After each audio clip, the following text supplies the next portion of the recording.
We're live. Oh, it's live. Do you like how we think?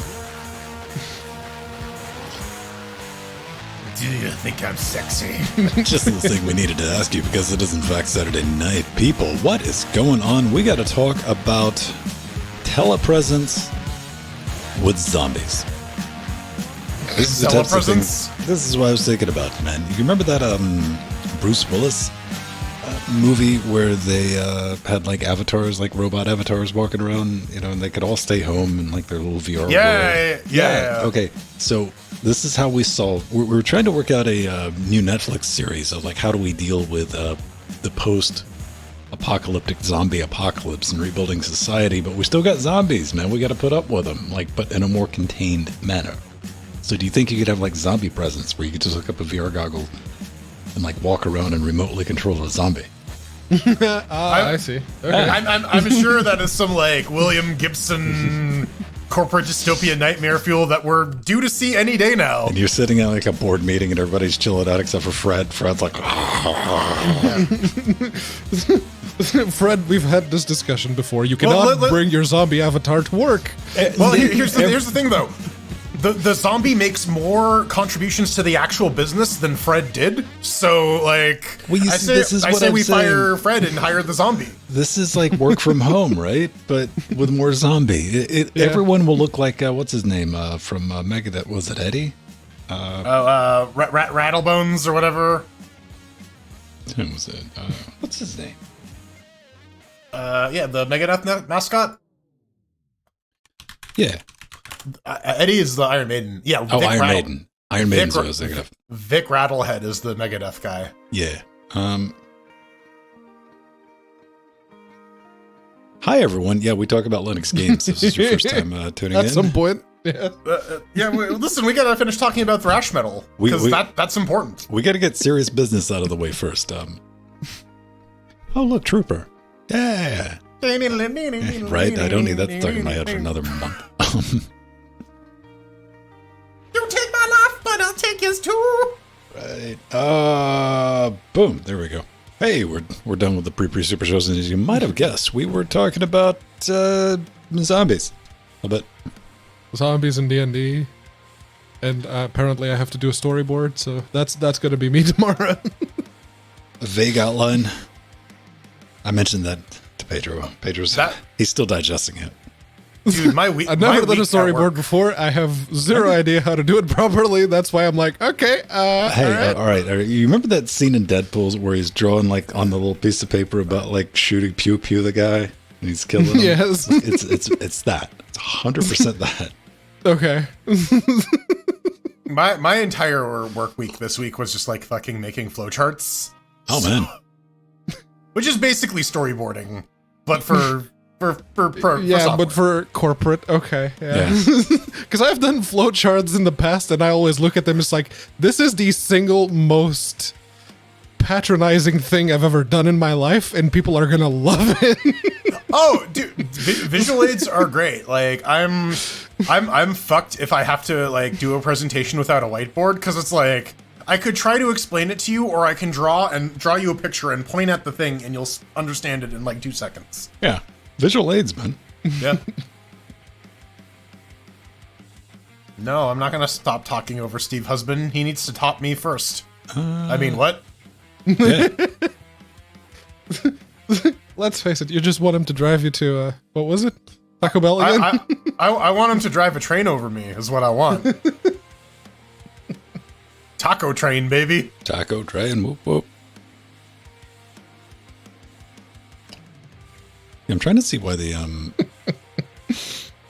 that should be coming. No one wants visual aids. Everybody wants a visual aid.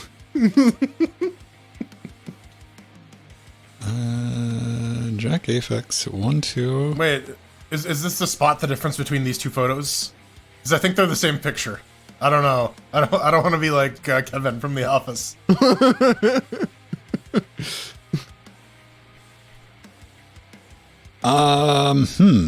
Now, I guess that's like a fair one, though, isn't it? Like, right? Oh, okay. Now we need to like take that and just move some shit around.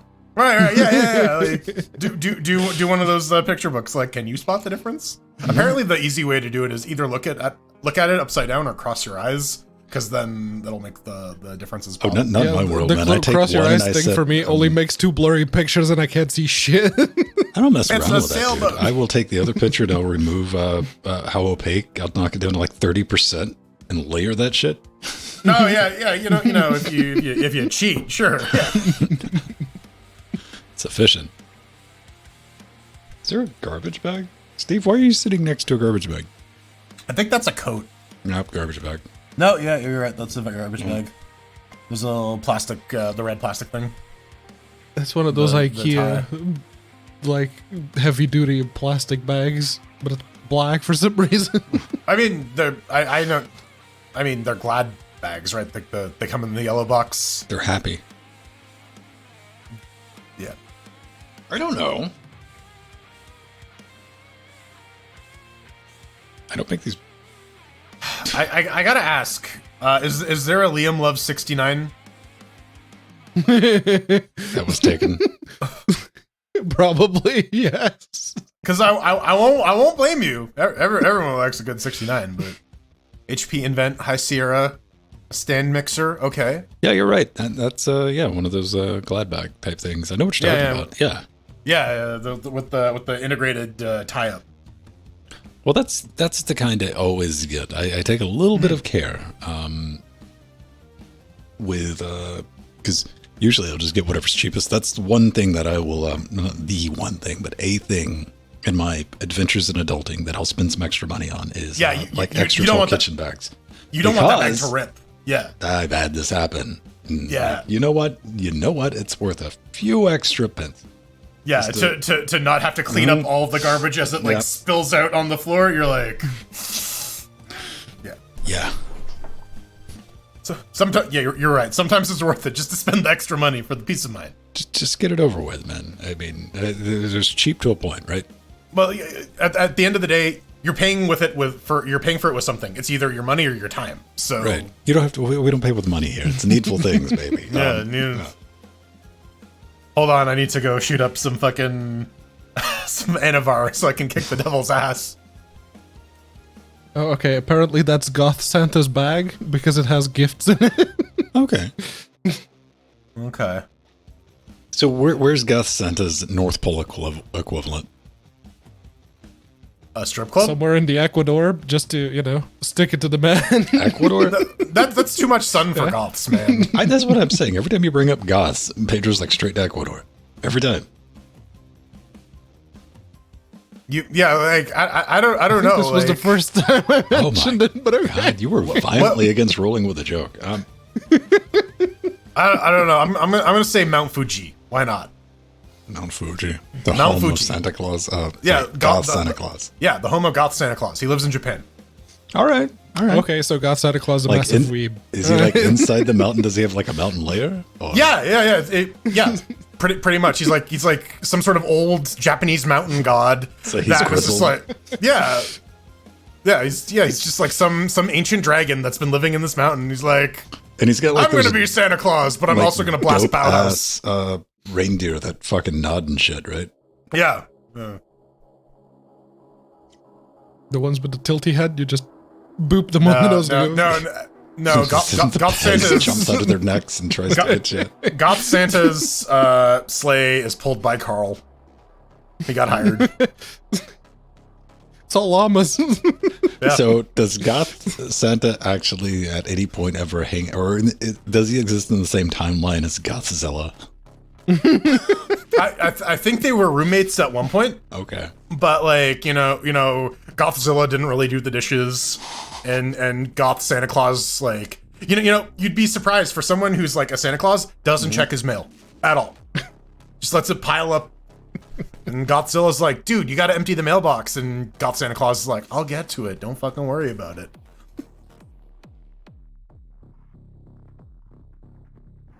See, I love that we don't have to deal with like original thought here. It's like, there's no way I just came up with Gothzilla. Not a lot though. Apparently it's a band. Of course it is. But we do have an image of that's what Gothzilla may look like. Yeah. That's closer to Emozilla right there. Gothzemo. King Emodora. Godzilla versus King Emodora. Yeah, there we go. Gothzilla versus Emothra. There you go. Emothra. Gothzilla. I don't know, man. Yeah. Okay, so Goth Santa lives in Japan. Yeah. He hands out presents on Halloween, but it's... Yeah, because it's Christmas in hell, right? Like Halloween in heaven, baby. Yeah. So, what are the criteria not to get, like, do you aspire to get Lumpsicle from Goth Santa? Or... That's probably the best gift you could expect, yes. The rest of it's just going to be, like, torture devices. Black or cats. Something that will kill you the moment you open it. Pumpkins full of black cats. Ooh, that little girl that wrote the letter to Satan instead of Santa. Oh, I fucked up. I think I may have to run and do some laundry. Uh-oh. Yeah. There you go. BRB. That's the one I was thinking of. What are we thinking of? Oh. Aww. She wanted a puppy. Hey, man. Nobody specified what breed of puppers Cerberus was. This is 3 heads. I mean, it could be Okay, but is like each of the heads like a different breed as we would recognize it? Yeah, it's all one breed, and they're all corgis.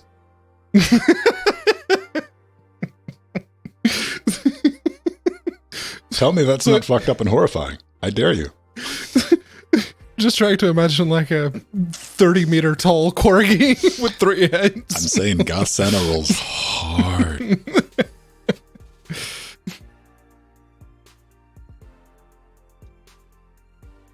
A chihuahua. Yeah, there you go. I could see Cerberus with 3 chihuahua heads and just vibrating nervously all the time. Dude, if you want me to like Abe Simpson out of your house, I will take 2 steps in, and if you get one of those spasticky yappy dogs, I will walk right out. I'm like, I cannot be around those things.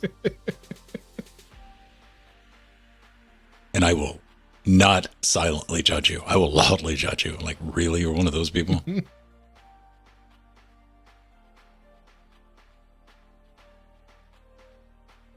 Oh, man. Let's see. Cerberus corgi. Oh, geez. I wonder if that existed or not. Yes. Yes, it does. There are many examples. As we just wrapped up Gothzilla segment. Yeah, I wonder. Yes.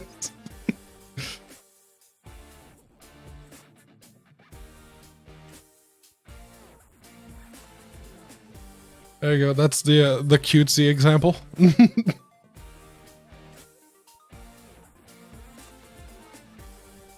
There we go. Someone made a multitude of different breeds one.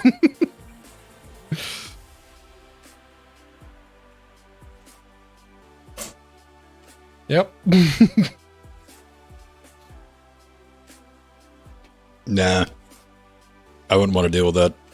There's nothing a good coat of fire couldn't fix.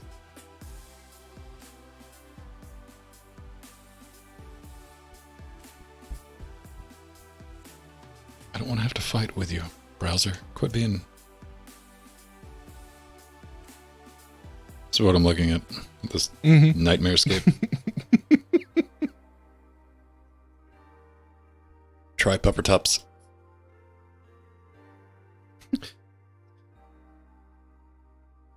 Oh, Kerberos, the Windows sign-in server provider thing. Sign-in service? What do they call it? Cerberus? It's written with a K. The Kerberos protocol. Cocky for KDE? Computer network authentication protocol that works on the basis of tickets. There you go. There.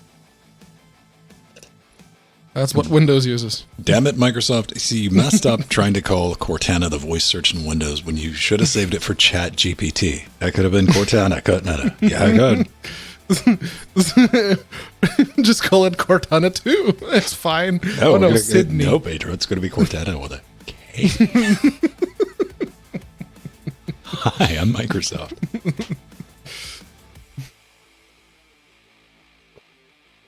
Okay.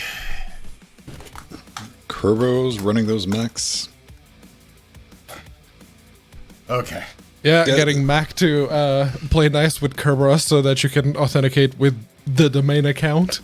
System T, I enjoy most. I've done it. Dogs. I don't have an opinion on like little tiny yappy dogs because I refuse to be around them long enough to form an opinion. I'm like, get that abomination of like that is a testament to the arrogance of mankind and nothing more. Those things will not ever exist in nature because they would be instantly eaten by anything. They're inbred, right? Like that's how they get them so small. Well, all dogs are all designer dogs and pure descend dogs from are the inbred, the one specific breed of wolf. If you're getting a dog, get a mutt. Yeah. Get a crossbreed. There are some like breeders that actually like do check for health markers and like even that actually, like one like strain of dog. And they was like, it's the only breed because it's like you're doing damage to the. Yeah. You need a variety of dogs. Designer dogs are disgusting. The internet loves pugs, but pugs they're not healthy. They can't breathe properly. Isn't it like bulldog? Like some British bulldogs are not like technically classified as dogs anymore because they're what is traditionally recognized as like effective dog medicine doesn't work on them anymore because they have such like a unique set of problems.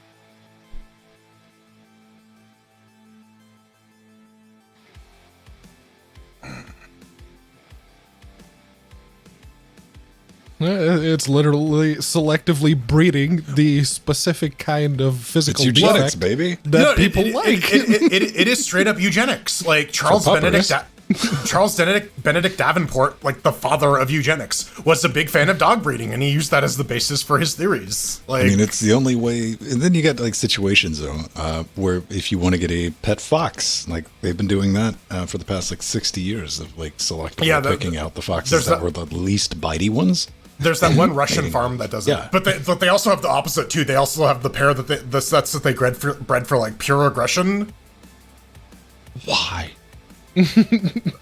Listen, Russian science experiment. Science experiment, right? Like, that's all you really need to say. I was about to say, like, do you get like the hyper aggressive ones for like little Timmy if little Timmy's just been being a dick? Yeah, like, all right, yeah, sure. Here's your pet fox. Well, wasn't there like that one $30,000? There's like that one Soviet project. They're just like, we're just gonna dig a hole in the earth, just as far as we can, just to see how far we can dig a hole. I don't believe you until you tell me they dropped a nuke at it. Fair. Yeah, it's crazy what we do, and like they're all we're all like all the puppers can have puppers with other puppers, so like it's all the same species, man. Yep. But I still don't see how this ends up with us being able to fabricate Gothzilla. Where are my testicles, Summer? That was what sold me on Rick and Morty, is just fucking Snowball coming in with the mech suit, like, where are my testicles, Summer? That was a good one. Yeah. Snowball, that's a very intense line of questioning you're going down.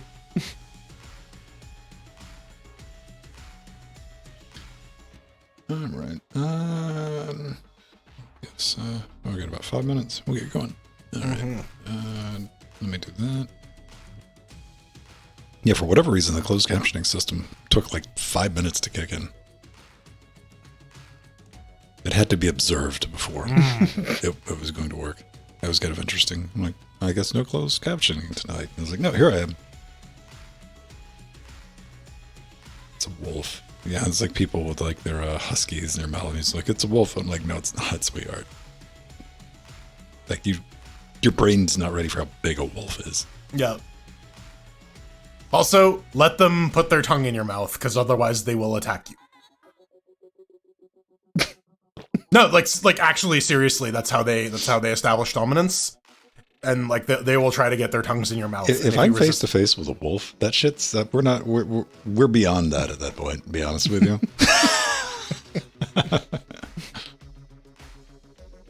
I don't know. Same thing I do with all the other joke shit on my wish list that people keep buying from me. It gets set up. See, I put the heads up. Yeah. They're there. I mean, it's decoration. Yeah. It's not like, well, I don't know. I have no questions about the also practical put in your wish list one of those styrofoam heads or two, so you can have the masks without them being. There are styrofoam heads in them. Oh. I went to a craft supply store and I'm like, yo, where are the heads? And to the teenage cashier's credit, she's like, I got you. They're right over there. I'm like, all right. You're gonna need bigger heads. I know. They only sell them in the one size, at least at the craft store. I don't know. Yeah. I went to IKEA in Portugal and they had like the RGB glow up heads. RGB. I mean, I still have. I still need to put this on a jacket somewhere. I need to pick a jacket though. I don't know. I put that on my base. Well, I mean, it's Velcro sticker. I got glue. I don't remember what they were called. It's like IKEA naming, so there's no fucking way I'm gonna remember. Some vaguely Nordic sounding word. Yeah, it's like heads. Bork. One of these. They are, of course, very, very RGB. Yes, Pedro. I remember that episode of Doctor Who. Yes, they're the Nestine heads.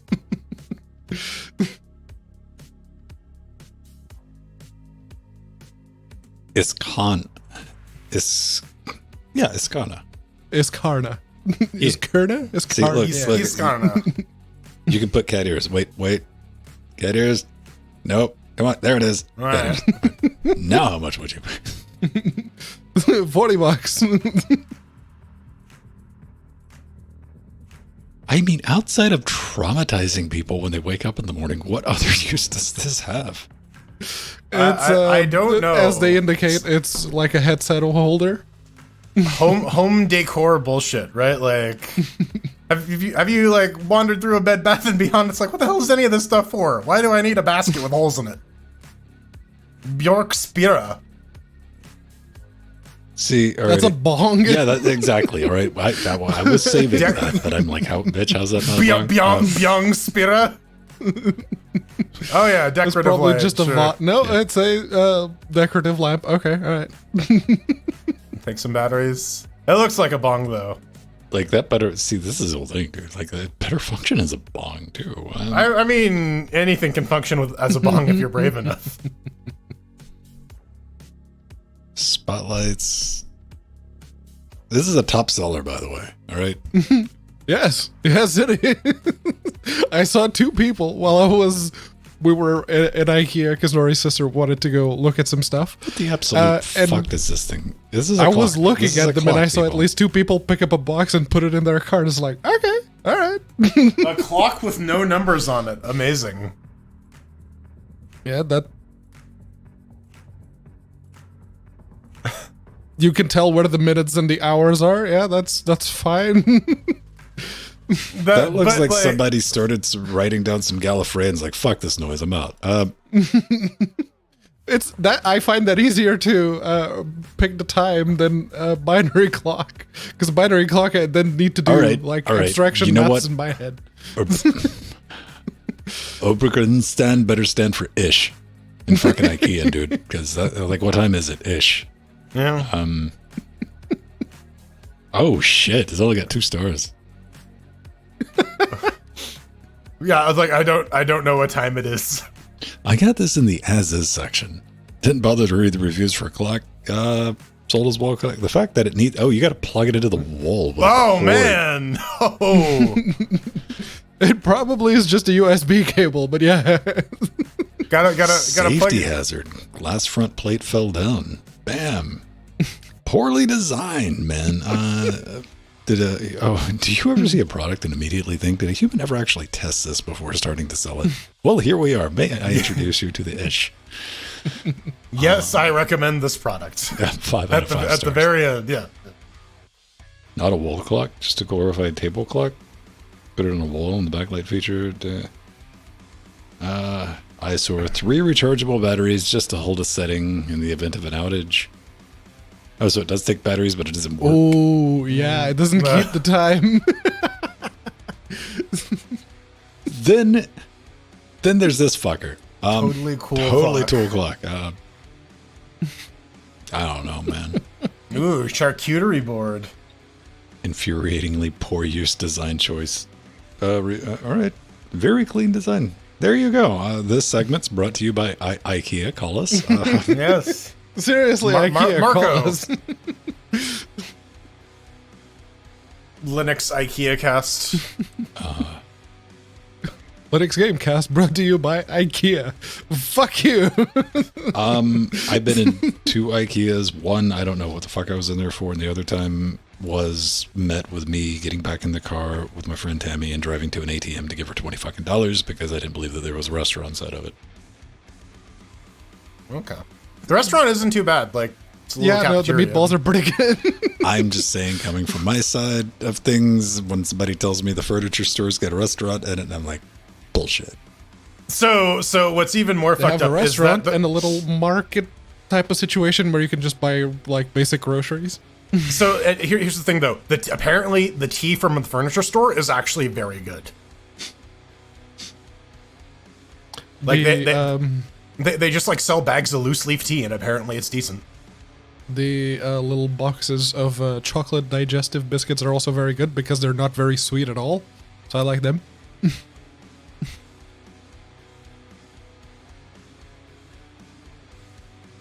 I don't know. I mean, they may taste like pumpkin pie. I'm not buying biscuits at a damn furniture store. You're missing out, man. You're gonna die unsatisfied until you eat the IKEA cookies. I get my groceries at the skating rink, like a normal person. No. Yeah. Are skating rinks still a thing? Yeah, I live right next to one. No, I mean roller skating. Oh. Yeah. Sorry, Canada.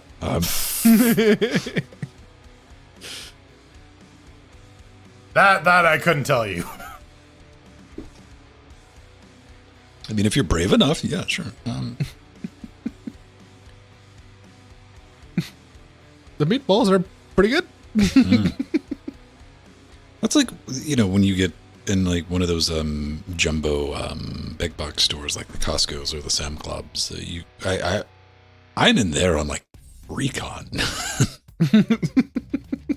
I'm taking notes in case that zombie apocalypse comes down. Like, what do I need? Where do I need to be? You got a hole up in IKEA, yeah. Yeah, and then there's people chilling out, like, with the little tables with the free samples and stuff like that. And you want to get close enough to, like, recon, but not have to tell them to fuck off because they're just trying to do their job. And I'm like, I'll leave you alone if you leave me alone. Wait, is that whiskey? All right. Touche. You gotta buy your whiskey at the furniture store, man.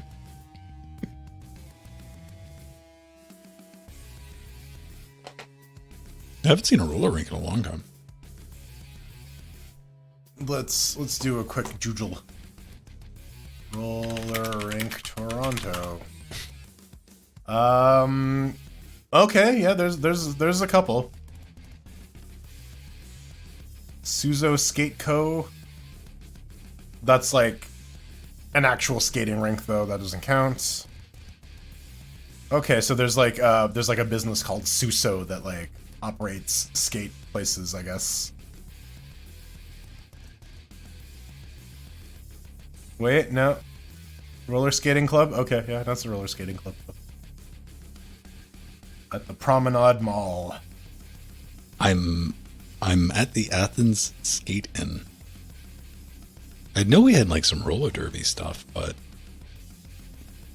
contact. I don't know if they're still open. It says 2020. Oh. Schedule and price. What's it called? How am I supposed to read that? Wow. 1990s web design. Wow. Gradients. We learned what those are. I can make them in Photoshop. Oh, can I get the red in the red? Oh no. Red in the yellow, yeah. $10 to go into it, man. That's not bad. $10 cover Retro charge. 6 to 9. What happened to the navigation panel? Oh, does this navigation panel disappear when I zoom in? No, it crashed. It crashed. I'm back. Photo gallery. Fuck yeah.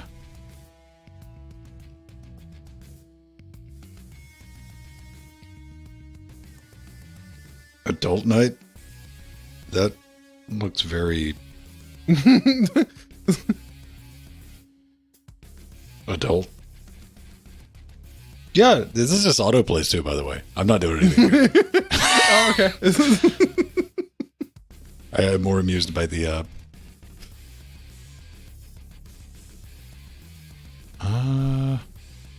what is the fuck's going on here? The view box is like using an image. This is a website made with Microsoft Front Page. I want to say Dreamweaver. Yeah, that or Dreamweaver, yeah. I want to say Dreamweaver. What the absolute hell is this? It's called Uglify.js. Stroke line join, baby. Huh. Oh, Here's is it the little decorations around the pictures? I don't know. I'm not going back to find out either. We don't need to bring F12 into this relationship, Pedro Mateus. Ben, I have a question for you. Do you remember how to write a SQL join? Google does. Okay. Yeah. All right.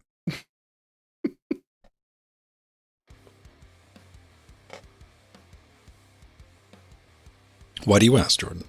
Because you mentioned join and then SQL join popped into my head. Ah. Well, fortunately, we don't have any SQL-based projects. Not anymore. Where someone was posting screenshots of chat realm static. It's like, oh boy. Feel old. Those are still around. Yeah. It's like I don't even know where Strider was in that. I'm like, dude, you're like on some weird old cryptic, like deleted directory. Like, the forums are just still there, right? They're not just linked to from the main page. Postgate going all the way back to 2010.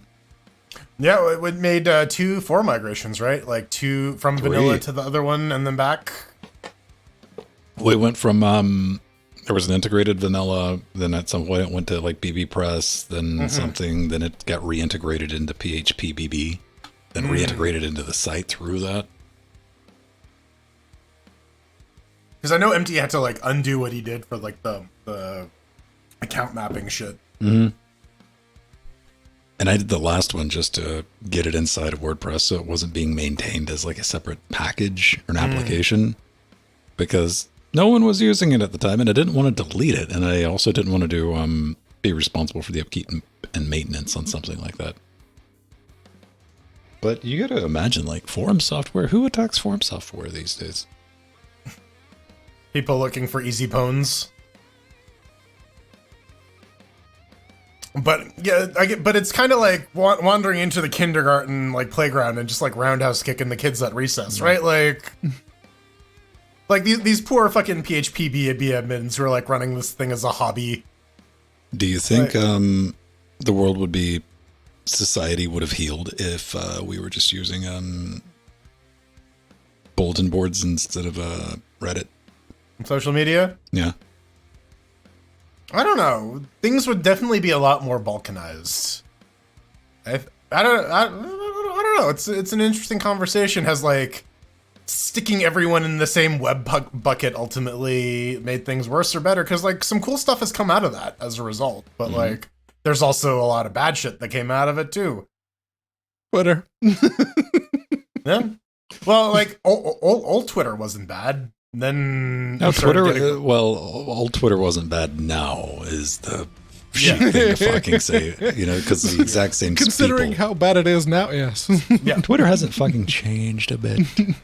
I sit and I look at my tweet deck and it's like that same tweet deck it's been.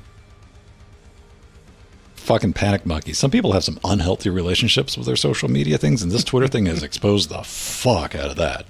I don't know, man. I do know, man. I'm seeing these people, otherwise rational, normal, intelligent people, like, rah, and I'm like, are you done yet? And they're just sitting there waiting. Like, Twitter blinks like, I called it. It's dying now, guys. And I'm like, let it go. It's getting steadily crappier. It definitely is. It is noticeably getting crappier. 100%. It's going to be gone. It's going to last a weekend, then a week, then a month, then 2 months. These things never die. That's what people were fucking saying about Facebook, right? Like, no, it hangs on in some way, shape, or form, and people move on to the new shit. Oh, I know that. Again, logical. You can look at it from just the back end way, but I mean, I'm talking about the people. It's like, no, you were there, man. We were all there. We were doing the show, and people's like, nope, Twitter's going to crash this weekend, guaranteed, 100%. It's going down. People were fucking saying that. And now they're doing the backtrack dance of like, that's not what I meant, you guys. I mean, there was a non-zero chance of that happening, but like, again, I'm not trying to rationalize it. It's panic monkeys being panic monkeys, and it has nothing to do with Twitter. It's just it does. Like, it's literally a change in leadership in Twitter that caused this entire thing to happen, right? I don't think so. I think it's just people need something to be angry about, upset about. That has wormed its way into it's absolutely society. bread and circumstances, but like, I don't know. Here's the thing: like, Twitter actually serves a function now. During that fucking earthquake in Syria and Turkey, people were using that to like locate family members. So like, clearly there is like actual use for the service, and it is being used as a town square. Whether or not it should be, that's up for debate. But I don't know. That's all social media, to be fair. Yeah. Can we make a better Twitter alternative? That's the only conversations I'm interested in, like entertaining and hearing. Like, yes. Does anyone want to spend that kind of money and time? No. I have to imagine it's going to be similar to like how stuff like Twitter and Facebook originally emerged. It's some person in a basement working on something, not really realizing that they have lightning in a bottle, and then the world changes, right? And again, it's not going to resemble Twitter at all. It's not going to be a microblogging thing. I remember when Twitter first came out, and people were like, we didn't know what the fuck to do with it. We were like, 140 characters. The fuck did I do with that? It was supposed to be an SMS replacement, right? Like, it was there ad replies. None of that shit existed. And like, it was just like it's a thing to poke out with a stick. A couple of people were like talking to, and like you had a bunch of followers if you had like 100 people following you on Twitter, because nobody like knew what it was. It was like the tech thing. So yeah, it's going to be something completely left field that ends up getting adopted. And yes, it's probably going to be TikTok. I'm joking on the last part, so everyone calm the fuck down before you wind up. I mean, China's just going to take over everything, so might as well. Oh, did you hear they're limiting the Bing chat thing to 5 replies because it's getting all weird and defensive? Of course it is. And here's just the thing. Presenting false information and gaslighting people. And I don't appreciate I severely, and I'm not, you even get me standing up for Microsoft, like what passes for fucking media and reporting, like intentionally trying to get it to fuck up and lay that out like it always does this, you guys. I spent an afternoon getting this one result from it, and like it's just constantly doing that all the time and just can't stop itself. I'm like, I mean, I was reading about that semantic attack where you can just like get it to dump stuff from its initialization parameters. Like there's tons of problems with it. Of course, and they're going to have to be hammered out.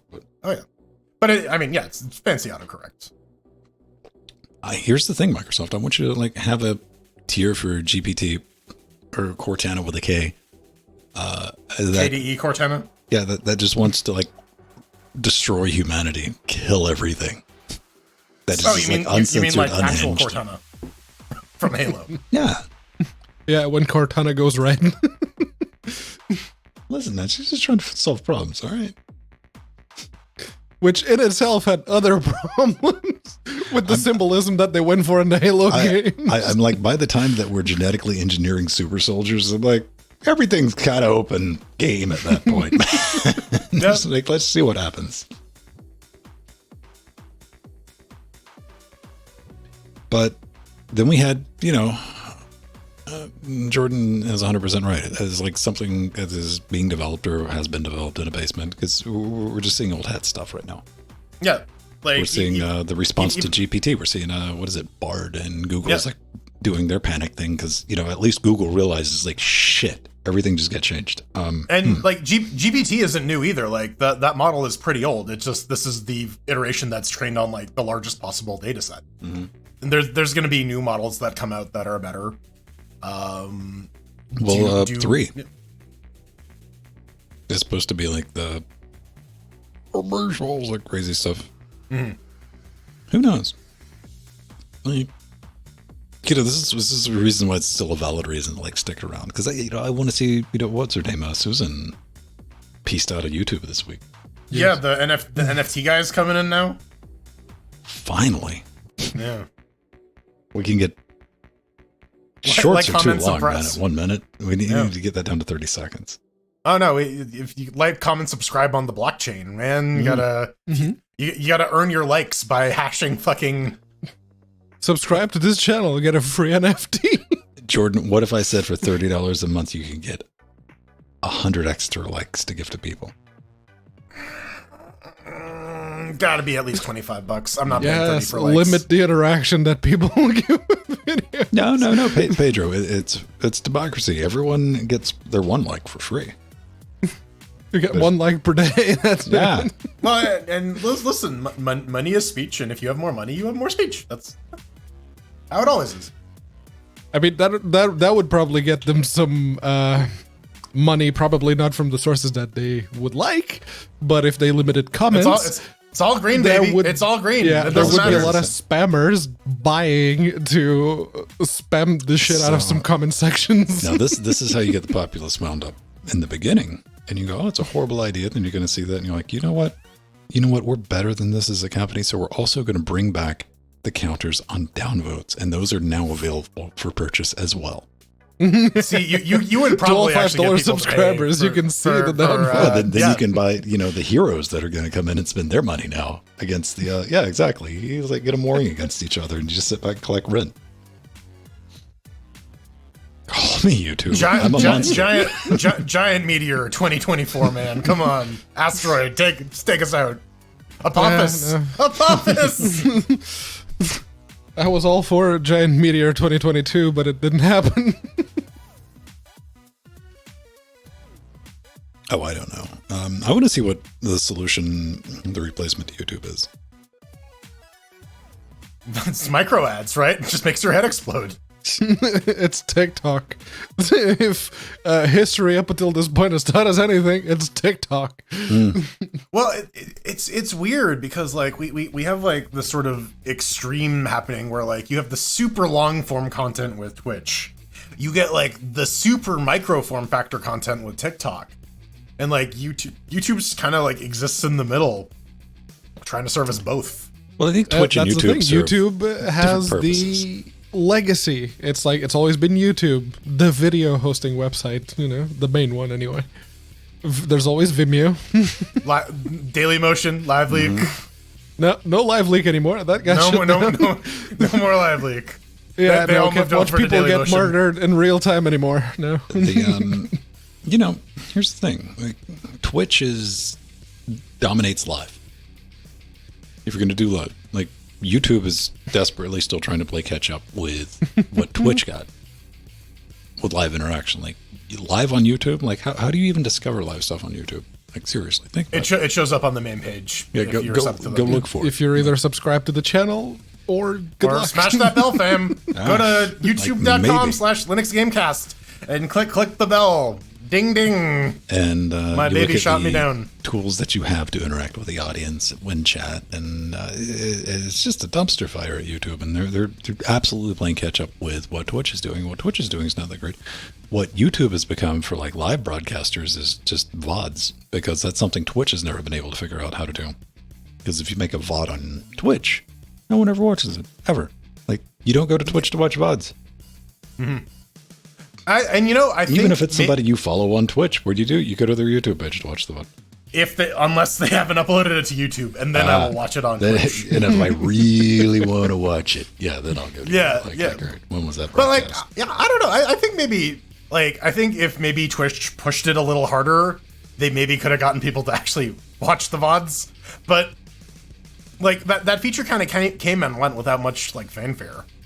Well, I mean, I guess no one really. Yeah, that's what I mean, right? Like they came, they got announced, like they're still around, but no one. Again, not much fanfare. There's just no way that people just don't go to Twitch to watch. I mean, people go to Twitch to watch live. That's it. Yeah. Gaming. If you want to. No. Surprisingly not. IRL is the dominant category at Twitch. Not gaming by a long shot. Yeah, people are super into like parasocial shit. Because for a while there, it was the Instagram lives that a lot of the vloggers and whatnot were doing. Am I logged into Twitch?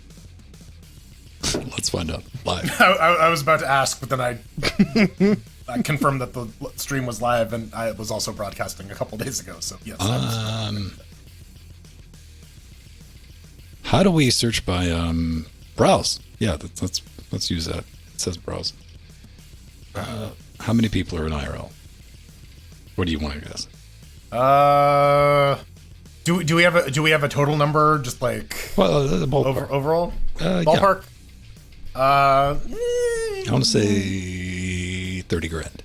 30 grand, or like assuming what, like 1 million people watching Twitch right now, or like 100,000 people. Saturday night, yeah.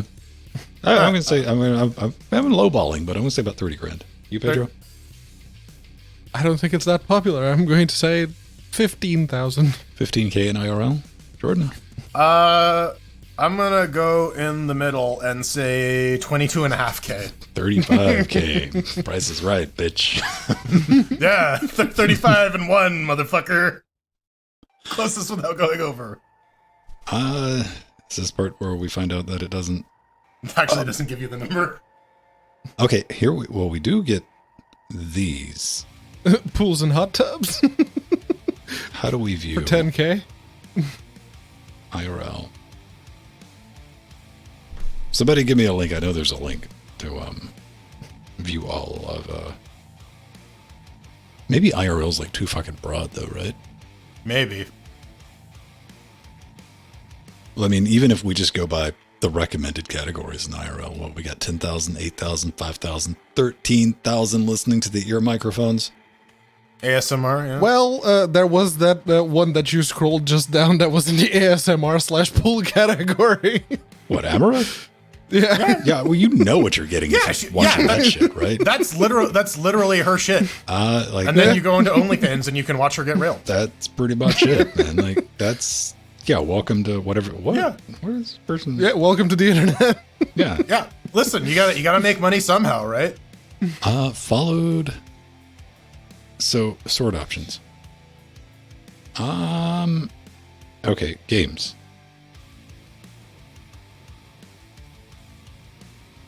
Damn. Hogwarts 45K. Valorant 69.7K. Dark and darker. Yeah. Okay, how do we look up? There's got to be a, like, somebody's made an app to Twitch.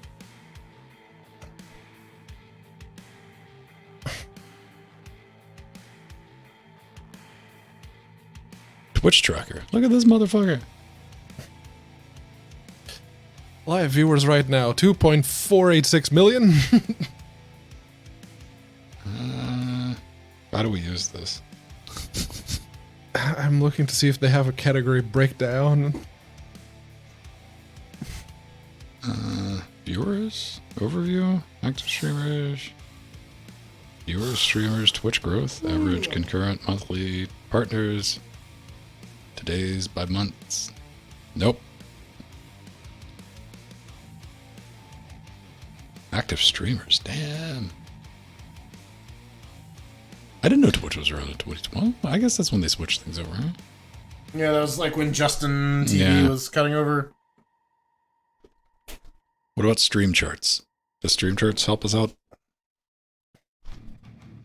Channels now, viewers now, total streamers.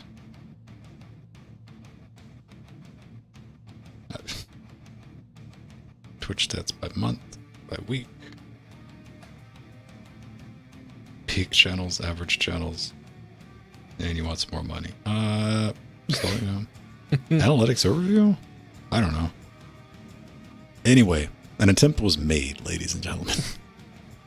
I'm just looking at the active streamers. So there's 2 million people watching, and half of them, just going by the numbers, are active streamers.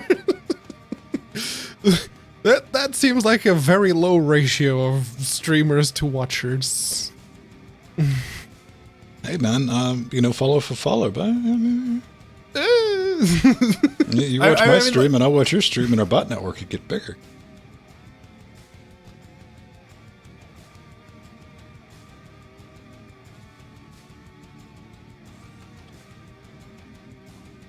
Well, if anyone's going to play the Hogwarts game, probably a trans person would be the one to do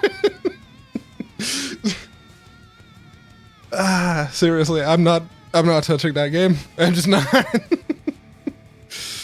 want to, but I'm not. I don't know anything about. I've been over that. It sucks for fans and not fans and whatever's going on. I don't know shit about Harry Potter, so I'm gonna keep it that way. I think I'm down with that. Basically, the thing to remember is J.K. Rowling is not a good person. No, you gotta. Don't you understand? She has billions of dollars to cry into. You should feel bad for her. Yeah. I stopped playing Earthworm Jim back in the day after certain statements made by the original dev. Doug TenNapel? Oh boy, what a fucking winner that guy is. Yeah, and I'm very much not touching the Harry Potter Skyrim game because of that same reason. Now, where's the argument for separating the how many degrees of Kevin Bacon do you have to be from say something like a Harry Potter game versus the creator? Let's say what's his name? Does the creator get any money at all from the thing? If they do, well, I don't want to touch it. So the conversation comes up a lot with Lovecraft, right? Lovecraft was a massive racist, massive homophobe, massive hates everyone. But he's dead now. He doesn't profit from his work, and there's a lot of work being done to sort of reclaim Lovecraftian horror to make it less racist and more focusing on hey, we're ants compared to these horrible god and there's creatures. A lot of Lovecraft-inspired stuff that doesn't directly pull from any Lovecraft things. It's inspired by the style of horror that he presented. One compromise I did here is if you still like Harry Potter and you don't want to give that up for whatever reason, support independent fan creations and just don't buy any official stuff so that she doesn't get any money. But at the end of the day, it's she benefits from being in the public consciousness via her massively successful property. It platforms her, and she puts out a lot of hateful shit. So, and specifically saying that if you consume stuff that she's been directly involved with, that constitutes an act of support for what she says. Yeah, it's tacit support, but it's support nonetheless, right? Yep. So no, sorry. At the end of the day, you gotta do you. But someone gives you the side eye, what are you gonna do, right? Yeah. It's if you want to play a video game, play a video game. You don't want to play a video game, don't play a video game. There These are millions of other video games to play. So right. You can. Yeah. It's completely up to you. And don't go bullying people, man.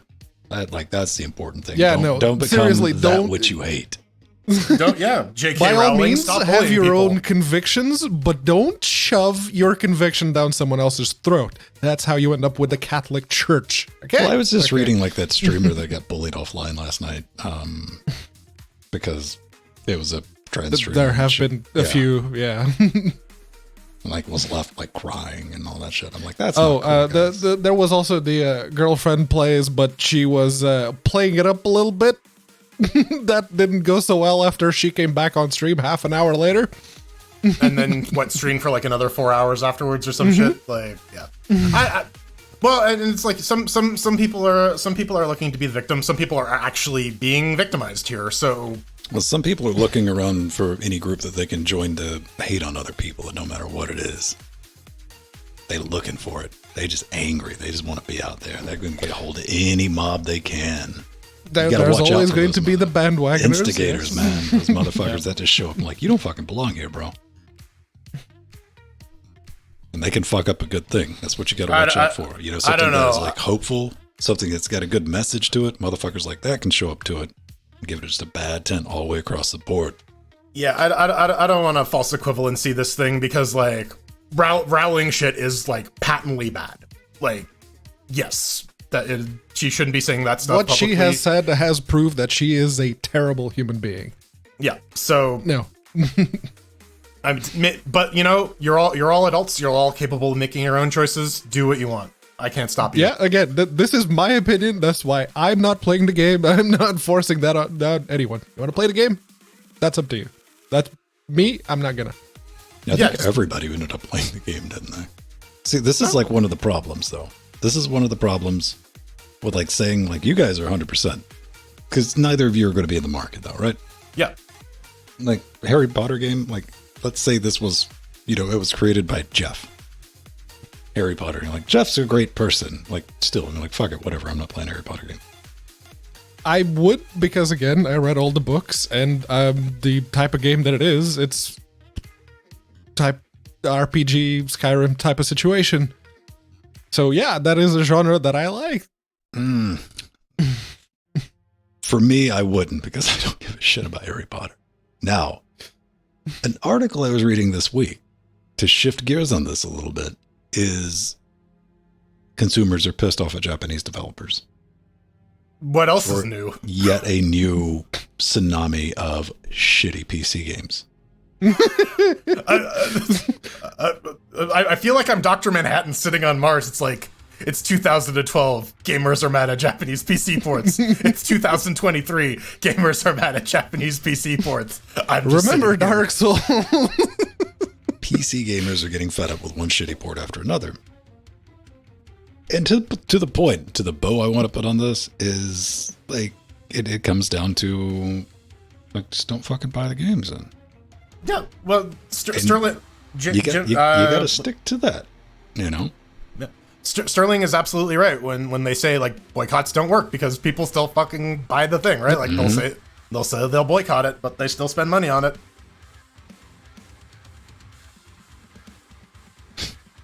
And, you know, I guess it's not fair to throw Japanese.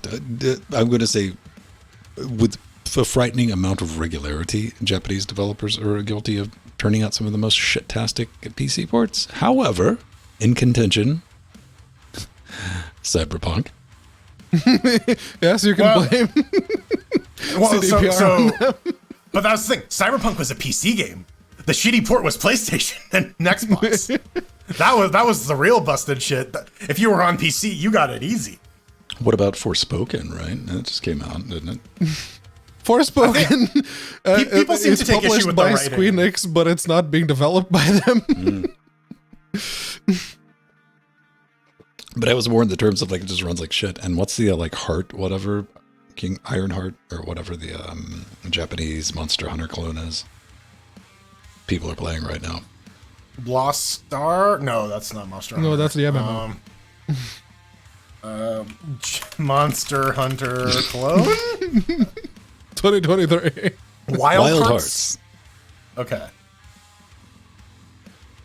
Like that apparently just runs like rewarmed ass unless you throw it at like a 3080 at it. Then it's like, oh no, everything's fine. But they were saying in that article you just pulled up that Elden Ring on Windows, it still stutters like crazy. Oh, yeah. What do we do about game reviewers that will start reviewing a game and they're like, yeah, you know, then I got to a point where it started running really bad on PC, so I switched over to the console and where everything ran 5. So yeah, 9 out of 10 stars. I mean, if they're just reviewing the game, then abstracting from the platform is somewhat justified. But like, I don't know. There's like some intrinsic ties from the game to the platform, right? Like, there's a reason people remember the Genesis and the NES version of Mortal Kombat differently. It's because they were different fucking games, right? If it is a like, significant enough difference, sure. But if you're playing on PC and you're playing on PS5 and you can't visually tell the difference between one and the other. What if you're playing on PS5 versus Switch, right? Like, We don't. Okay, that was probably that's a significant difference right there. First off, it's 4 years later.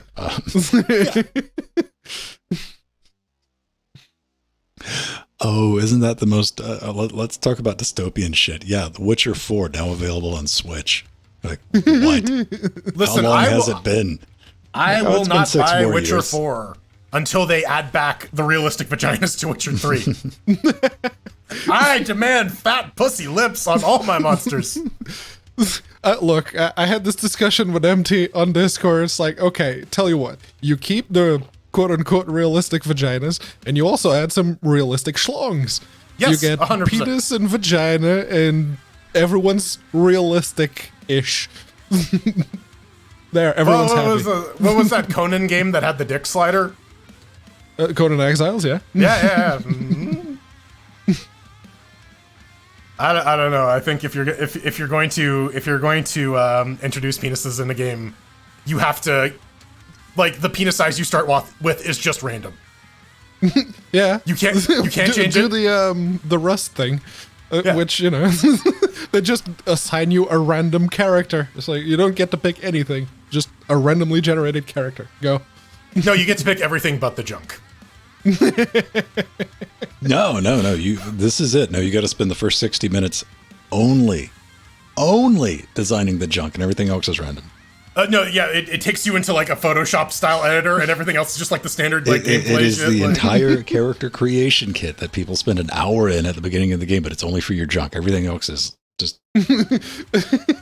Yes, Nemo. There was one in Cyberpunk. I couldn't stream that part. That was man. That game is like fucking stressful to stream. It's like stare at the floor. I'm allowed to show only the plot at the beginning where you have to carry the naked lady to the ambulance. It's like, okay, we're just gonna have to look up. And then Twitch is going to come out and try to pretend it's got an issue with genital jousting. I'm like, come on. Really? Really? That's where we're drawing the line. Disembodied penises trying to fuck each other, like too real, man.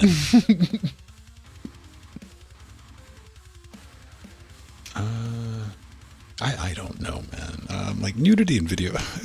At the end of the day, it's video games. It's escapism. It's something to do. Like I had this talk with Nori the other day, and we both turned out we agreed very much. Violence in video games, yeah, no, show that blood, show that gore, show that dismemberment, just go nuts. Sex, you have like lady nipples? No, can't have that. No, that's naughty. No, can't have that. However, someone being mauled and blood squirting all over the camera, no, that's fine. That shit's just peachy. Y'all are fucked up, man. You should really like expand your views on video games.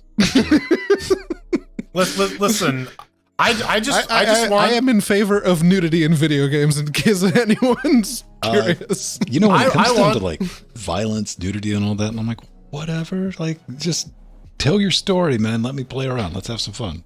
I want a Dark Souls style combat game that the very last boss is no fighting. You just have to have sex with them. The entire gameplay shifts into just like passionate, tender lovemaking. Do a Fallout New Vegas type of situation and create other ways. Yeah. Oh no! Create new ways to solve things, and if you have to give it a sexy option, give it a sexy option. You guys are just ruined. I want the Dark Souls game. I wanted to build up to that shit, but it's you fucking gotta play one go at Pachinko. No, and it's permadeath. Right, it wipes your save if you fuck up. Yeah. From Software, call me. You're brave enough to kill a man, but are you brave enough to kiss a man? That's the real question. The PG-13 video game. You can shoot people nonstop, top to bottom. You say a naughty word, nah, sorry, you gotta bump up that age requirement. Barbara, yeah, you can't just go saying Barbara Streisand, man. Children are listening to this. Dog shit taco. Yeah, no naughty words, because naughty words are a big no-no. No nudity, because that's another big no-no. Violence, yeah, no, have fun with that shit. What about naughty nudity? Do you think Goth Santa's into that shit? Of course, Goth Santa, even if he doesn't admit it to anyone.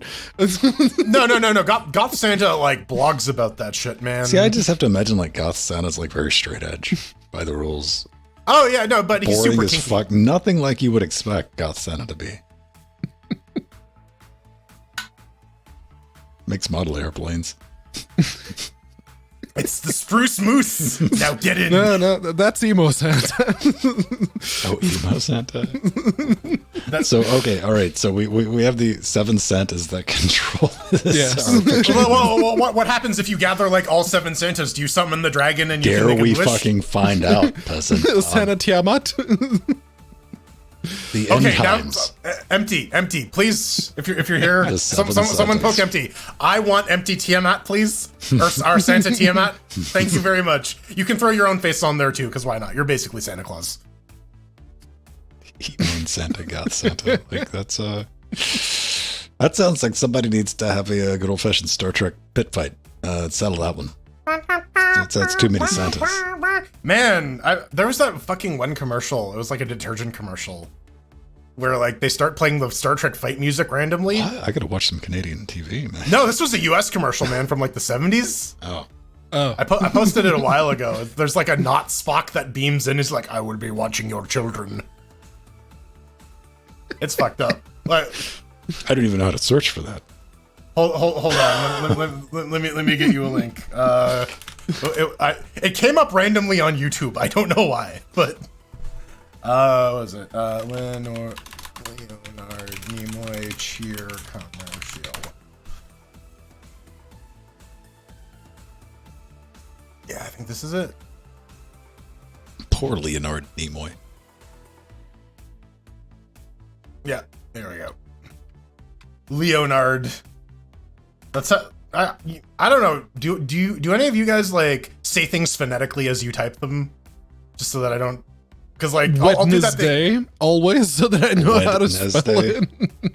Yeah, I do that because I'm 100% prone to the thing where if I'm talking and typing, I'll start typing the thing that I'm saying instead of the thing I meant to be. Yeah. Original ad for Cheer Detergent promoting Star Trek TV. Oh, so that is that's detergent. That looks like a cereal box. Yes. It's the Tide Pod things all over again. I'm sorry. How you survive childhood, that is beyond me. But like the Star Trek fight music just keeps playing in this commercial and it gives me fucking auditory whiplash. Yeah, not Spock. That is not Spock then. Yeah. But there is a Leonard Nimoy voiceover at the end. That's like his fucking so the peak thing's not even accurately lined up. Like Yeah. they gave negative fucks about getting this shit together. You should hear his voice. It's terrible. Oh, is he beaming? Hang on. Yes, he beams. Beam. He beams in and out. I'll be watching you. That's what he says when he beams out. Then he grabs the refrigerator and walks off with your fried chicken. Right? Wait, no, that was RoboCop. Dude, this commercial has been living rent-free in my brain for like 3 weeks now. I don't know why. And every time I'm doing laundry now, I'm just like, dun dun dun dun dun dun dun dun dun dun, as I'm fucking loading fucking dirty clothes into the machine. It's like, what I'm getting to is I've been doing a lot of laundry. Yeah.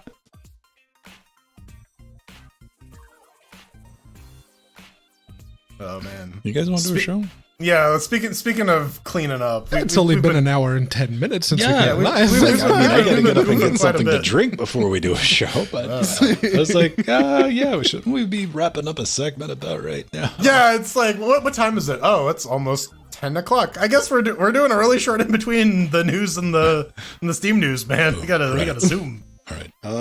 Yeah, I'll be right back, and I'll hold it down while you guys hop up. Oh man, I'm good. But oh man, that fucking game, man, that was bad. See, I was with you right up until you get to the point where you unlock the extra game modes, and they do some very funny things in those. I didn't even get to that part. I got past like the first boss. There was like some puzzle that broke where you have to like put your dude on the one end and go back to the other end, and the thing didn't talk, and I'm like. I tried it 2 more times and I'm like, I don't care anymore. The second time I realized that you can't, your dude can't touch anything when you go from one side to the other. So if it does that, you need to go back, refill him, and then put him back on the thing. I had both meters full and the door didn't open. Right. So that was where I was at. I'm like, yeah, no, I don't. There's actually going to be a lot of the in the video of the driving segment, which I thought was hilarious when they give you like the little tutorial explaining the new game mechanics. And there's one of the buttons that's like slap the lackey. It's like, but why? Why is that an option? And then as you're driving, the lackey starts singing and making random noises. And if you slap him, it shuts him up for like a couple of seconds. Like, oh, okay. All right. Okay. And then there's another game mode which is like the side quests for making monies, where you can go back to protagonist's house and have her write a story. And you can go as completely off the rails with the story. It gives you like a certain amount of options. That too, I found it pretty funny.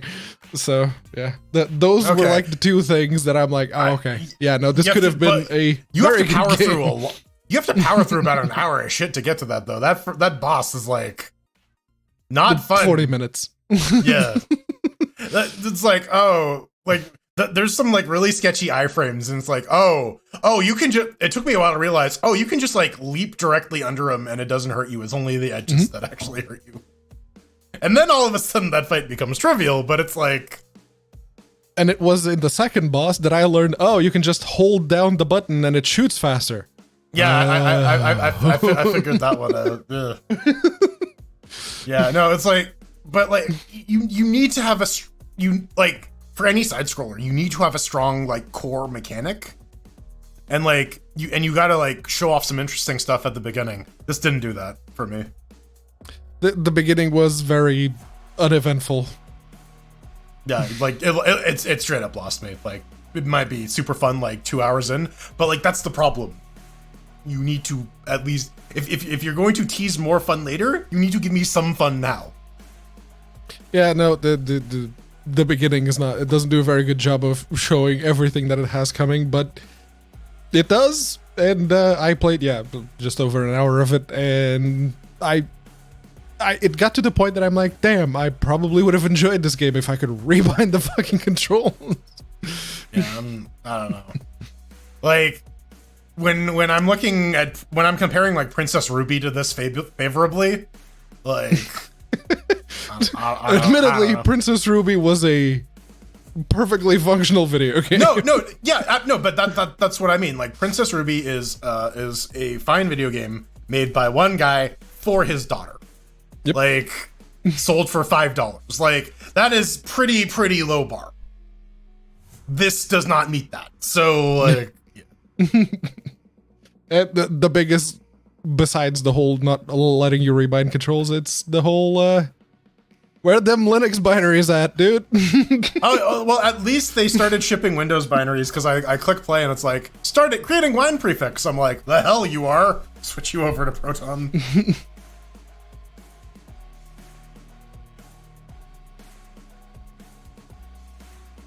Yeah, I don't know. I thought Valve had started cracking down on people claiming to have Linux versions when they don't, but apparently not. I mean, that was 4 months ago. That's distant past. Distant past, man.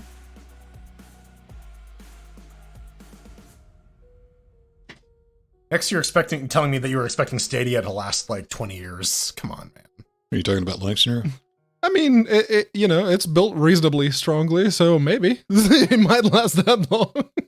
Well, the controller, not Stadia itself. Not the service, no.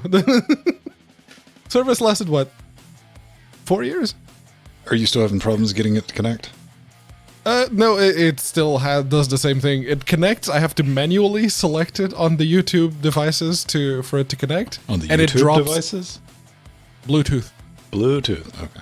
Bluetooth devices. He said he totally said YouTube. That was a brain fart. Okay, yeah, no, that's on me. And it drops inputs. If you're playing with Bluetooth, it just every now and then just ignores a button press. So it's like an Xbox controller.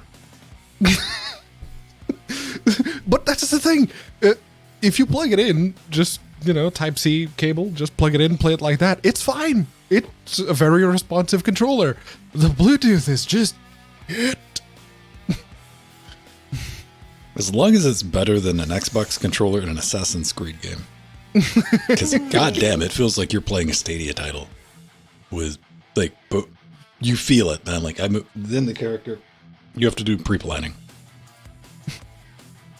It was so bad that at one point I'm like, okay, maybe it's the Bluetooth dongle. Maybe something's like gone horribly wrong.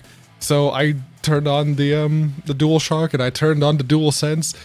Neither of them showed any issues. It's like, okay, so it's just a Stadia controller. All right. Right, everybody, let's delete last week's work and empty the old trasherino.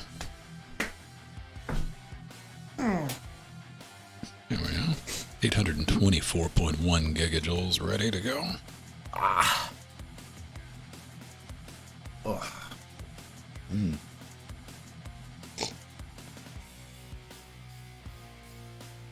Day before yesterday, it was 22 degrees outside. Let that sink in, guys. Oh, there's just black ice everywhere outside here, so... Oh, no, like, it wasn't even, like, pretending to be. It was 22 mothering degrees with the sun out. Like, it was, like, that's a warm day in the summer, too, you know? Yeah. Yeah, we just got freezing rain, so just everything... Oh, man, there was, like, an entire sheet, like, coating of ice over the car. Mm-hmm. Just, yeah. Like, I put a new battery in Turbojet. I've been waiting to do that. I'm like, it is like, guys, like, put some shorts on. Went outside. Like, okay, fine. I'll deal with this. And of course, like, the day after that it was 3. But ladies and gentlemen, let's get underway.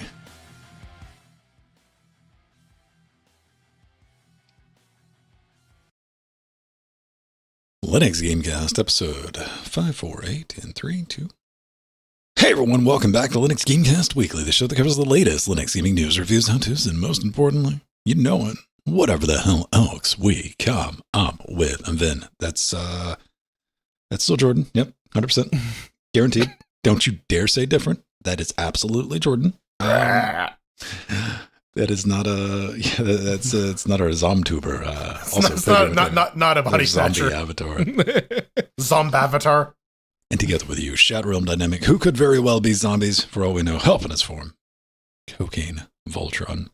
So we're fleshing out an idea for Netflix in the pre-show about a fantasy world that is controlled by 7 Santas. Mm-hmm. Now we have 7 deadly Santas. We've got Goth Santa, and for whatever reason, there's Gothzilla. Yeah, Goth Santa's ex-roommate, and then we got Emo Santa, and then we got Santa Maria. And I guess we're gonna like go ahead and tie in like the zombie avatar post-apocalyptic thing. And yeah, we got Carlos Santa Anna. Okay. And Satan, because someone was mildly dyslexic and misspelled No. Stan. We got Stan. From the Eminem song. Are there multiple, like, Cerberus puppers we got to deal with? There is a Cerberus reindeer. There's, like, a multi-headed reindeer that pulls the sleigh. But they're all, like, chihuahuas fire. And pugs and bulldogs, then they can't breathe all that well, so they're not really a threat. They breathe venomous bees. Yeah, it's like the dogs with the killer bees in their mouth, so that when they bark, they shoot killer bees at you. Mm-hmm. Everyone always wanted a power glove that could shoot cancer. Anyway, so, ladies and gentlemen. It might do for all we know. Bring back, moral of the story, Nintendo bring back the power glove. There we go. Bring back the Power Santa. Power Santa. What's 9000. new? What's going on? I got GameScope up and working on NVIDIA, despite Pedro not taking this joke correctly when I say that Pedro claimed it was impossible over on Mount Team Red. It straight up was for a long time, but apparently it's been fixed now.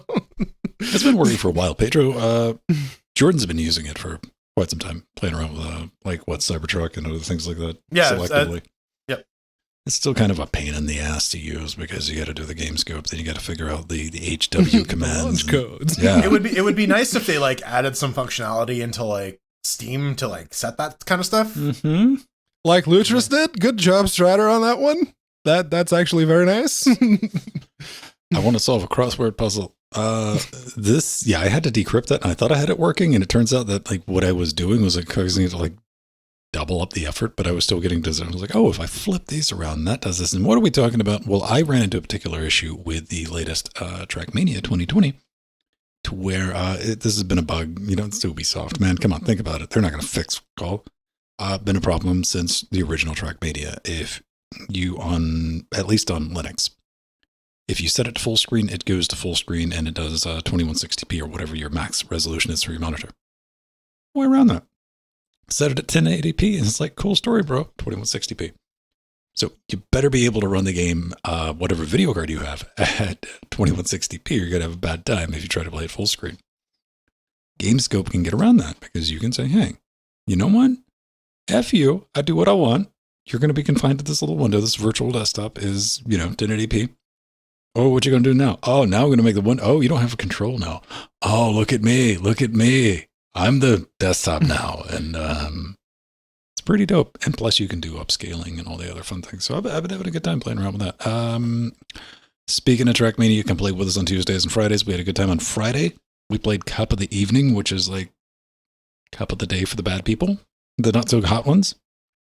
Not like Lady of the Evening. Dude, I was excited, man, because I was like tier 5. Somebody tried to explain how low tier was, and we're already playing like the second class Cup of the Day, which is the Cup of the Evening.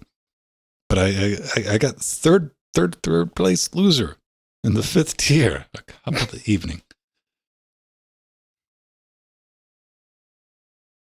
Yeah, that sounds like something out of an Indiana Jones movie. I'm not gonna lie.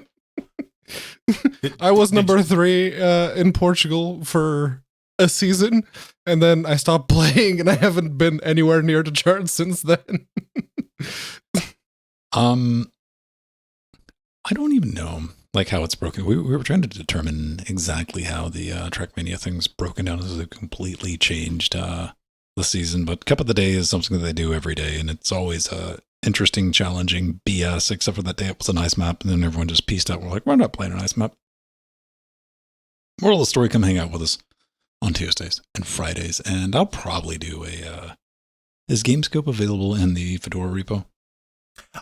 It is, but generally it's an older version. I just build my own usually. Yeah, like I was thinking about doing a video on, because it's also available in Debian and Debian testing, strangely enough. I'm like, and it's fairly recent. Like, might be doing a video just about, pulling it, building it, and setting it up and playing around with it. So stay tuned for that. Jordan, let's talk about Doors, man. Doors is future currency in our... Okay. Here's another weird thing in our universe. Doors are currency. Can we make that canon right now since we're fleshing out the 7 centers? Doorlers? Doors. Doorlers. Physical doors that go on houses and other places that require doors are the only accepted forms of currency in this universe. Can we agree on that? Yeah. Well, but it doesn't really matter because they all come in through the chimneys anyways, which I think is the main point of contention, right? Like, there's a war between like the humans and the Santas, and they're trying to keep the Santas out. They don't realize that they just need to stick the doors on the chimneys, and then they'll defeat the Santas. But okay, so if doors are the currency, what do like the little cat doors? Are those a detriment or an improvement on the value of the door? That's like a 50-cent coin, right? Yeah. Like, okay, but what is the 50-cent coin? Is the whole door all of a sudden only worth half a door because it has the little... Listen, we can talk about doorconomics later. See, you're trying to pay for some shit. Pedro's that motherfucker that's in front of you. Doing this shit. Like, and counting out I'm nickels the old from the person roll of that's nickels. counting the shackles, yes. He's pulling out his door book and getting his pen. He was like, all right, who would I need to make this out to? I'm like, oh no, why are you waiting until right now? You knew you had to pay in doors when you got in the line. Just do the Big Lebowski thing, pay for the carton of half and half with the check. Yeah. How about you, one bit, Amadeus? Jordan, seriously though, do you get anything going on outside of like laundry wars? No, it's the end of my training mesocycle, so my body's all beat up. I have a week off of training and then going into peak, so lots of lifting heavy weights for 1 or 2 reps. All right. Yeah. Gonna see if I can squat 600 pounds at sub 300 pound body weight. That'll go well. No poop. Or I'll die. No poop and no, prolapse. Listen, haven't pooped myself yet. Moral of the story, use a squat plug. What about you, Pedro? No. You have a spot plug? No, I do not. In fact, I very much regress to like me from 10 years ago, except I have a bit more money now. I suppose that's a difference. But yeah, no, I mentioned this last week. APB Reloaded now works on Linux. There's still some launch codes that you need to put in, but the Battle Eye has been updated in the game so that it will allow people using Proton to play it. So despite it not being a very good video game, objectively speaking, I know that, but I like it. I like what it does, and I like to play it. So that's all my free time this week. Is this one of those things where if I pull up like how many hours Pedro has been playing, it's just going to say all of the hours? It's probably going to say around 150 hours. Wow. I already had 140 from last 2011. Week? No, from 2011, and I had many others before the game was even on Steam. But on Steam I had like 140. So over the past week, I've added another 10 hours ish. Okay. Yeah. How many more hours do we think we could add to the horse before it finally bows and gets off its high horse and pays with dwarves? No, man, it's been here for 10 years and it ain't going anywhere. It's the Steam.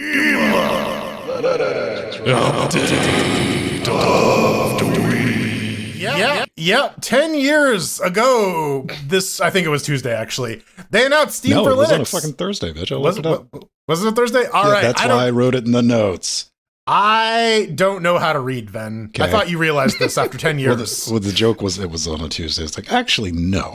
Yeah. Well, actually, we should have Pedro come in with that part. Actually. Well, I literally just guessed it the day because I didn't remember. But yeah, what I do remember is sitting in my in the research department at my college going, oh my God, they just released a Steam binary for Linux. It was on Ubuntu only, but like within an hour, it was running on Arch and Fedora and all these other things. And you could install World of Goo and Serious Sam 3. And it was crazy. You could actually buy and play games natively on Linux. Welcome, Linux users. Oh my God. You could get the Team Fortress 2 Tux thing that everyone installed shit on a VM to get. There was that. So 10 years later, and like, man, I remember we were all about the Linux native gaming stuff, and now 10 years later, we're in fucking Proton land, man. We sold out, man. Look, I bought in. Cool. I bought a Steam Deck. I bought the Proton, the dedicated Proton machine. Pedro's part of the problem. The February 14th. I mean, yeah, I had to pull up a calendar. I didn't know off the top of my head. I was hoping it was going to be on a Tuesday to make the joke. Turns out it was on a Thursday. We had our little brains blown fresh apart. I got this page pulled up from the Wayback Machine on archive.org. Just taking a look at it, and wow. It's crazy going back and looking at this from a decade ago, because we're talking about stuff like Half-Life, Serious Sam, Team Fortress 2, and a bunch of games that you already had from Humble. A bunch of games that came out in like 2009 that now we could play today. One of the things that we were able to do was to take our Steam keys from all of our Humble games and just randomly start plugging them into Steam, which before I had no reason to have Steam downloaded to play a Windows version of the game that I had native on Linux, and that was great. And this very show, we were 20 plus weeks into Linux Gamecast before this announcement. Which, sorry, we didn't really saved the show. If you're a time traveler and you're looking for that one point in time to erase us from existence, show up dressed as God Santa and ho ho ho, blam blam. No witnesses. Right, are you Linux Gamecast? I was like, I'm sorry to report, your Linux Gamecast is already dead. The Linux Gamecast you're trying to reach has been murdered. Please make a note of it. Come with me if you want to. So it was a weird time. It was. We were desperate for content back then because it was like, hey, to this day, I mean, this is why we still make it a point to cover open source games, projects, and stuff like that. We have an entire segment dedicated to it, but we do have this first segment, which is the Steam segment, dedicated to what Valve has done and continues to keep doing. Like, it has made Linux gaming a thing, like it or not. That's reality. You're free to accept or reject the reality. That's on you. But like, hey, you know what? We can still be friends. I really like the post, though, from the Wayback Machine, because Valve was bragging about having, not Linux games, total games, 2,000 games available 10 years ago. Like, that was a bold-ass number for Valve to put out. Like, look at that, 2,000 games. Get away from us peasants. You can't touch us. To which I was like, can we go back to those times, Valve? Like, because here's the thing. Out of those 2,000 games, 1,700 of them were great games because you curated your shit back then. Like, it was an achievement to get your game on Steam. Like, that was almost a guaranteed paycheck if you got your game on Steam back then. See, part of me very much goes with the whole, yes, free market, let everything that you can effectively support. Let it up on the store and just let people decide for themselves what they like and what they don't like. I like that. But of course, game developers don't like that because that means a lot of games competing or vying for people's attention. So, well, when it was small, because here's something that Steam's not fixed yet, Pedro Mateus, discoverability. There's no promotion or anything like that. So when you have this constant tsunami of new stuff coming in each and every week, that they've been trying. In fact, we will get to that in the next story. But it is. I guess people really wanted back when Steam only allowed certain games because that meant quality games, or at least good enough to get on Steam, and that would immediately give them had the right binaries for the platform. Yes. Although when Steam for Linux came out, there were a lot of executable not found because people didn't know how to set up the debug. Well, I mean, it's good to see something that hasn't changed. Right? No. Spoilers. Spoilers, man. We got an entire 2 segments of the show to get through before we get to that. All right, let's talk about a year in review. Steam 2022, a recap of tools, features, and data bits from the last year. And, I'm really glad, like, always looking at the latest art on the Steam store and, like, used as just examples throughout.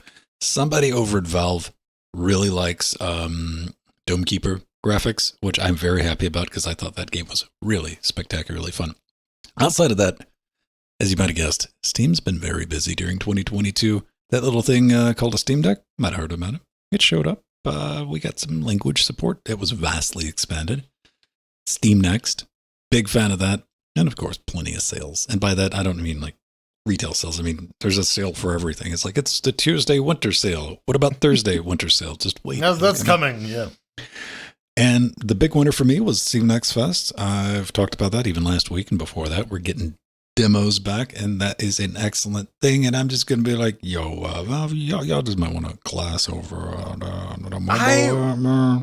I really like the authenticator change because that QR code login makes it really convenient. Like the Steam login process was fine. It was a little frictitious, but now like you can just scan a QR code. Here's the thing though. I like that too, but I don't like is this thing working? Did I tap the button to open the application? Yeah, it takes a while. It takes a second, but honestly, I'd rather have that over like, oh shit, where's my fucking phone? I need to have it anyways if I want to scan the QR code. But like, at least I had that ahead of time. I thought to myself, oh, I need to log into Steam. Let me get my authenticator. The 2 things I will say about the updated app outside of that is it is slow and it's clunky. Just like Big Picture. Like the new Big Picture mode. Yeah. All right, consistency. That's another thing that they released in 2022, yes. But no, I read this and I'm like, oh, you get down to the part where it's helping game developers make better games. Yeah, that's a yearly reminder of what that 30% that you're cutting Valve, that's what that's paying for. That's a lot. But yeah, effectively, they're giving games, well, in theory, they're giving games that only have local multiplayer online multiplayer with. Okay, we got to stop saying that. We really have to stop like pretending that Steam Remote Play is even remotely resembling an actual multiplayer solution. It is a fun little band-aid and a thought experiment, but it is. But I also think if we just wait it out, Steam or Valve forget it's a thing, because I think whoever came up with that fucked around with it. And they're like, probably not doing it anymore. Yeah, I'm bored with this next. Well, so like the core technology is fine. Like if you want to do like the LAN streaming, that shit works fine, right? Like, but you know, once you start like, I want to play a multiplayer game with Pedro. Enjoy waiting for your enjoy like the full second delay. It's the delay is so bad that your brain never gets used to it. So no. the one like, oh my god, revelation here is Steam growth increased during the pandemic. People were trapped indoors and had to play more video games. No. Though, to be fair, according to that same graph, even after the lockdowns were lifted in most of the so-called Western world, it kept growing. So I'm sure it helped, but it wasn't just the pandemic that drove This is how crippling addictions work. You know, once it gets introduced into gaming, and they're like, oh, I gotta keep playing these games, man. Oh, achievements unlocked. Yes. Like, but okay, for real, to be fair, most of the people who like that kind of Skinner box experience are playing MMOs, and most of them don't even have Dark Steam Souls. because the MMOs have standalone clients. They don't need Steam for that. Fortnite. Dark Souls doesn't really fit that definition.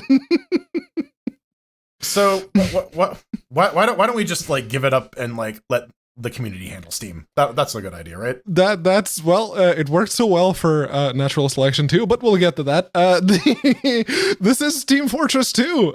There was a blog post that released with a certain wording, namely they called it an update-sized update, and now they're calling it a holiday-sized update. I don't know what the difference is, but the Reddit community at large, through their collective fits over the change of the wording. Hey, they changed the word, man. I don't know what upsets you, but I see a word changed. I don't know, doing myself for like an afternoon. There's that's the kind of mentality you need to in order to be like active if it's on an Reddit. Adjective, like a verb I can get over. But like a proper noun, that will set me right the hell off, Pedro. No, we added like 3 more commas to this blog post and it completely changed the meaning of like several sentences. But so they released a blog post and saying, yes, there's going to be an update. It's going to bring new weapons, new skins, new hats, and new game modes. It's an update. And they are looking for people who have put their contributions up on the workshop, or if they haven't yet, they should absolutely do it because they're going to be taking stuff from the community. It's Team Fortress 2. If you've ever contributed a hat or anything literally for the workshop, you know that happens sometimes, except that is now the core. I'm guessing that's what Valve meant when they said that the community was taking over. But yeah, the big story here was that Reddit collectively lost its shit because of the changing of the wording in the article. It's the war on Christmas, man. You can't get rid of holidays and replace them with updates, or I don't know. Here's the thing I need to know though. Like, when did we all just agree that holiday is considered a standard unit of measurement, people? Because this is a holiday sized. I'm like, keep going. Like, depends on the holiday, right? Like, I don't think it's a Yom Kippur sized sale. This is what I'm saying, man. Well, let's work on that. But then again, This post is edgy, attempting to be edgy to a fault. Like, I think maybe you're trying to go for the funny ha-has, but you ended up with the funny cringe. Like, I don't think emo Santa would appreciate this too much. However, he might see the joy and humor inside of it. New items, new maps, taunts, war paints, rawr! Other community contributed. What could that mean, Pedro? Other community contributed fixes. Like, what are they going to take from the community and be like, hey, this was broke. Thanks for fixing it for us. The anti-bot bots, just integrate them natively in the game. Yeah. But yeah, no, I wouldn't be surprised if they actually took suggestions from the community, like, this has been broken since, or this weapon should be very much nerfed or improved, otherwise it's useless. There's a lot of suggestions that you can take from the community. I'm not going to say that they're all correct, because they're not. Most people don't really know, because they eventually are just working for the betterment of their own experience, not necessarily everyone's. So how do you think when you end up on the TF2 team? Like, what do you have to fuck up, Jordan, to get put on the TF2 team at Valve? I guess think you have to be working on Artifact and then realize that they. That's mean, man. I guess everyone that goes to Valve has the idea of like, I can fix TF2, and then they move their desk to the TF2 area. They find that they're the only ones there. They pull up the source code and they go, "Oh no, fuck that shit." There is a room with the TF2 devs that, like, occasionally someone will wheel their desk in, and then someone else will close the door behind them and lock them in, and they are the TF2 dev from now on. And there's just a room full of desks and skeletons that they have to like keep. It's weird, man. You open the closet and it's like Jim from Guitar Center just chilling out, but you're too afraid to ask questions, so you just close that shit and you're like, "All right, I'm here now." TF2 room. TF2 room. Yeah. Yeah, no, I've seen a lot of people over in the wake of this to say that if Valve ever released TF3, never going to happen, or at least fixed TF2, that Overwatch probably wouldn't stand a chance. I don't think that's entirely true. It's Team Fortress Infinite. Nonstop. It is Team Fortress Legends, but it is really cute. It is really cute to see a bunch of people trying to pretend they still give a damn about TF2 on the internet. It's fucking adorable. Good job, guys. If you look at like the Steam charts, TF2, metrics. Your metrics have no power here, Pedro. But that's the thing. Even being a free-to-play game, comparatively speaking, it's doing fairly poorly, even compared to Overwatch. Well, but I mean, the bots are having a grand old time. That's the thing. Even in the state of complete disrepair that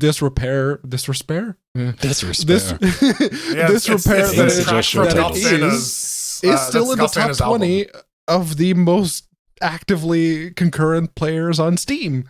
So, yeah, there's probably something there. All right. Let's talk about a couple of new games that came out this week. We're slowly crawling out of the dry season, and Parashotical Arctivibeatings rolls right off the tongue. It is, yes, it is a combination of Paranautical Activity, Arcshot, and Seasons Beatings. So yeah, I look at that as like, yeah, no, that looks like Paranautical Activity with the shooty and the generally oldie style looking graphics. It's just that I see that double barrel shotgun and they didn't bother rendering a hand on there, so I just assume a person's hand's that far back on the stock and I'm like, that's a broke wrist. But yeah, Paranautical Activity was one of those games back in the day that I'm like, I should like this. This is a first person roguelike type of situation. I should really like this, but I don't. I don't know why. Pedro, is this memes? Yeah, a little bit, yeah. The Seasons Beatings was also very, very meme heavy. I don't see any knots. No astronauts. No psychonauts. No broke-ass castle with no doors. No. I mean that. Listen, doors are expensive, man. You can't afford doors. I can barely afford this castle. It's priced to sell at $439 though, right? It is very, very cheap. It's less than £5 here. And it is, if you can run Paranautical Activity or any of the other two, you can probably run this. It seems to be very much along those lines. So, maybe give it a look. There's a demo there, so you can always just tap that button and see for yourself. That's this guy on YouTube. It's TikTok. Rather annoying. I was hoping it was like, and it was for free. Good on you, mate. Good on you. Creator B. It's procedurally generated levels for FPS, so I'm going to take a hard pass on that, unless it just shows up. You got to play it. I'm like, fine, I'll play it. I'm going to be too busy playing in the back rooms, baby, with my liminal reality. Doesn't this look like a blast? Where you can explore. You want to explore the back rooms, right? With all the liminals and the spaces and all the other the back rooms, the single most boring concept to come out of 4chan, and somehow listen to this, Pedro, because if you have a crippling fear of empty arse rooms, boy, this trailer's got it for you, man. Like it's horror superliminal. This is like layers of fear without the scary. It's layers of fear with literally nothing happening. The blandly parable. This reminds me of like moving in first day simulators. This is all this shit is. This is like apartment shopping simulator. This is Gone Home. Oh, happy face. Little poopy happy face. It is like, okay, seriously, like right there, like that better be elf's blood, depending on what the rent is, right? I guess. So like, I guess the goal of this thing is like you walk around. There's like non-Euclidean spaces. Shit fucks with you. It's all oppressive atmosphere. I guess. I don't know. Seems mostly positive. So the people who are into it are into it. I guess. Do you play this like on the ASMR channel or what? I've seen like people playing versions of this game for the past 2 years on YouTube, and every time I do, it's like, what's the point? Sometimes they throw in some SCPs because hey, it came out of 4chan too, so might as well. But I keep wanting like the dude in this trailer to like pick up something and then it just drop it and become super big. Like if you could just like introduce some superliminal, like Superliminal did. Superliminal was a good game. I don't know. It's glitch. Apparently, it's just really glitchy. It is an all caps highly glitchy, not to be confused with the all caps moderately glitchy, but slowly glitchy. Highly glitchy, super janky. Yeah. Okay. All right. It does require an AMD FX 6300. Blast from the past. Man. OG 6-core. Yeah. three cores. Three floating point. 6 in it. Yeah. The three like core pairs sharing L2 cache. So, neither of you were old enough, but maybe your parents had a C64? Nope. My dad had C64.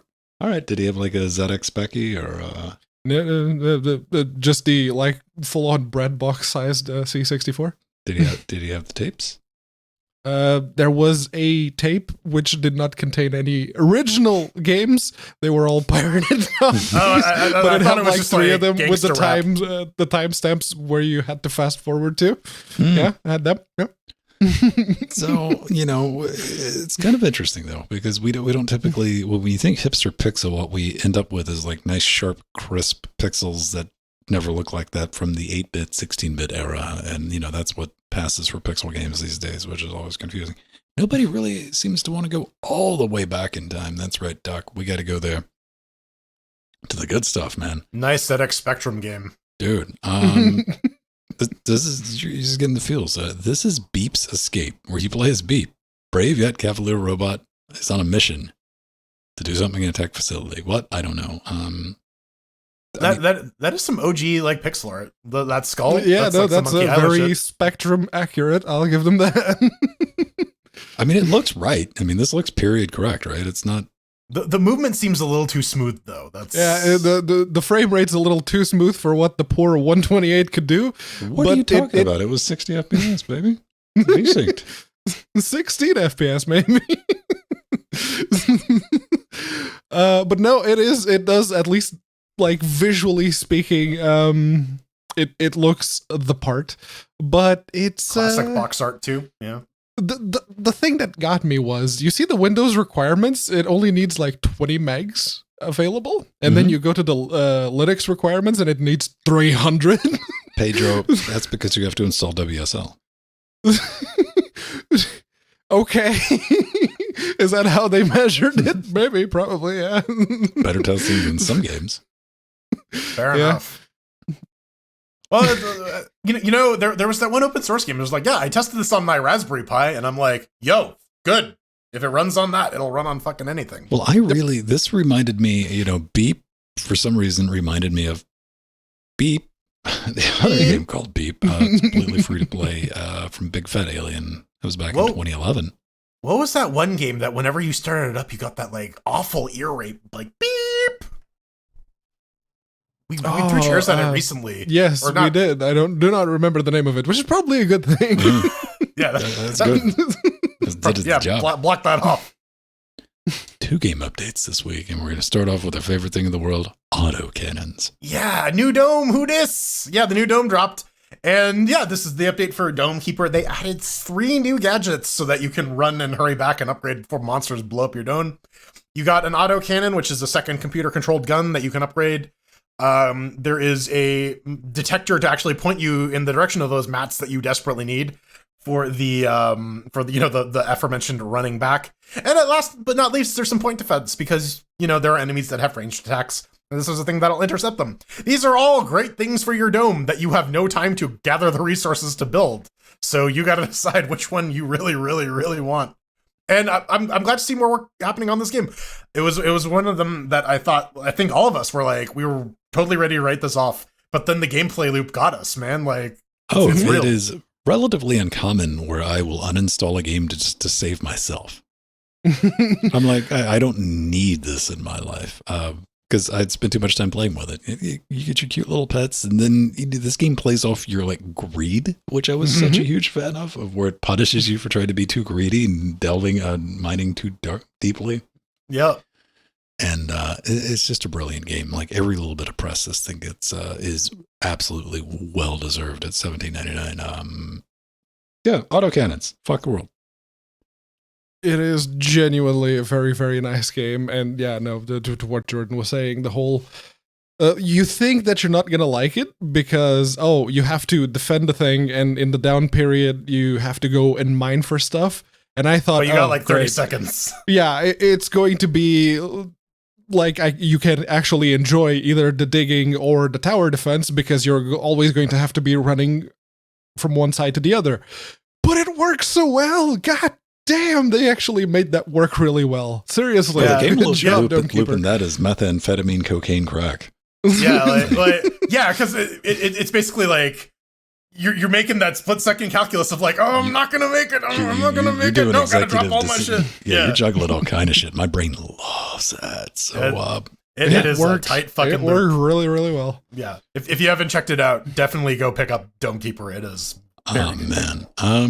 Man, this game's so old. I remember when it had Linux support, kind of. Yes, and never really worked terribly well. No matter how many times we tried, and we did. Okay, Pedro, how long? How many? Like 8 to 9 months. There was a small bug. The first time you shot your weapon, it crashed to the desktop. It was, I can't remember if it was the audio that was triggering it or if it was the muzzle flash, but something, whenever you shot, if you were playing as one of the humans, if you fired a shot, the game would crash. It was that bad, but it sort of kind of worked for a time, and then they gave up on the Linux versions, like, no, it's just Windows, and then they said, no, we're going to give it to the community. And now the community is saying, you know what? No, that's, we're done. No one's really been playing the game. No one's really been actively developing it from the look of it. And the people who were basically maintaining it on Steam said, we're going to take it down. It's they do say that the dedicated servers will still be available for people to host their own servers if they want. I don't know why you'd want to if you're going to put any still, kind of. They're still also keeping the main servers up as well, at least as long as they can afford to run them. So yes, but like the main servers will go down eventually because let's face it, they're not going to be making enough money at all to. It's still a better love story than Marvel's Avengers, man. Like 10 years is a pretty long time for a game. Like it is, and we could definitely probably get like Epic to host it. They don't even want to host their own single player games. it's a little sad because like now I really like the first Natural Selection. It was pretty neat, and NS2 never worked well enough for me to actually like play it. So it's kind of one of those sad ships in the nights. Well, but like that ship also people crashed. Could never defeat Natural Selection's 2's mini boss, which was the initial tutorial load time. Yes. Mm-hmm. Like the initial load on that game was minutes. Mm-hmm. And which was did they ever release Natural Selection 2 source code? No, I don't think they ever did, because like it started off being like a Source 2 game, and then they switched to their own engine, or they like heavily modified Source 2 to the point where it like lost upstream with it. The original Natural Selection went open source. I think that was Gold Source though. That was like OG Half-Life. Yeah, it was like back in what, like it was like almost 10 years ago. That one, but yeah, Natural Selection 2. If you want to keep, wait, what is this? A GitHub topic? No, just a bunch of mods.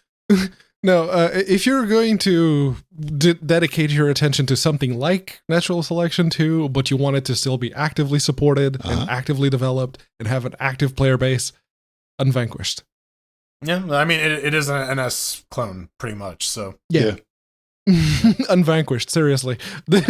Being on this podcast taught me about Unvanquished, and that game doesn't get anywhere near enough attention. Unvanquished. So seriously. I want you to go play Unvanquished with the types of people that still play Unvanquished and immediately get wreckedated and come back and tell Pedro, like, why, Pedro? Why did you put me through that? Gotta get good, scrub. Dodge. Well, coming up next, AMD's trying to dodge by open sourcing some FSR tech. That's so neat. blurry and sparkly. Is it a vampire? Well, you can't. That's how it's an effective dodge. You can't see what it is.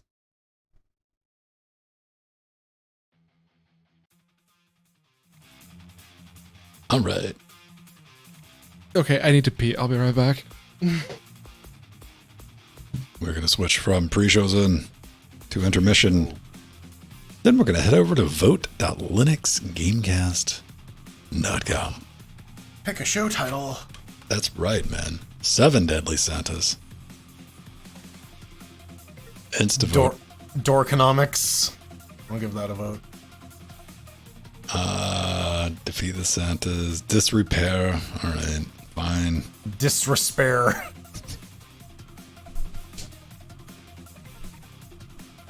Period correct. Dorlers. Not a Zoomtuber. Zoomtuber. Zomtuber. You can do anything in Zoomtuber.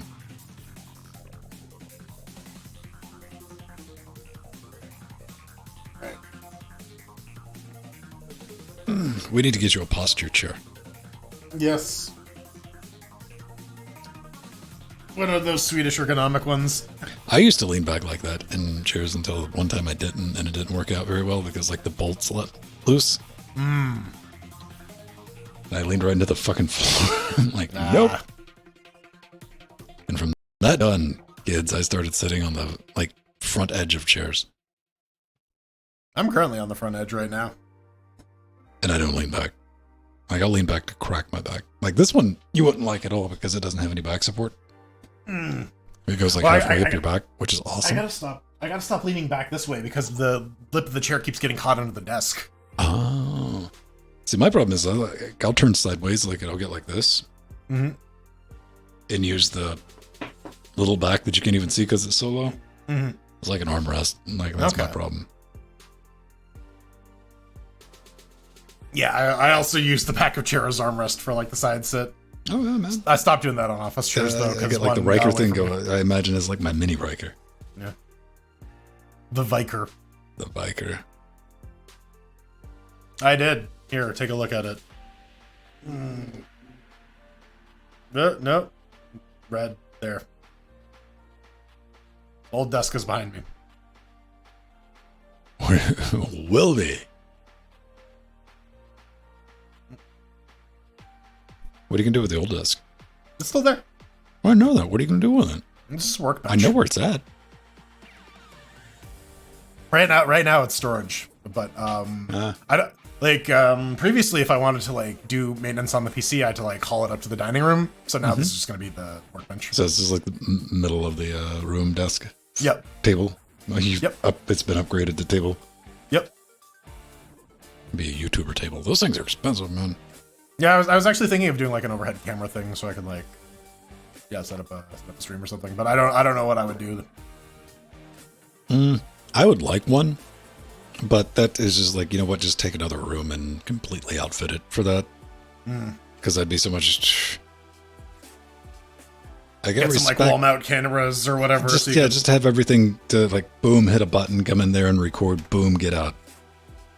Instead of spending 2 or 3 hours like resetting everything, running wires, putting cameras on poles, and lining up shots. It's not fun. I mean, I'm sure somebody gets off on it. Let's be honest. Oh yeah, like lighting people and camera people. You have to imagine somebody, at least one person went into lighting because that's their thing. Synth Owl, I am Gimli. What are you talking about?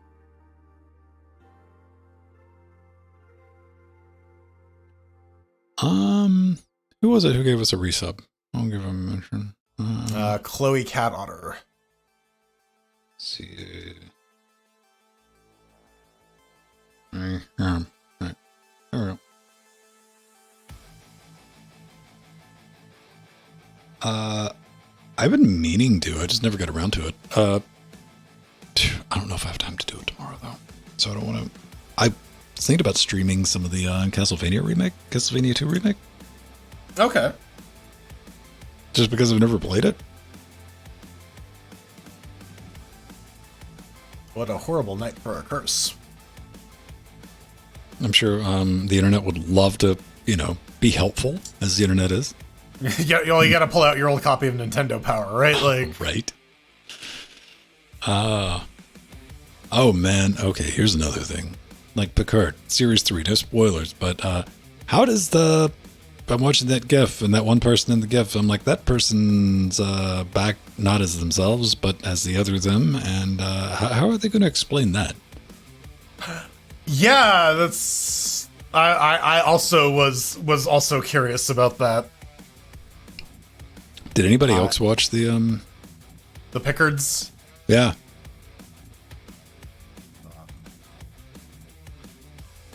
Like I have zero investment in Picard. Also, what is this communicator? Is that the joke? This communicator keeps flying off. Yeah, there it goes. And the oh yeah, whenever he does the Picard maneuver. When he does the okay. Yeah, okay. Yeah, whenever he straightens his shirt, yeah.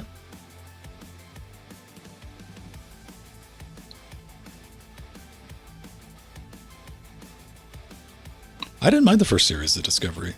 Here's the thing, like the Discovery didn't bother me because it was like so far removed. Mm-hmm.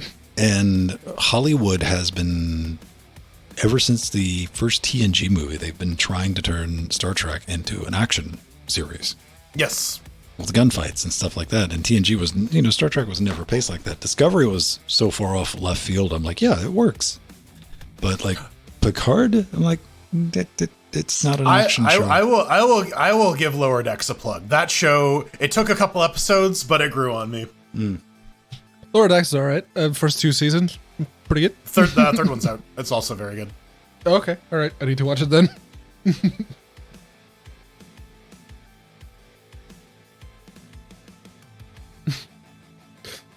Yes, Michael Burnham was like that petulant child that just does whatever they want, regardless of what you tell them.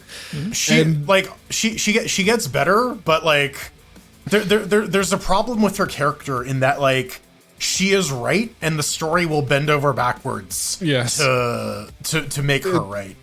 It's like all of her problems are completely artificial. And so I'm talking about like season 3 onwards, like especially like I didn't get that far. Yeah, even after like even when she becomes like the captain, and she has to deal with like the future Federation. I didn't watch Discovery. I watched Discovery for the show as a whole. I didn't tune in for like whoever. Yeah. I mean, watch the first 2. Then once we got to space time travel angel person thing, I'm like, you know what? I'm out. This is I don't know what this is, but I'm just not terribly interested in it. And yes, Strange New Worlds, pretty dope. I don't have a bad time with that. I look forward to seeing how they cock that up. And North Ranger, everyone in Star Trek has fucking plot armor. Let's be real. Yes. Yeah. I mean, if you were unless you're a red shirt. Yeah.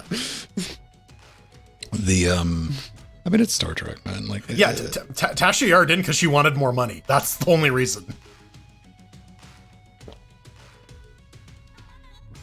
You got to make examples sometimes. Yeah. Well, they fired her and Crusher, right? Like, they just got rid of him because, like, yeah, that's just for Cleated House. Well, yeah, they got rid of Gates in season 1. They brought her back for season 3, but yeah, Dr. Pulaski. Yeah, I wish they kept Pulaski around. I really liked her as a character. She had a fun little arc. But but even though she was basically just bones. Well, yeah. See, I'd watch a what's his name? Butcher. Billy Butcher. Billy. What's his name though? Bones. Leonard McCoy. Carl Urban. Carl Urban. Yes. We were getting. Listen, there's always a way to it. It just. I mean, you got to be more specific. What is his name? The actor or the character? I mean, Cupid in Xena Princess Warrior. There you go. The guy from Tomb Raider. The other. Absolutely watch a Bones series with him. I think it would be fucking diabolical. They've been teasing like a Star Trek medical drama since like the original series. I think that would be, they just do that to get what's his name's hope up. They like fucking with him. Yeah. The Hollow Doctor. Robert Picardo. Talk about the one saving grace of fucking Voyager, man. Fuck you, Rick Berman. Ruining shit. Yeah. Everything in Voyager it's as bad as everybody said it was. I mean, I didn't watch it for 12 years until after it was off the air, and I had completely exhausted all sci-fi, and I was desperate, and Netflix is like, this is all we got, man. Yeah. I don't know. My thesis on like Voyager's quality is like Star Trek is always like kind of quality jackknife. You get like really, really bad shit, but then you also get really, really good shit. And most seasons, like TNG, TOS, Discovery, for the most part, they will sort of even out. Voyager's problem. Then you get like outliers like Deep Space Nine or Strange New Worlds or Lower Decks, where like most of them are really good. And then you get Voyager, where when it's good, it's just okay, and when it's bad, it's really bad. Voyager only had 3 good episodes, and all 3 of them had Q in it. That's it. End of discussion. There are some other good ones. But, I can make believe. You can was be the wrong. one I saw the most because it was the one that played before the cartoon started. Oh. So I'd get home from school, turn on the TV, and it'd be Star Trek Voyager, usually right near the start. When it was originally airing, and I think it followed DS9, and I was like, ew, no. Even then, like my reflexes was like, this is bad, whatever this is. I don't care about this. So yeah, I just keep Voyager on because the cartoons, usually Dragon Ball, came after that. So it's like, we're going to watch that so I can watch Dragon Ball. The Star Trek I watched the most of was TNG, and that is 100% because of Spike TV. Those fucking TNG reruns, man, that's kept me entertained. And I think that's one of the hard things about like watching Picard. Like, I don't have the nostalgia. This is like all the actors are like, they've done their time. They're old now. Let them, like, don't make Picard run. He needs to chill out. Riker doesn't need to try to throw his leg over a chair. Like, just let him chill out. He doesn't do that throughout the entire fucking episode, and it's tragic because Jonathan Frakes' hips can't move that well anymore. That's what I'm saying, man. It's like, I don't need to see that. Like, let them be behind desks and call the shots and shit. Oh, dude, in Force Awakens, Chewbacca was so sad, making Peter Mayhew run around on his busted-ass knees. Oh, yeah. Oh. They replaced him with that Finnish dude, Jonas Hans. Yeah. No, it's Jonas, but it's something or other. I don't know. I mean, again, it's like why I have no interest in the Indiana Jones. Like, thing is like, don't make Harrison Ford run. Apparently, they're doing an Expanse comic that takes place in the TV continuity after season 6. I'm looking forward to that. But they're doing an Expanse video game. They are the Telltale one with Drummer. Yeah, it's like Expanse, but you can where choices don't matter. You can be a belter. Well, yeah. The Canadians. Yeah. Well, yeah. Kara's Canadian. She's from Toronto. Like a lot of the cast. Yeah, like all of the shooting locations. It's like, oh, I've been there. Oh, this alien planet is just like a fucking provincial park. Okay, I've been there. Yeah, this is like watching an 80s sci-fi show shot by the BBC. Like, once you realize that rock quarry can only have so many color filters put over it. Yeah, it's like that one quarry in Wales. You're like, oh, we're doing this. All right, done. Man, what, all these planets, they look like whales.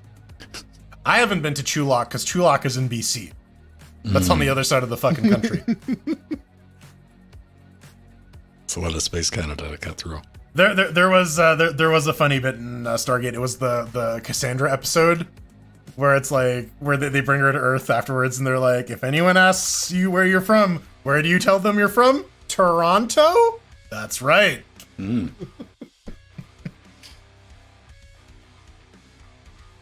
one's gonna question it. Oh, like, yeah, this person acts a little weird. Yeah, they're Canadian. Leave them. I was told the devil would be, I was told the devil would be attractive. Fucking Ned Flanders.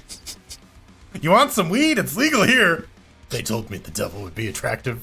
Oh, man. I remember when The Simpsons had good writing because we were of the age where we found it very good. I've been going back and watching old Simpsons. It still holds up. It's very funny. Very sharp. That shit had some layers to it, man. Like, it does, yeah. Crazy good writing. And the visual gags, too. Like, oh my god, there's so much shit crammed in the background. Things that you just miss. Like, stuff that you don't get. Like, you thought you got it when you were a teenager, man. You tack on another 2 decades on top of that, like, you get a completely different message in there. Yeah, it's like, oh, now that I'm an adult, I understand this context that I lacked when I was a child. All right, let's go do our news. It's news time. Let's do it. Very short news section. Yes. Mm-hmm. Gesundheit. Ladies and segments, segmented, bifurcated. Oh no, she's gonna bite my head. Disjointed. Please. Crush. I'm crushing your head. In 3, 2. The news, they are coming. Don't you worry. They are coming. Both of them, both newses. Well, 4 of them, but close enough. We will get to them. Don't you worry. But we will, as usual, have to put the kibosh on the. Can we put a kibosh on portrait photography, Pedro? We can put the kibosh on Dortrait photography. Not that one. No. you gotta that one's gonna stay there until it fades entirely. It won't be long. If you look at the bottom of the picture, it's already fading, so it'll be gone soon enough. Soon it will just be whiteness. We, on the other hand, will not be gone anywhere near soon enough. If you ask certain people on the internet. So yeah, if you want to pay us in chairs, because apparently this is the latest form of currency. Doors, yes, doors are the currency that we accept. Chairs come later. You can head on over to Patreon. Doors, door-shaped chairs, maybe. I can put hinges on chairs. I mean, if you have like a door in a chair, it's kind of like a toilet. Fucking witness me, bitch. Yeah, I mean, if you take one of the fold-out lounge chairs, then yeah, lawn doors. Haven't you seen Casino Royale? Anyways. Patreon.com/Linux Gamecast. It's better than a wet towel to the balls, that's for sure. Do you think we could get like an electric door? Yeah, yes, but we can't get a revolving door. That's out of the budget. Unless you help us out. Yeah, you can get access to our Discord channel by joining us on Patreon. Patreon.com/Linux Gamecast. Twitch.tv/Linux Gamecast. Sub there. Get into there. Talk to us. RSVP for game streams. Ben's doing Trackmania on Tuesdays and Fridays, and I do Borderlands 3 on Thursdays. So if you want to play some games with us, get into our Discord, RSVP, and you can get in that. We got a store.linuxgamecast.com, where you can buy your filthy merch, buy a sticker, stick it on your Hell Elks mug, and fill it with liquid and pour it all over your Frank 1999 on your door. Send me a picture. Spill it on your Frank sweatshirt. Yeah. Put that poster and let it fade into nothingness. Don't put a t-shirt on your door. Do it. I mean, you can, but that do it whatever you want. I'm not your mom. Waste. we got wish zones as well. If you head on over to linuxgamecast.com, mouse over the support button. Ben has one, Pedro has one, Jill has one, I have one. You can buy us stuff and send us little notes that we have to read for you on the internet. If you send Ben some stuff, bonus soda, you get your name on the wall behind him. Look at it. It's all you can blink and shiny. Dude, our audio listeners love that. Oh, absolutely. Listen, they can hear the blinking. It goes. We got some people to thank. We got to thank Chloe Cat Otter for resubbing to us on the Twitches, and we got to thank David for increasing his Patreon pledge. Latest executive producer, and I fucking love the reason, David. David just dropped it out because we were talking about some game last week, and I'm like, that motherfucker looks like MCP Pants. And that's what David writes in. He's like, my patron support because you mentioned MCP Pants. Damn right. Will you do that every time we mention MCP Pants? Candy. I don't know, man. Like if we just say like MCP Pants like 50 times. Here's a real question. Is like MCP Pants considered a deep cut? Like probably not to our group, because that's like series 1 Aqua Teen Hunger. So 20 years ago for like one episode, there was like a rapping spider from hell. Who the fuck knows about MC Chris these days, right? Like yeah. Nerdcore was like a lot more in the Nerdcore happened and it didn't, right? Yeah. It's still around. Like it's just all on like SoundCloud. I got backpack. Why you gotta play got jets on IGA? All right. Well, yeah, we gotta get into the news segment. Thank you for your support. You're awesome coming out with us, and yeah, AMD. It's not drivers, but it's driver adjacent. AMD FSR 2.2 is out, and of course, like with most GPU stuff that AMD releases, they have also unleashed the sauce. I hope this means that more games will have it. That would actually be awesome.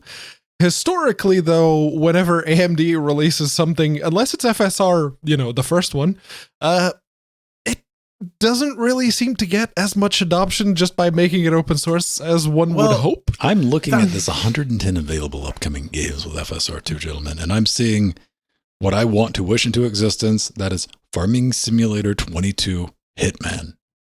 Yes. Listen, you fertilize your crops by murdering people and burying them in your farm. Well, like Pedro, you bring up FSR 1.1, and like that got everywhere because you could turn it on whether the game liked it or not via GameScope. Yeah, you could do it in post-processing instead of having to do it in like anti-aliasing layers. Yeah, this whole having to actually implement it in your game. We have a bit of a problem with software developers being allergic to like doing software development sometimes, so having to do it themselves. Yeah, so but Jordan, if my game's really popular, not only will they send somebody over to do it, they'll give me money. Well, that's NVIDIA, not AMD, man. There's a reason Yeah. Here's the thing. At the end of the day, though, FSR 2.1, which you probably tasted it, you get a little taste of it. I mean, it works with protons and all that. It's already kind of close to DLSS 2. So, I mean, if you squint a little bit, happy to see this. Maybe, do you think somebody's going to do something with it, though? That's kind of the thing, isn't it? Like, is anybody going to implement this? Are we going to be seeing Super Tux Card? That would be nice. No, but we will see Super Tux, just to confuse us. I really wish Super Tux Card would actually try to use some of what AMD has released open source in the past, but they haven't even released their game on Steam yet because of licensing issues. That's mean. So, just say they're French. They claim it was because of licensing issues. So I don't know if they like AMD's choice of license and that's why they're not doing it. I don't know. Why would they do? You know what needs to have FSR? You know what? Live a little. Blender. For the previews, yeah. No, I just want for the application. What license is this under? Does it say license? Quit. That's like a professional question. We don't cover that. No, we don't. We want to talk about software. It's probably I don't know what. Am I? Yeah, let's just spitball the license. And it is View license is it is its own license. It is licensed under the AMD whatever it is. Free of charge. Okay, so it would probably be because of licensing issues. Permission is hereby granted. Limited rights software following conditions. Copyright notice software as is without warranty. It pretty much says take it. Go forth and fuck with it. More or less. That's almost like Zlib. All right. Okay. Yeah, very, very, very, very minimal licensing. So it's probably not that. Maybe they'll implement a Dolphin one day. Do you know who loves licensing? Nintendo? No, Nintendo. As in, they don't let it go ever. They don't want you to mess with anything. And I'm saying that as I'm looking over the Dolphin EMU page and I'm like, do I dare play any of these videos? Maybe not. I don't know. I'm a little scared. We need to talk about the progress report. They kind of piled on with the December and January 2023. If you don't know Dolphin, that's our GameCube emulator, right? Wii and GameCube. And Wii cubes. Yep. Finally fixing. Okay, here's the big thing. Let me. I'm Skylanders burying the lead. They finally have fixed what everyone has just long held said the game-breaking bug. There it is, right there for our video. You can see the reflections. Game-breaking bugs in Quake GX. Until very recently. The homebrew port of Quake, the shareware to the Wii, it suffered a massive graphical glitch, making it completely, totally, 100% unplayable. The real fake bump mapping has been implemented, it's been restored, and you can now finally play. Look at that, night and day. You can actually play it now. You can see the reflections of the light, Pedro, on the walls and other normal mapped effects. Unlike this smearophode of whatever that's supposed to be on the left side. Like, I can't even make out what that's supposed to be. Mustard. I think it's one of those light pillars. I mean, maybe if you use your imagination, who knows? Who can tell? Oh, look, it's little baby Coco. There's a bunch of Sanks and a bunch of Zeldas, but a couple of things going on with this update. They removed the ability to boot DVD backups. And as you might have guessed, the 7 people that even knew that was a fucking option came out of the woodworks and they're complaining about it. And so they said they might revisit it, but they're not going to make any promises. And amiibo type things, right? Yeah, the Skylanders toys. It was like a collectible miniature game. Do we have a visual aid? I thought I passed over visual. There it is. Yeah, it's like a little Fargate. And you would plug a toy in it and so how it actually works is there's just a QR code and nothing's actually stored in the mini itself. It's an NFT. You scan it and it unlocks it in the game. So normally they had this supported via USB, like the thing just plugged into a USB port, so you could hook it up. Dolphin would recognize it. You could scan your Skylanders things, but people who are playing on mobile don't necessarily have a USB thing they can plug in. So now you can just create and add them and not have to pay for a physical DRM. Low-key targeted at iPhone users, is that? A little bit. Well, speaking of mobile, they were looking into some performance issues on mobile or on performance constrained systems, and they happened upon a new mysterious hack that seems to make VBlank Skip just work magically, but only for GameCube. They tried implementing it in PCSXR or PCSX2, and it just didn't work. The game's fucked up. So no one understands why this particular thing does work in terms of frame skip and slowdown, but the end result is that if you're on an Android phone or if you're on a weaker system, you will actually be able to play some games that were previously just completely unplayable. And if you're into the Mario Kart Wii and you wanted to play on the popular community servers, which were behind CTGP Revolution, well, now you can. They actually, if you read the article or if you have been following Dolphin wanting to play Mario Kart Wii through Dolphin on the quote-unquote official community servers, you probably realized that they, at first, CTGP did not want to support Dolphin because it made cheating really, really easy.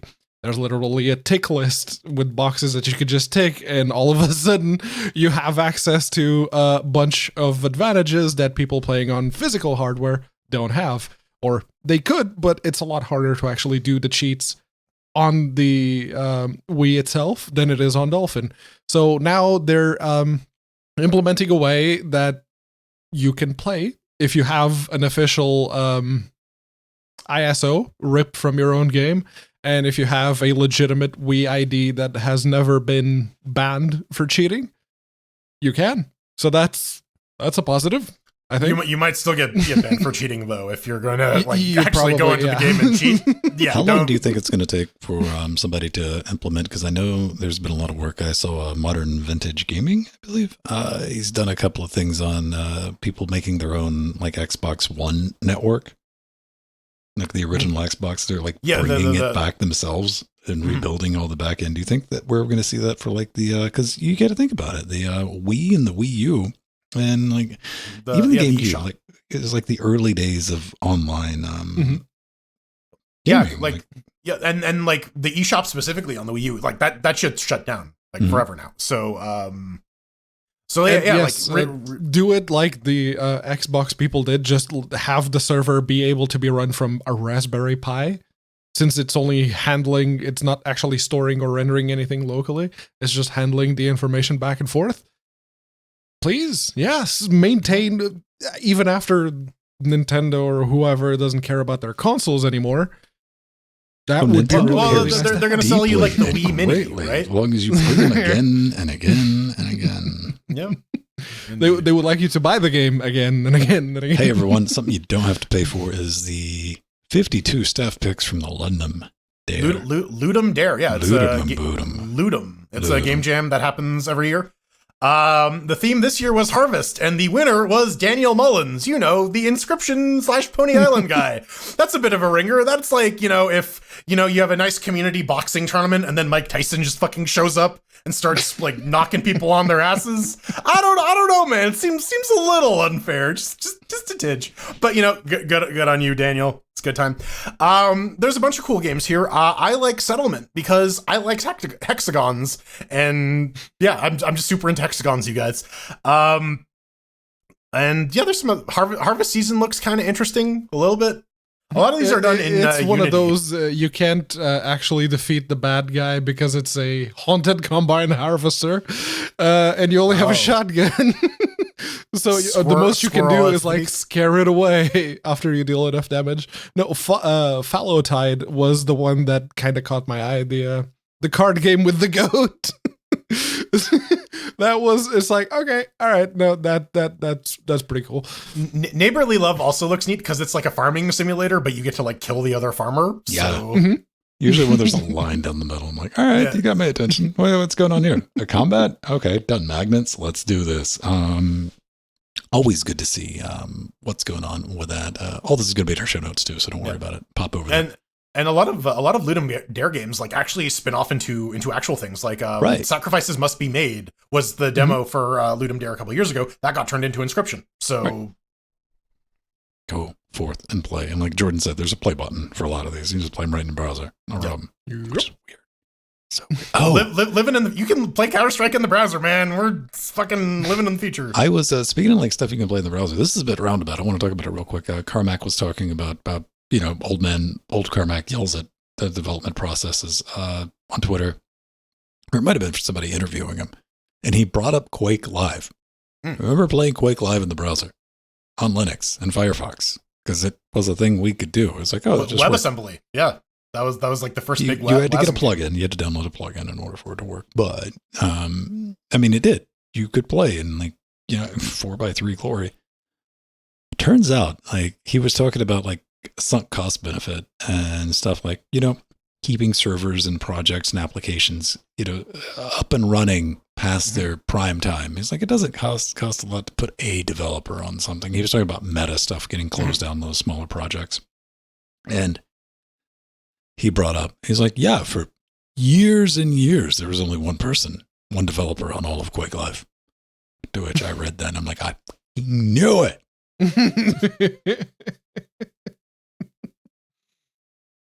As you were, MIDI Force. Yes. All right. So we brought this up a couple weeks ago. I think it might have been last week. I don't know what time is anymore. Force Engine, Dark Forces, Jedi Knight, that got released, open sourced, and had Linux builds available. Before there were some issues with the sound system. Those have been fixed. You no longer need external MIDI devices. Also, we got a little Steam Deck fixes. Stack size requirements go down. Support for 800p. All good stuff. And we got a fancy schmancy new binary name. It's called The Force Engine because the Force. Because somebody likes typing a lot? That's the only fucking reason I come up with. Yeah, it's THE tab. Tough. It's nice to see 800p for the Steam Deck. It is. I'm glad we're seeing that, especially in open source projects. And it makes a point about bringing out like the AWE sound fonts, Opal 3. Like, I don't understand, man. That's how Lutris fixed it. If you were trying to get the Force Engine running through Lutris, Strider was very proud that it pulled all of the sound fonts automatically, and you could just do it. Why? Some people are just like strangely hung up on like 80s and 90s musical beat boops being MIDI or Sound Blasters, stuff like that. I'm like, that sounded bad, man. But hey, I don't know.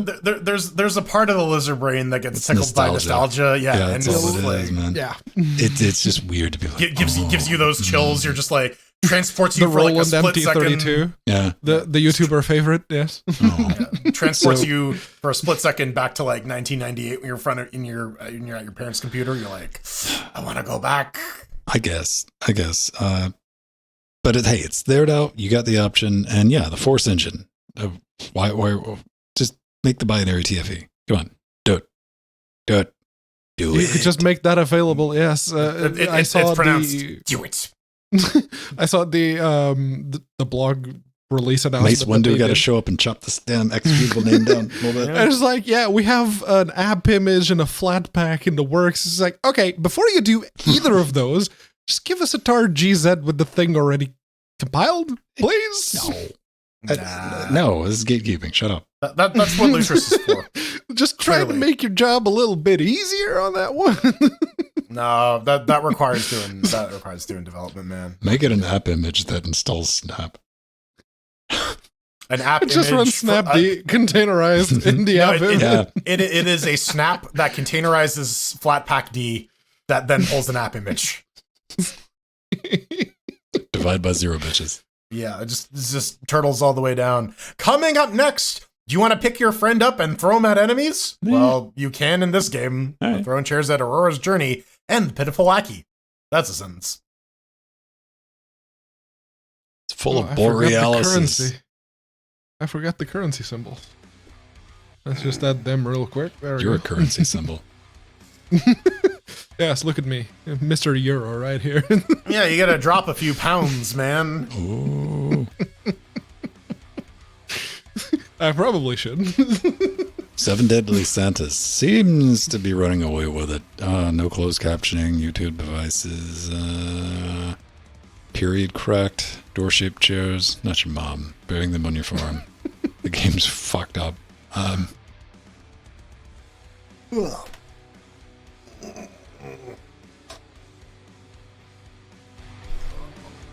Let me see. Where are the chairs at? Oh, chairs are below. Hey! How far is that in the game? That's about 45 minutes in. All right. I had a puzzle break on me before I could get to that part. Okay, here's where I'm at with that, is I almost fucking tapped out when it made you sit there for over a minute on the 2D version of the trip in the fucking car, where you don't have to do anything. Yep. The car just automatically runs fucking over everything. I'm like, why am There's the ones in the sky. Those are the only ones that you gotta shoot down. You don't have there to weren't any. No. They didn't. I didn't have shit in this guy, son. It randomly spawns the enemies, so sometimes you just don't get the enemy place. Okay, I got a few in the sky that drop bombs, and if you get knocked out of the back of the car, you gotta restart the... Nope. I put my controller down and made some tea and came back, man. That is the part where I discovered that if you hold down the trigger button, it just shoots continuously. Oh, yeah. You can hold down both of them, so you get like the dual action. Yep. Yeah. Or you just go into spray and pray where you shoot the shield crushy beam and the shooty pew pew thing. Yeah, the aiming in that is really bad too. Like it's... Yes. I tried to put a fine point on it. It's that game, but 2D side-scroller instead of top-down. It's baby's first... Hey, you know that top-down zombie shooter, whatever. It's that game. Zombie admin. Yeah. Yeah.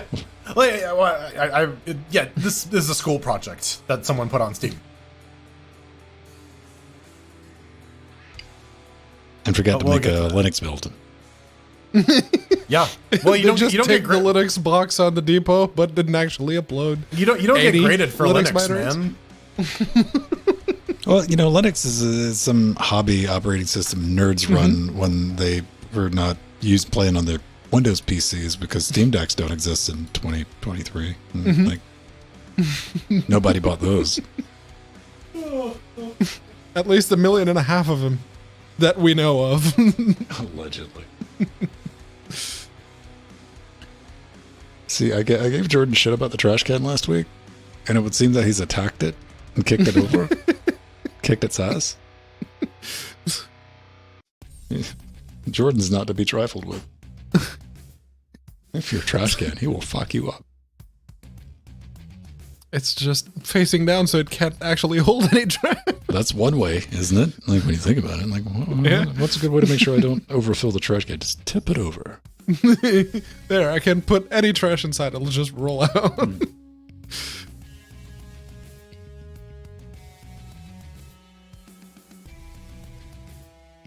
Not to be truffled with.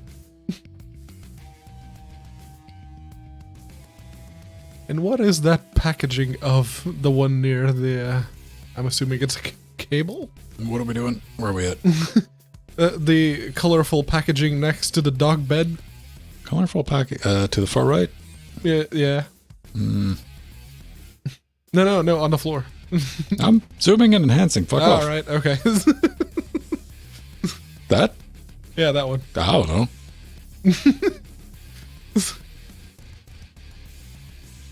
Now I get why the dog doesn't lay on the dog bed. There's a great big roll of cables on it.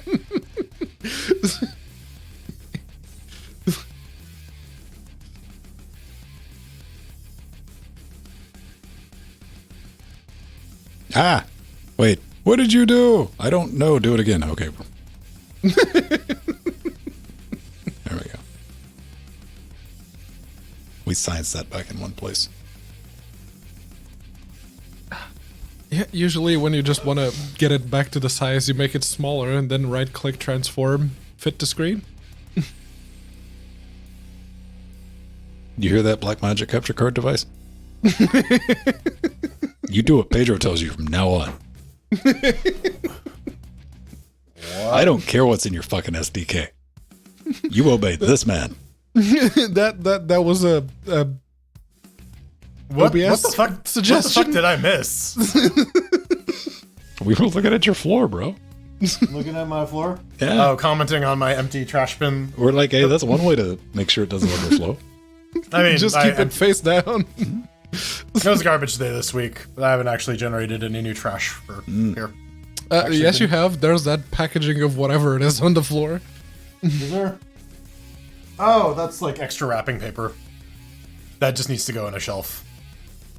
Okay. It's extra wrapping paper, Pedro. Yeah, I thought that was like a packaging for something that just been squished and left there, but no, apparently No. That was for a gift for my wife. Okay. There's some leftover paper, so can use it for a small thing. She likes opening gifts, so get some brownie points. She Why gets don't her you just put paper. it in like one of the trash bag things? Because she's not a raccoon. Neither is the people over at like Strider's, but that's how they brought presents in the trash bag. Are you accusing that Strider of being a raccoon? I do have a gift, but that's for next week. Listen, based on my interactions with the woman, I cannot confirm or deny whether or not Jill is in fact a raccoon. Pedro, are you trying to hide that gift? It's technically hidden, yes. Ah. Nori knows I already have it. In fact, I conspired with Nori's sister to buy her that gift. So, yeah.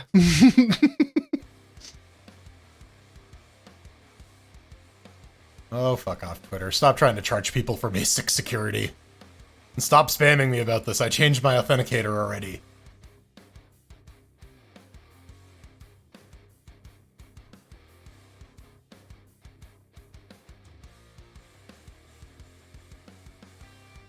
Collect them all. What? The water bottle. Princess Leia water bottle. Yeah. And a stormtrooper.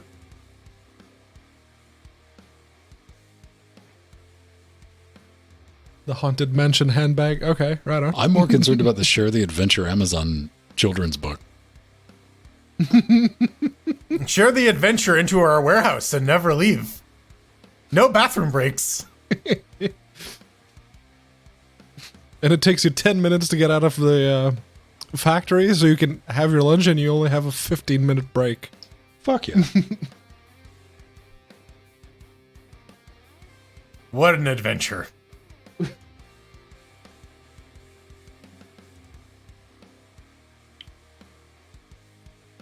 Oh, God. And then they try to deny that people peed in water bottles. Shit, and try to pretend like that. Like, man, let me tell you about over-the-road trucking. You want to talk about like some with your amateur ass bottle, any kind bottle of, you know, like distant driving where you can, if you're on the highway, you can't just stop. That is like the scary things. I was watching a guy who does like volunteer, like cleaning up freeways and shit, like, you know, the medians. And he's like, yep, here's another piss jug. And he holds up like a full-size like a milk, like big a one, dude. like a gallon of milk or 5 liter, 5 liter jug. Oh, imagine having to empty that out. It's been basting in the sun for a few days. Oh, man. No, well, it's been basting in that guy's fucking truck for as long as it took to fill up, right? Like, I don't know about you. I don't pee that much. Not saving that for later. Hashtag sun tea. Hashtag not my ramen. All right. Let me do a super quick bio break. How are we running this? Pedro first. I guess I go second this week?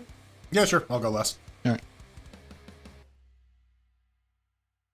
Shake it up a bit.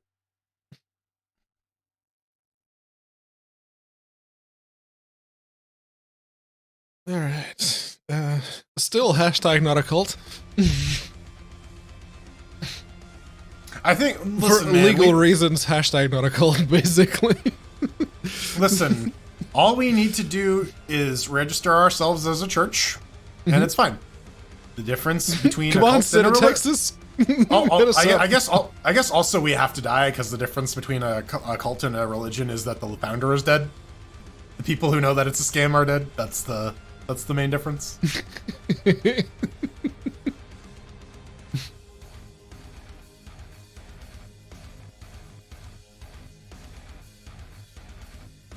Apparently Australia is trying to get their hands on David Miscavige. Good luck with that.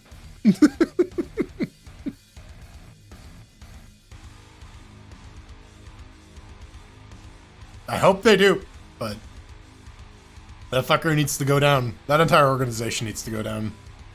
Yes. Please don't sue me. I think we're probably okay. No, we're not. And the video platforms were not that popular, so we're probably okay. Security through obscurity. Sure, yeah. Aurora's Journey and the Pitiful Aki. I don't know. I every time I look at this title, I want to like rearrange it, but I can't figure out how.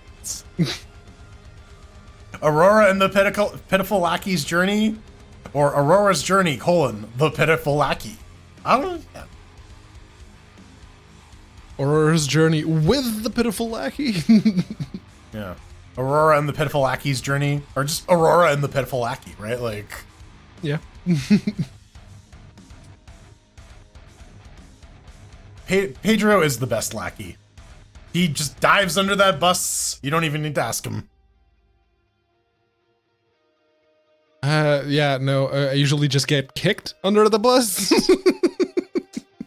Not even thrown, just kicked. Not according to my revisionist fistory, Pedro. Revisionist fistory. Yes, I said revisionist fistory. I was just repeating what you said. Fisto Fury. I'm gonna change my name to Fistifer. No, we're gonna finish filming this fistography. That would be a good like collection, like a good name for like a kung fu movie collection, the Fistography. It's gonna be called The Memoirs of a Goth Santa. No, that's going to be the spin-off after it goes into public domain. Someone's going to create the interview with Goth Santa and the memoirs of the Goth Santa. Christopher Robin. You see, the problem with that, Don, is that is basically half the enemy base in Nier. That's Fisto from Fallout New Vegas, which is a sex robot. Or Fisto Roboto from Archer, which is an intelligent learning sex robot. The best part is that he's learning. All right. Yeah, we should be good to go. Let's do it. Yeah, let's fucking go. Cool.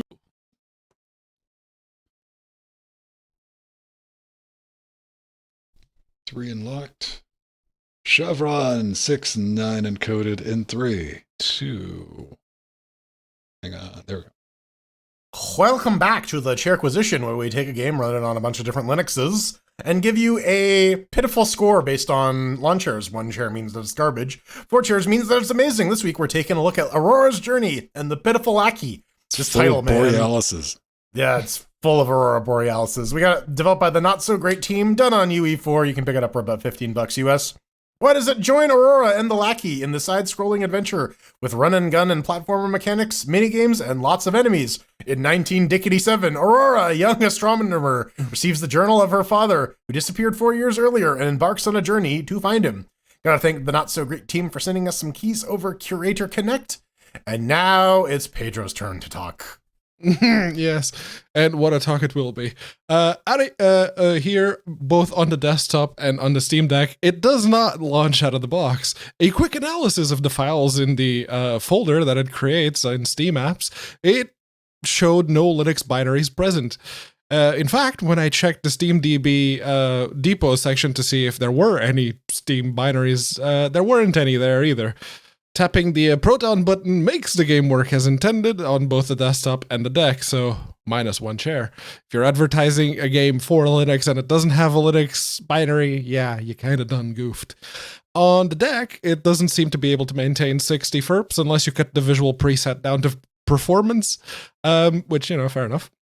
On the desktop, I tried disabling VSync and set the frame rate to unlimited, but it made no difference. It's all 60 all the time. The controllers work, but you can't rebind inputs on it, or if you're using the keyboard and the mouse, you can't rebind those either. Yes, you can use Steam input, but the game itself offers no such solution. In order to shoot, you use the right trigger or the left bumper to use the little laser thingy, and to aim, use the right analog stick. Guess which 2 inputs my malformed right hand can't reach at the same time. Yeah, so I had to play with the mouse and keyboard until I picked up the the alpaca and realized, wait a second, with the gyro implementation, this actually works. So yeah, you can have your own true DIY controller to work around the game's limitations. That seems feasible. -1 chair on that one. The graphics are alright. The sound matches what the visuals indicate, except for the voice acting, or mostly lack thereof. It's a Spanish voice acting. It was done by a Spanish team, which I was not aware. But when you get to the store and you start talking to the store owner, you hear protagonist, which I presume to be called Aurora, actually say hola in Spanish. So there we go. As for the fun, yeah, I'm pretty sure. How do you say hola in French? Bonjour. Salut. There's a few options, but yeah, as for the fun, yes, it would probably be a very fun game. From what I've been able to play of it, it seems fairly well done in the story department, and it got more than a few chuckles out of me. They're going for the slapstick comedy, and in my opinion, they kind of nailed it. The first 30-40 minutes of the game are kind of run-of-the-mill. They're not very funny, but as soon as you get past the first 2 bosses and you get to this part that's about to come up, they did a very good job of making the Lackey extremely annoying and Aurora very, very funny in the way that she writes. There's a little tutorial screen up, which one of the keys is slap the Lackey, and that's important. But yeah, It is unfortunate that I can't enjoy the game because the controls are not rebindable. I died a lot getting through the first few areas that shouldn't have been all that difficult, but everything was made harder because I had to play in an uncomfortable position on my arms, having my right hand and my left hand on the mouse, and my right hand on WASD so that I could play it like this. Right up until I remembered that the alpaca has a really nice gyro implementation. So yeah, the courier bit that's on screen right now, driving some 1930s pickup that does 120 speed units, that was actually fun to drive, and I could just use my left hand to WASD around, so that was fine. I wanted to give this game a higher score, but the lack of Linux binaries, while claiming to be a Linux game, and the inability to rebind controls makes it so I can't really recommend it, regardless of how fun or funny it may otherwise be. 2 chairs. Ben, you're going next? No, you are. I am? All right. I thought it was Pedro, then me. Oh, yeah. You want to go? Yeah, am I supposed to go next? Sure. Yeah, I thought that's what we talked about. I wasn't paying attention to what I said, man. Fuck off. All right. So check it out, man. Over here on Debian Testing Land, which will soon be Debian 12. I know. Time flies when you're having fun. Game doesn't launch when you download it. You click the play button. You're like, well, it's been a minute. It's been, man, like I've been dealing with this for a decade, which we have. What Pedro said is absolutely true. They didn't ship Linux binaries. In fact, there's no trace of Linux on this whatsoever outside of their store page where they're like, hey, give us some money and we're not going to give you what you paid for. I cleared off 90 minutes like I do on a Friday. Here we are. And that 90 minutes is more than they bothered to QA the product for putting it up for sale, man. In 2023, that Steam Deck, it's moving the needle a little bit. Linux isn't just your random hobby hyper nerd operating system that occasionally play games. It's on probably the second most popular handheld. Well, it'll probably end up being. Do you think it'll ever overtake the Switch? Probably not. But I think the Steam Deck will definitely be in like the top 5 portable gaming devices ever released. And it's running Linux, and it doesn't run out of the box on Steam Deck. I wasn't very happy with that. However, the few available options, if you tap that Proton button, it does work. Full screen windowed. That's good. Controller worked, and that's kind of a bonus since fuck me if I could figure out how to navigate any menus or engage any menus using the keyboard. Just didn't seem to want to work at all. As far as the graphics, you know what? Nice GameCube demo. I'll say that. I'm just going to be real quick on the fun, though. I want to say, I just want to apologize to everybody because I didn't get a chance to test this out until Friday. If I'd been on top of this quicker, I would have just scrapped this from being on the chair position. I take full responsibility for that. But does it make with the fun? It doesn't. I mean, this is baby's first that game. And what I mean by that is this is the side-scroller version versus the top-down laser point, wave it around, shoot it, pew-pew type game. Laser pointer, and you get the occasional puzzle, kind of stretching the word puzzle here. This might have worked maybe as a point-and-click adventure game, or like maybe if it was like 3D conceptualized something. I don't know. This platforming to convey the storytelling, and you're seeing this 3D time-filling segment that Pedro decided to inflict on himself. Like, no, fuck all this. Also, like your art's reasonably well for like maybe what you're going for, but like the game, all the game stuff in this is bad, man. It's not good. I don't like it. Also, I don't understand why Pedro's being so generous, but if you lie about your operating system support on your page, you get 1 chair from me. Yeah. So on Fedora 37 64-bit with the R9 3900X and the GTX 1080 Ti, I tried to launch it. Apparently they've started to ship binaries in the Linux depot, but they are just the Windows binaries because a wine dialog box popped up, like creating new wine prefix, to which I said, fuck that noise. Switched it over to Proton, and it launches. Once you get the game into the game, it's another situation entirely. You do need Steam input enabled for any controls to work, and the menu doesn't really make it clear what keyboard buttons you're supposed to press. After a couple seconds, I eventually settled on F as the yes key and escape on the no key. There are no others. Once you get Steam input enabled, that's all sorted. The graphics are very basic program art and some canned assets. They get the job done. The soundtrack, I don't know. Some people seem to like it based on the reviews. I just think it's kind of meh. Fun-wise, yeah, it kind of sucks. You got a little pea shooter, a shield buster, and your little robot buddy. And the robot buddy is the only thing that does any real damage, and they're on dignity cooldown if you use them too much. There's some puzzling you can do with them as well. But between all of that are the unskippable exposition cutscenes that never fucking end, and the long stretches of nothing in which you just walk around and do nothing and admire the scenery. And like, I don't know. You're showing me this cute little town that apparently you can explore and do jobs for later, but like, if you're gonna make me walk through it, like, give me the opportunity to explore stuff, or like use that to give the exposition for like the state of the world instead of these like 20-minute long exposition dumps. I don't know. I feel there's some presentation issues.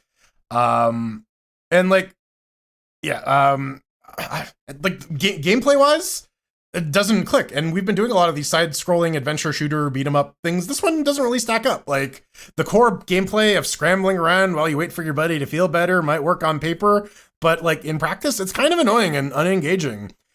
And like, you can't hit anything that's remotely off screen. You have really lackluster movement. There's some really sus iframes, and like, it's not even exciting to like try and run around and dodge when you're waiting for your buddy to be able to be shot again, because like there's no mobility options, and like if something kind of grazes you, you take damage unless you hit it in the middle of the hitbox, in which case you are immune. Yeah.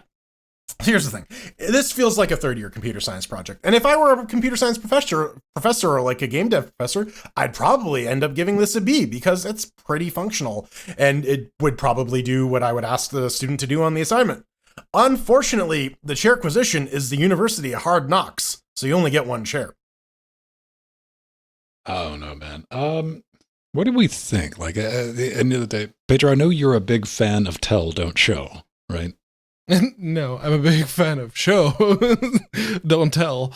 And this one doesn't really tell you much of anything, ever.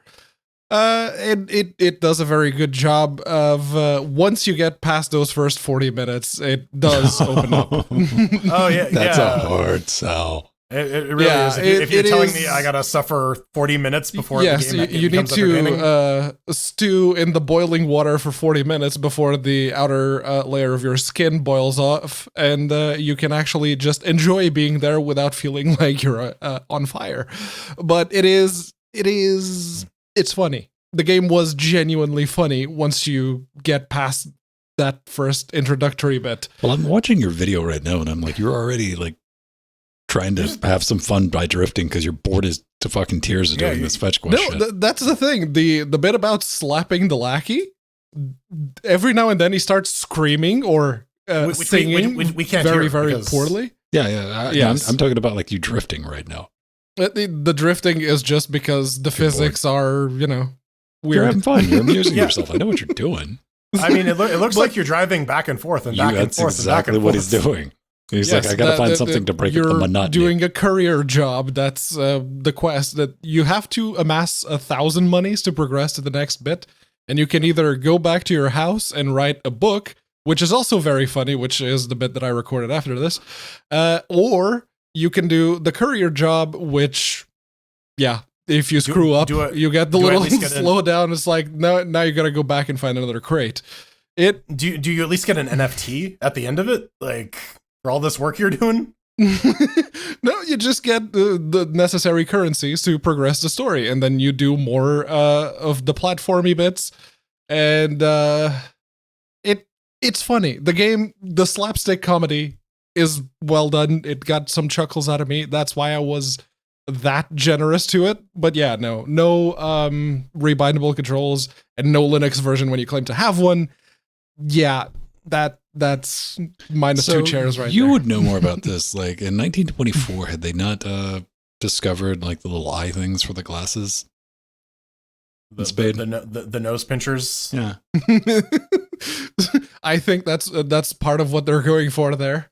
Not really a hipster because she is from the 1920s. Dude, did you see her poor dad? The poor girl, her dad was a hipster. Did you see his mustache? It was a upside down handlebar. That dude had like 3 fixies at home. And she's one of them. All right. All right, that's going to do it for us. Coming up next, can gaming defeat the perils of old age? I don't know. Can gaming defeat the perils of old age? It's a tale as old as time. That's why I get up every morning and go straight to the casino and play my slots. Shut up, Grandma. No one asked you. Gotta keep active. Shut up, Grandma. Drink your prune juice. No, that was straight up my grandma just going to the fucking casino. that was her favorite shit, man. That was it. Fuck you, move to Florida, spend some money.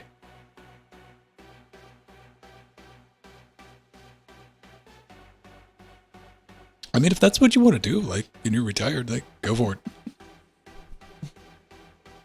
I know some people, like, especially kids, they get upset. They're like, that's my inheritance.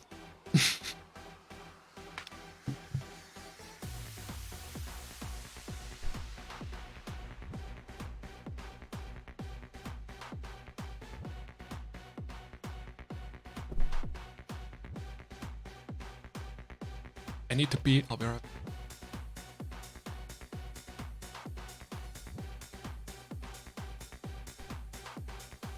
Yes, I'm still here.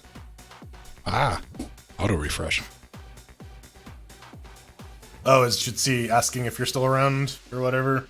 No. Showbot. I was taking a look at some of the show titles, and it was like, oh yeah, does that thing. And it does look like Seven Deadly is going to be the name of our first feature film. 7 Deadly Santas. SDS.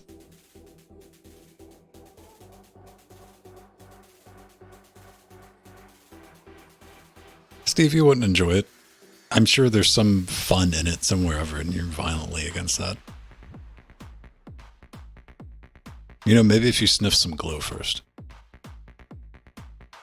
I mean, sniffing glue makes everything fun. The glue doesn't even work anymore, doesn't it? It's like, did they take the shit out that they gets take you the high? good stuff out of the good.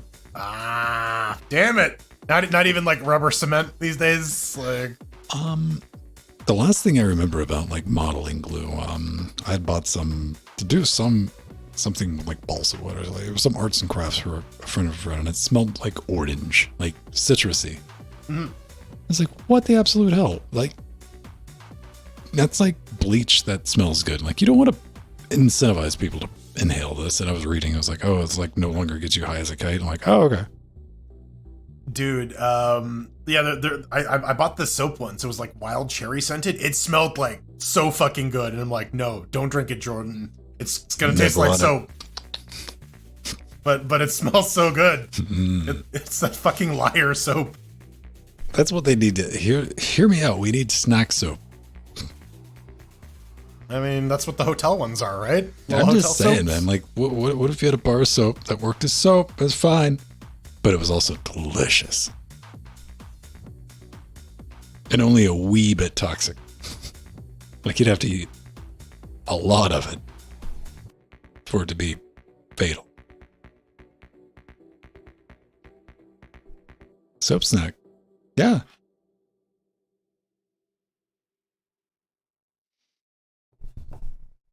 Original tester tubes? What's that? Tube glue. I guess it's a brand of glue called Testers that comes in a tube. The thing that fucks me up is the plasticizer they use on trading cards. Like, open up a pack of Magic cards. I am addicted to that fucking smell, man. It hits me and I'm like, ugh. That's the smell of like reading. Yeah, that's the good shit, man. Let's see, like sensory smells like that. I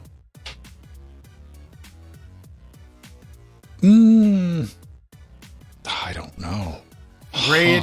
Grade 9 and 10, I went to a private school that was like set up in an industrial park. Okay. And there was a toner factory a couple like building units down, and so like in the summer when the wind picked up, the entire place smelled like toner. It's like, I remember you talking that. Yeah, like, don't sniff your Steam Deck exhaust vent. Nostalgia smells, man. None of mine are positive. They're like, it's usually like different types of things being on fire. Like fuck. That's exactly what it smells like. Yeah. Hey, Pedro, did you ever fall for the Magic the Gathering plasticizer? Open up that fresh pack of cards, take a sniff. No, no, but I very much like the whole blind bag situation. That there's a side of my brain that likes gambling, so Jordan, I would buy the booster to packs. Black tar heroin as a child. Yeah, no, Pedro's just addicted to gambling, not plasticizer. I'm not hearing a no. That's because I would be lying. But yeah, no, the Steam Deck, when the first few times you turn it on and you're actively playing games on it, it smells like hot electronics. As hot electronics should.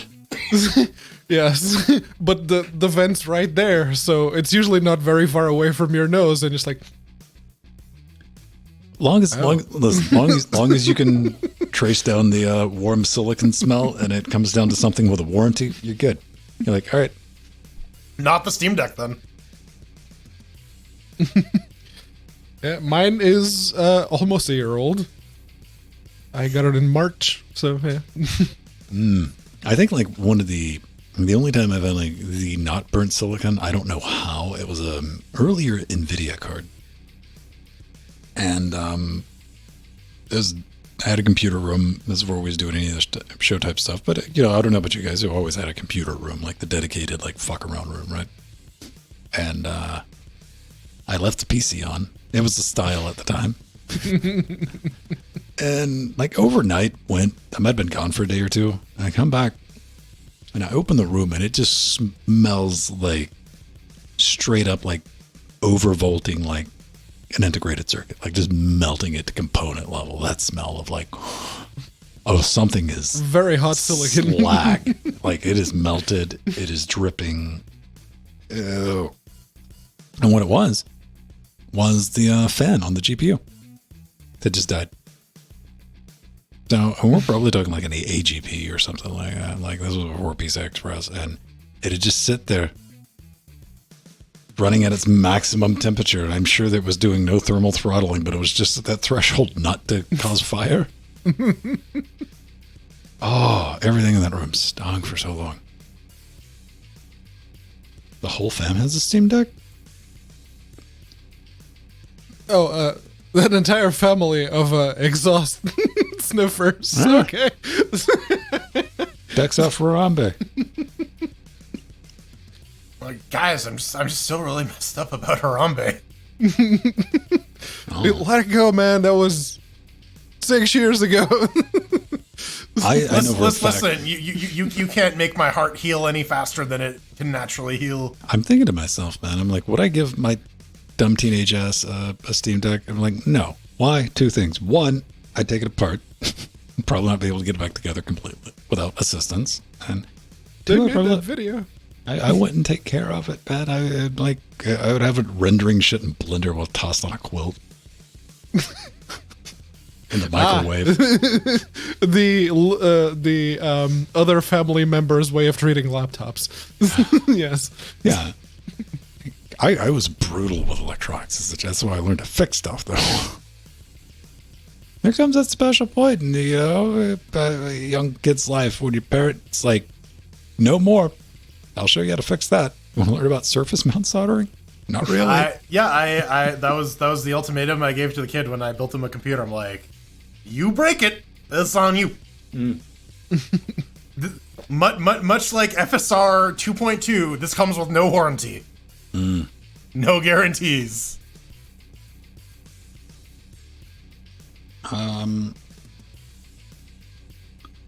See, I got mine with the eMMC 64 gig, and I just put the 250 SSD in it. There. I upgraded to the mid-range version for £30. I think I'm just gonna go with the 256 when I end up buying it. Mm. I know for a fact that like the second I crack that fucker open, like it is just gonna break irreparably. Shouldn't? No, really? It shouldn't, but it will. It's no different building a PC or fucking with a laptop. Yep. Yes, I've taken apart many laptops, so it didn't bother me in the least. In fact, I mean, if it compared gets to stuck, certain you just HP smack it on the laptops, corner of the desk a few times. compared to certain HP laptops, the deck is wonderful to take apart and put back together. It is amazing. All right. See, this is what I like seeing, Steve. Earlier, before we got really started, you guys were like showing off pictures of ingredients and shit like that. And now it looks like he just said fuck it and ordered takeout. Yeah, you got some kebabs, some lamb, some kafta, some rice. I think he has a... He looks like he's drinking some road refreshments. Yeah. With, Oh, okay. That's a red plate. I was wondering what kind of tomato soup gave that, like, almost perfectly homogeneous consistency. Ketchup soup. Ketchup soup, Yeah. Look how they just put the dipping sauce, like, shoved it in the rice. I'm like, punks? Yeah, that's pretty standard.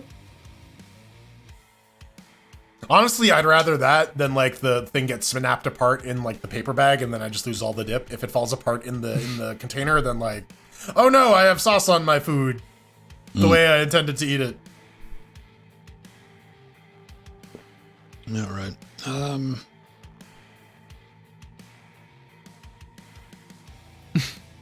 I mean, you gotta butter your floppies. They taste really bad on their own. You stick them in the toaster, they just taste like burnt plastic. You gotta stick some butter on them at least. Oh, okay. No, that was an actual GIF that North Ranger just posted. It wasn't just a bang mirror suggestion. I'm just looking at that. I'm like, ooh. Like, if somebody like put shit on their finger and held it in my face, I'd slap them. I'd backhand them. Get that shit out of my face. This is like some sapphic stuff, isn't it? Like, nothing. Yeah, there's probably a good reason that GIF stops where it does. Yeah. That's what I'm saying. That's what I'm saying. All right. Let's do a little bit of hate mail. Yeah.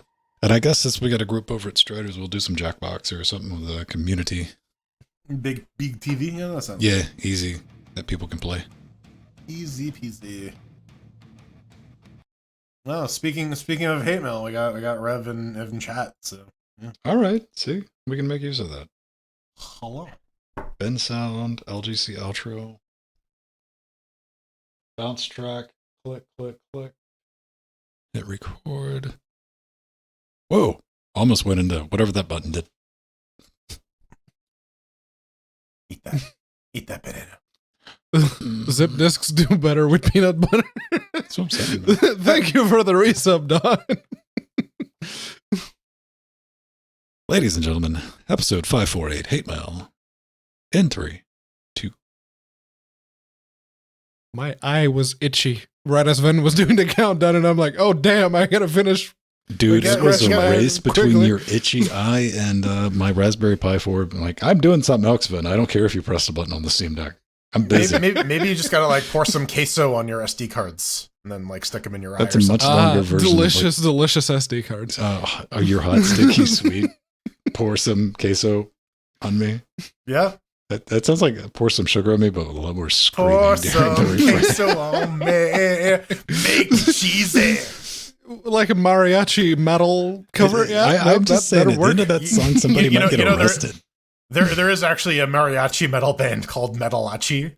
I never doubted it. I didn't know for sure, but I never doubted it. And if you had any doubts, well, now we hope that we can clear them out for you. But you need to send us your questions first. Go to latestgamecast.com, hit the contact button. There's a form you got to fill at the bottom of the page. Do you think we can do it like Jeopardy where they send in answers? And we have to guess the question? Yeah. We could give it a shot. You can. You can absolutely try that. I don't know. Can we, though? We'll ask the boss. Aren't you the boss? No, Frank's the boss. That's Frank. Okay, doesn't the boss live with you? That doesn't mean shit. Yeah, I mean, listen. Don't pull this just because you're fucking the boss type thing. But Pedro. That's you live with once Nori. every now and then. At most. Are you in charge? Are you in charge, Pedro? No. Why would you assume that other people are, right? Like, does that look like a fucking pushover? I think not. Does this look like someone who responds to reasonable requests? Fair. Me? No. Well, Rev. I just imagine Nori like halfway through like a thought out like argument. She's like, no, fuck this. Why are we wasting our time? No, let's just no. Well, we got oh no, dude. Then Pedro's like, so you're not gonna lick this off my finger? a little sauce. It's just red. I am the one who cooks.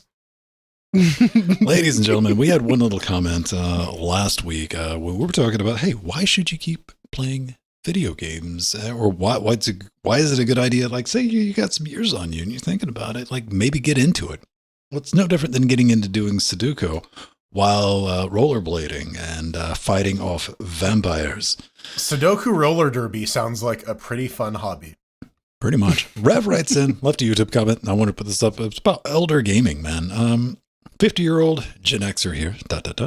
Yes, games help keep my mind and my reflexes going in spite of me being an old lady. All facts. See, again, this boils down to our nursing homes are going to be lit, son. Gonna need that Wi-Fi. Wi-Fi. I want, dude. I better have like 10 gig to each room. You got to be careful though, because if you pull the plug, you might disconnect a Quake server, or you might just disconnect someone from life support. Well, can you imagine? Like, you're gonna have like what you would consider your typical assisted living, but like somebody's gonna have like server racks in theirs, man, like stacked up. Like, there's gonna be the network admin, like then there's gonna be the guy making drugs. That's a intricate part. I mean, it'll put the kibosh on the fight clubs that plague many nursing homes already. So move it into Quake. That's one way of like venting your frustrations without physical contact. It's I suppose. Dude. No, I think there's something to that though. I mean, it's going to be an interesting study because we definitely have people. It's kind of a given. There's no stigma to playing the video games these days, right? So, it depends on what kind of media you consume. So there was that study recently. Pedro. there was that study recently that was saying that like playing video game or children playing video games doesn't like cause any sort of cognitive decline, but it also doesn't like cause any sort of cognitive increase either. Mm-hmm. So maybe it's just like a lateral thing. Maybe just any sort of brain activity. I think it's like maintain. It's about stimulating your hand-eye coordination, figuring out what's happening on screen, what kind of movements you need to do. It doesn't really make you any better. Shut up! It just keeps you as flexible MLG Pro.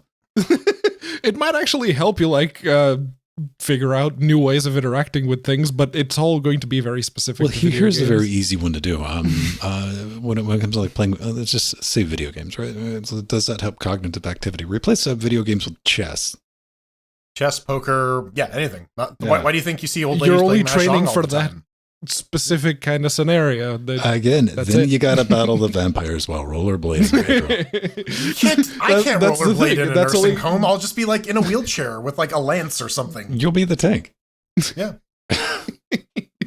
But when it comes to fine motor skills and hand-eye coordination, video games are very good to keep your reflexes up on those. It's good. There's always the use it or lose it. Yeah.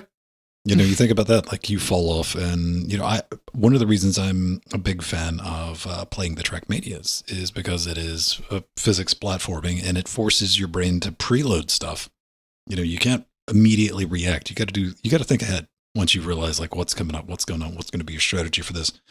And there's always new stuff each and every week. There's no mastery of it. Same reason I've always enjoyed like bowling or pool, snooker, games like that. It's something that you could never, or lawn darts.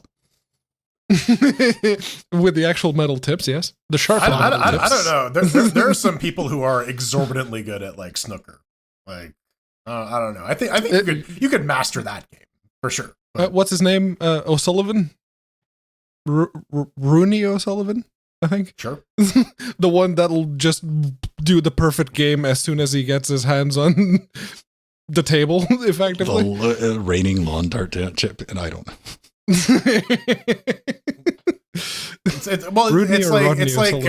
It's like alternating snooker and lawn darts. It's like chess boxing.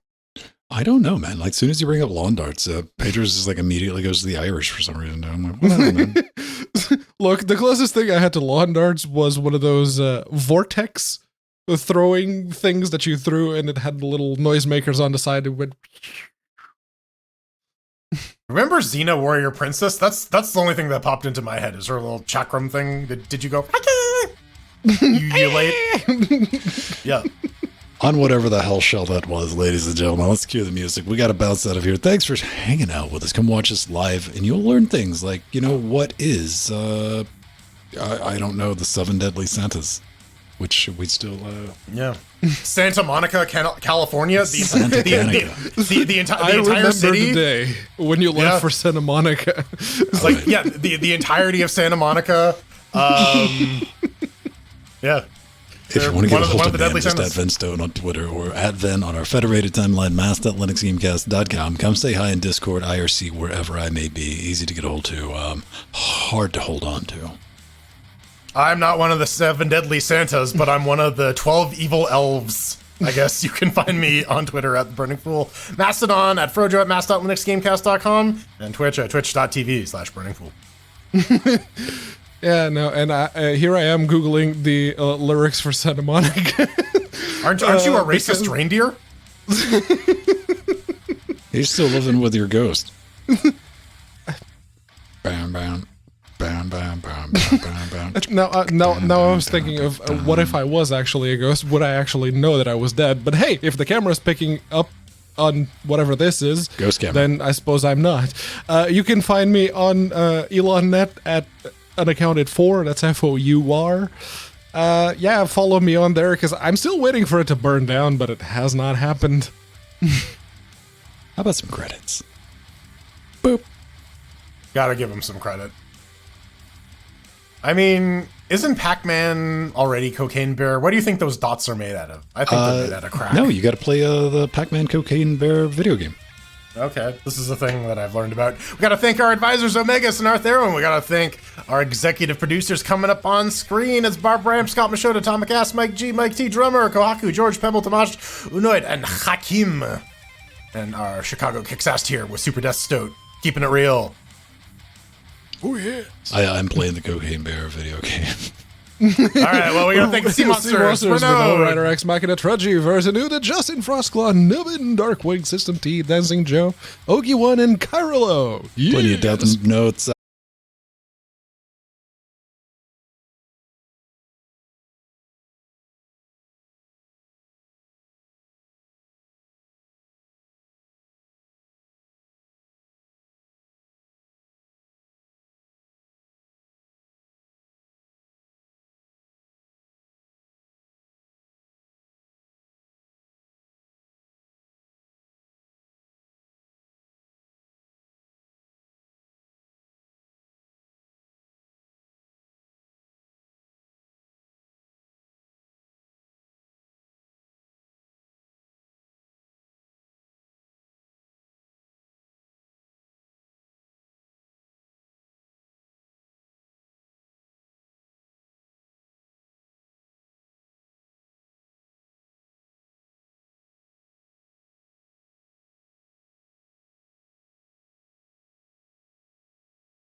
Will we?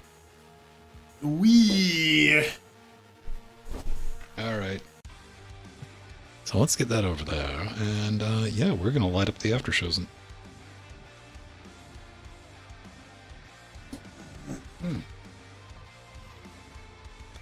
I gotta log in again. Always. Oh yeah, you're gonna need to go to a URL. Jackbox.tv. Earl! Jackbox.tv. Basically, or you can download the app. Yes. Alright, I logged in. I've made it. There's the URL. Your code will come later. Earl. Which Jackbox do we want to play? How many are there now? Several. I like Quiplash. Which one has Quiplash? I don't remember. 2?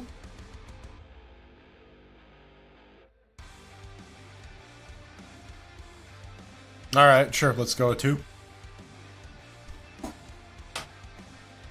Caspian, survive.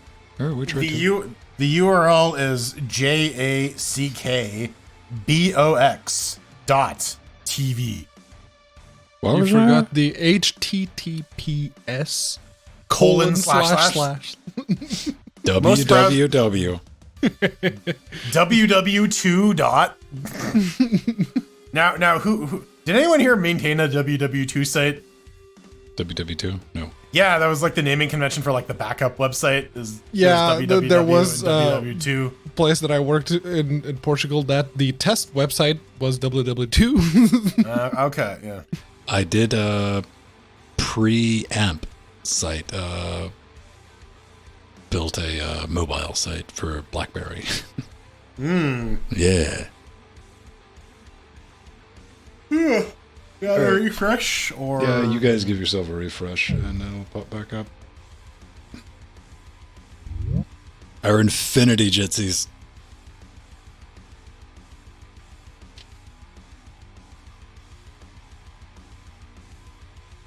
a World War II site. Yes, Don. WW2.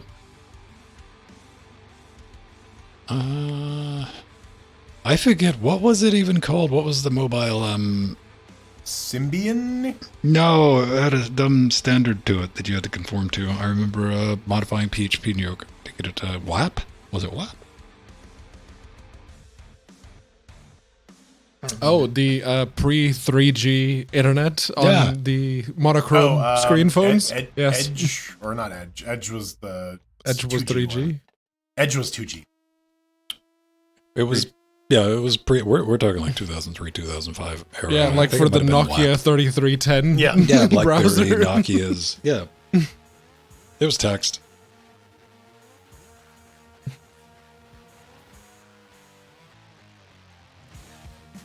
Well, that's good. Well, if you got HDR working, that's nice. Yeah, HDR, yeah. Gotta use GameScope. I'd need an HDR screen before I can care about that. Well, Pedro, I gotta pick my children though. I can have HDR or I can have FSR. Not FSR. What's it called? Variable rate. Variable. FreeSync. Yeah. This monitor can do one or the other. It's like that. Weird. Well, that's because you're paying for the cheapo ones, right? You gotta pay out those ducats.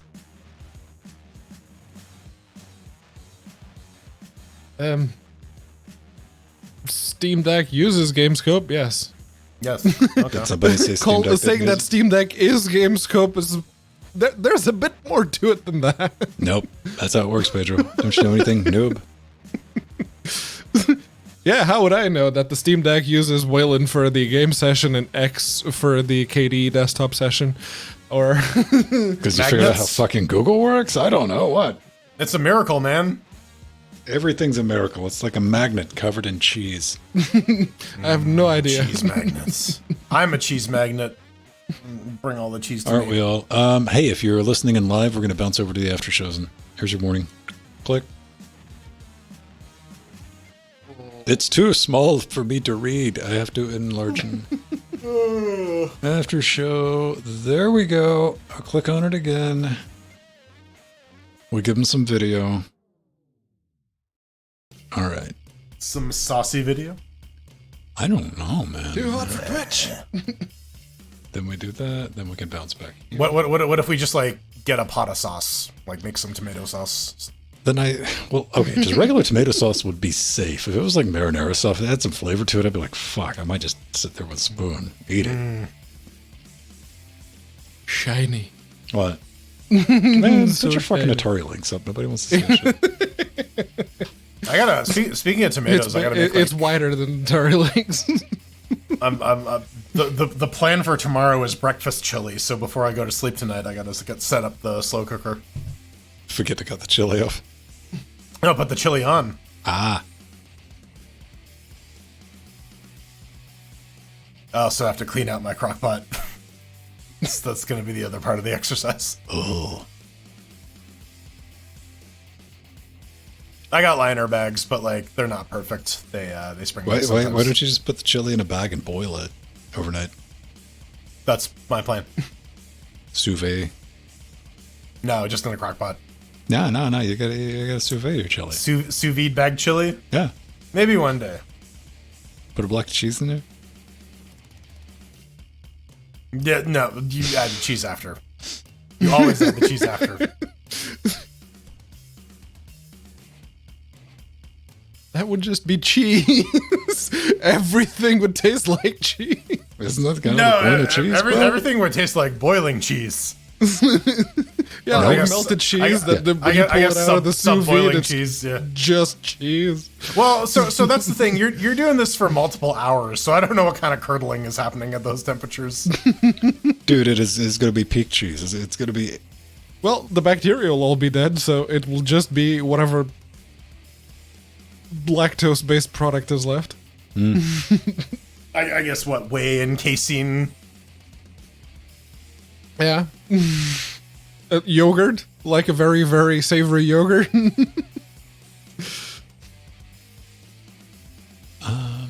Let me see. After games, I don't have that. I got to get that set up here. Because one does. Wrong. WinCat, Party Pack 2. Hey, there it is. Switch.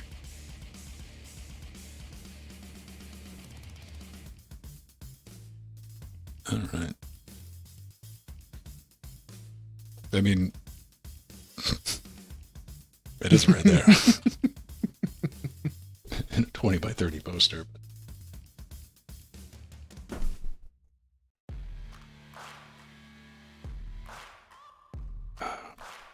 We don't get any sexy Nicolas Cage anymore. Frank has kind of eclipsed him. Hey, I mean, somebody's got to be boss bitch. A total eclipse of the Frank. I need to get something to drink, so what I'm going to do is I'm going to mute the guest channel. Just in case, Okay. yes. Just because I'm having flashbacks to Strider like logging in and immediately attacking his microphone with his cat. Oh no, but there's many people there, so they're all That's just what I'm screaming. saying. So it's multiply. Yeah. So just for the live stream, my brothers and sisters out there, it's a good time to hop up, stretch your legs. If you'd like to come play Jackbox with us, jackbox.tv /www.org.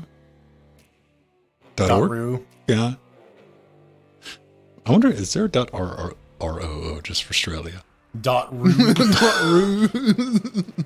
Well, you can like set up custom TLDs now. They just cost a shit ton of money.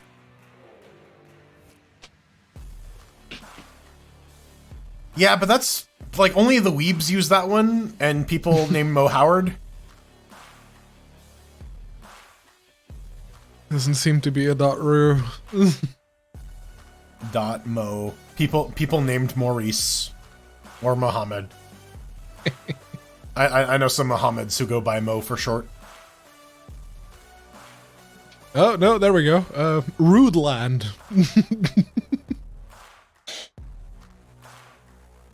Mo. Can I mow the lawn to get Mo money? Mo.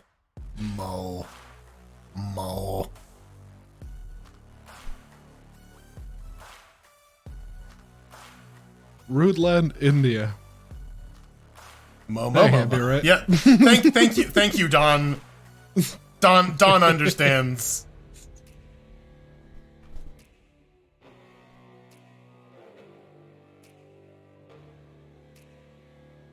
Oh, are we talking about the Michael MJD video that he spent the whole video calling it Mo?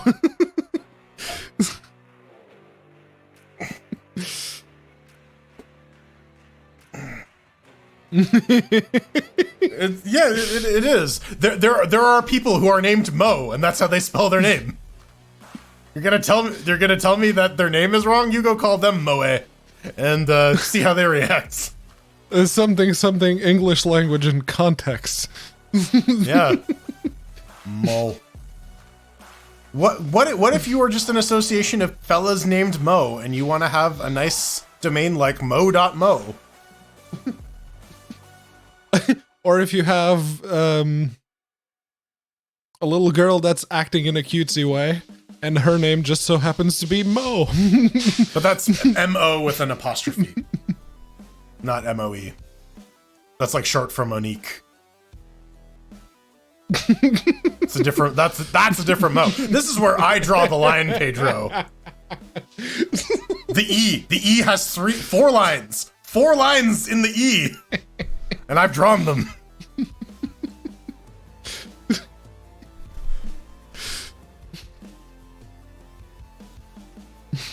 Elmo. Okay, yeah, no, that works. In Spain they just call him the Mo. In Spanish-speaking countries, they just call him Mo. The Niño. No, they call him the Mo. It's like in Germany they just call it the Hard instead of Die Hard. Yes. Yeah, the Hard. Man, I really love the Hard. There he comes. He heard that. Something sounds like it's breaking.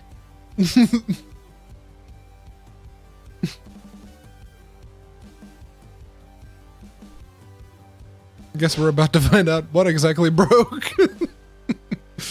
I guess. Curse snap.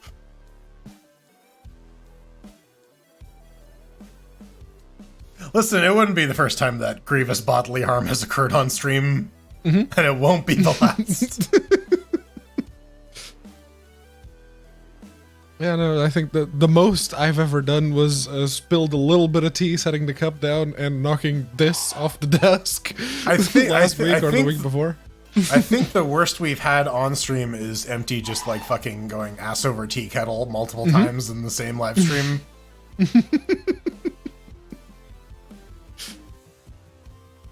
Yeah. Or just disappearing, leaving his camera on. Oh, yeah, he's going to bed. I'm like, Empty, stop! Fucking messaging him on Hangouts. Back when Google Plus was a thing, I'm like, Empty, stop what you're doing! Camera's still on you, camera's still on. I had that during a Cyberpunk stream. I got up and left. Because, what do you call it? Cyberpunk still had my mouse captured, so I thought I clicked stop streaming. But I didn't.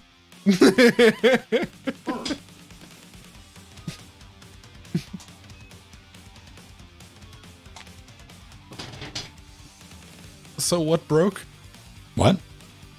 There was the sound of rattling things happening. Snap, crackle, pop. Oh, no, that was plastic on plastic violence. All right, okay. Crinkly plastic. Yeah.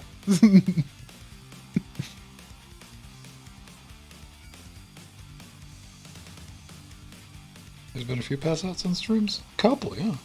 Yeah, we're just reminiscing. I'm the one who's up late and I haven't passed out on stream yet. Well, unless you count the times that I forgot because I had been drinking too much. Well, I mean, yes, those were the blank outs. Segments of, like, I don't... Yeah, that's blackouts. That's... Yeah. Wipeout! So where is this going to be 3 of us? What's going on? I guess. Strider joined the Discord for a second and then left. All right. Really got to get Dark Alliance ready to go, just in case, as punishment for not having people show up. Do I still have that installed? I don't even remember. I don't think I do. I don't. It takes up too much space. Yeah. It's like, what, 60 gigs? I do. Oh. Oh, I heard a shriek. It was a Jill for a moment there. I think Strider's Discord is set to cut at a certain volume. Oh, Matthew, is your 40 it says gigabytes. it's cutting in and out. Let's see. Voice activity, push to talk. Yeah, just set the voice activity slider all the way down. Yeah. Yeah, that's why. Put it like on the minimal or... Yeah, this should be better. That sounds contiguous now. Yes. Okay. That's all Matthew said. Do we even have game audio wired in? Teasing you, Matthew. Yeah, he doesn't do this that often. We used to do it once a month. Matthew.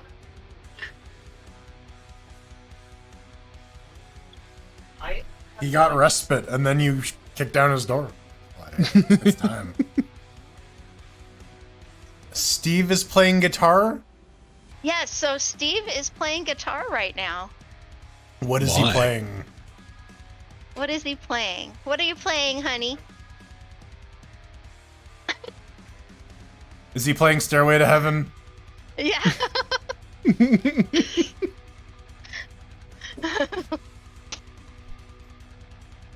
I think the only thing I can still play on guitar is the opening to And Then There Was Silence by Blind Guardian. Okay. There we go. Here. And that's like maybe like Jill 5 size. bars of stuff, and then I forget. Then it's like, nope, that's it. I'm not good enough to do the rest of the song. Yay. Yeah, I spent all that time making a new wooden E-bit for that Washburn acoustic, and I'm like, yeah, I'm gonna keep this upstairs, and I'm gonna use this and practice and get back in. And hadn't opened that case since.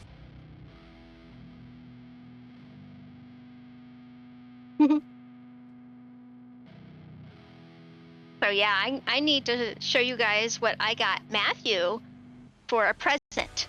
Do you? Yeah. Matthew? Did you get him a neck And tattoo? by that, you mean you need Matthew to bring it to you? Yeah. Here he comes. Here he comes. It's a sea otter plush sea otter for the Luchers booth Okay. for scale. Yeah. Isn't that cute? Okay, you're going to need to find an orange and like Velcro it to its belly. Yeah. We need to find an orange and Velcro it to its belly. Either Then that you or have the logo. Master 3D Chef, logo. figurine. If you could find a Master Chief helmet, you could wrap it around that. That would be cool. I want a Halo cooking game where Master Chief must become the Master Chef.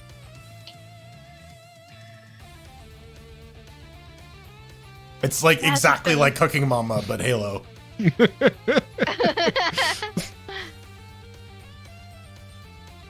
Yeah, it's been a year since we've had an LGC party, but it's gonna happen more often now because we're gonna do a kind of rotate back and forth, and we're gonna do the next one at Alan's house. I talked to his mom. We're gonna do the next one there in a few months or so, and we'll rotate back and forth. So that'll be nice. I like how you went over Alan's head. He's just Oh, like, yeah, all right, I don't know. I was just going to talk to your mom directly. Yeah. we don't need your consent. You're not the guest here.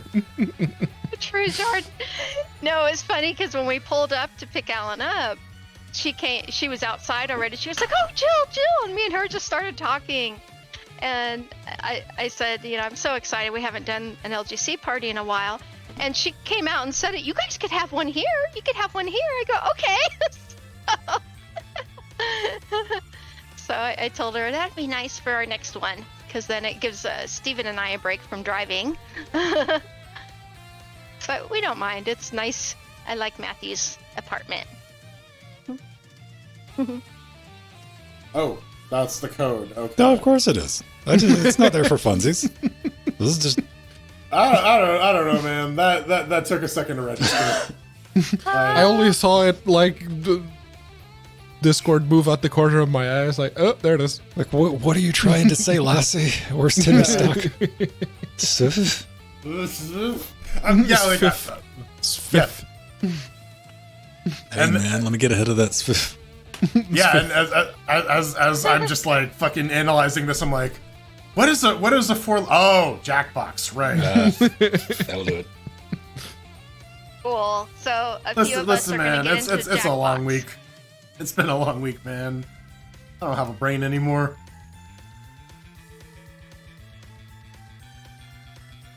Man, Gibson SGs have like skyrocketed in value.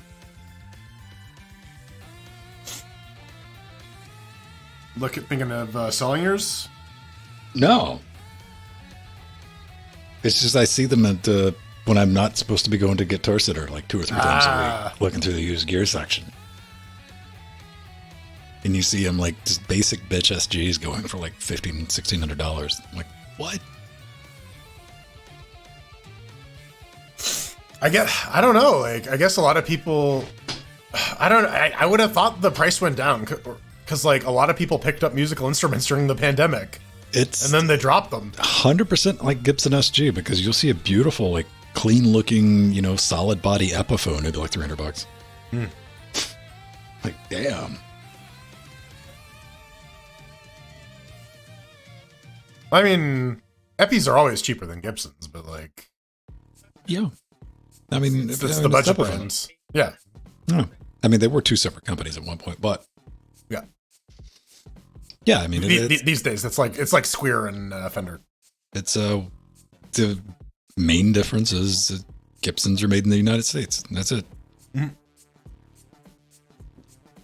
Epiphones are made, I don't know, not in the wherever. Taiwan sometimes. Maybe Malaysia, I want to say. Well, it's always like one of those weird ones, man. That was always the thing with Fenders. Like, you wanted a U.S. Fender, or like the budget Fenders were the ones made in Japan. I was like, give me the fucking one made in Japan. The Mexican ones for a while. That's what people wanted. Because they were cheap.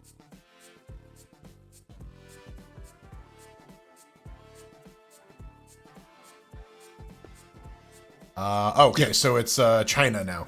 Epiphone is just all China. Well, I mean, as long as you like stay on top of production, I mean, yeah, you can get some decent stuff.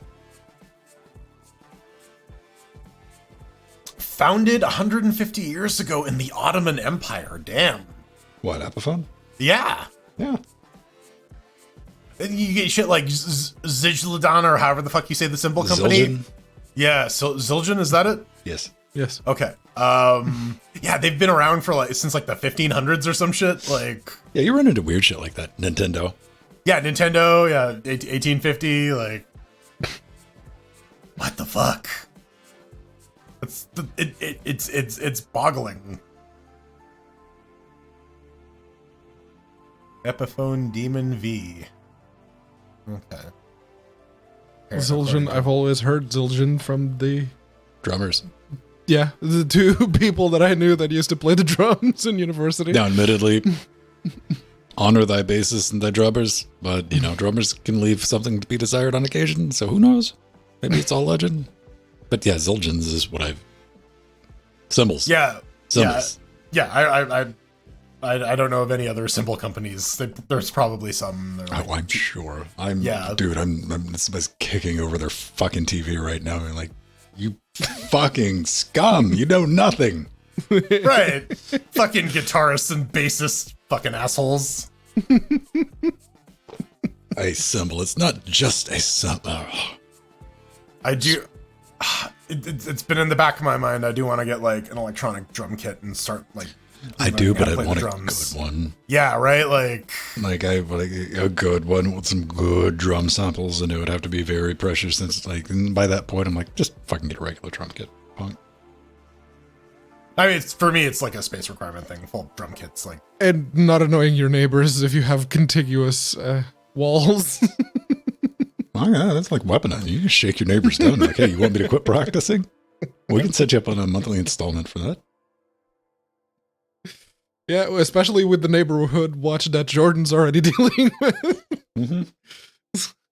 Except it's not my neighbors. My neighbors are fine. It's like these fucking assholes from like 2 blocks over, right? Like motherfuckers ain't even in my zip code. Yeah, people who don't even like live near me.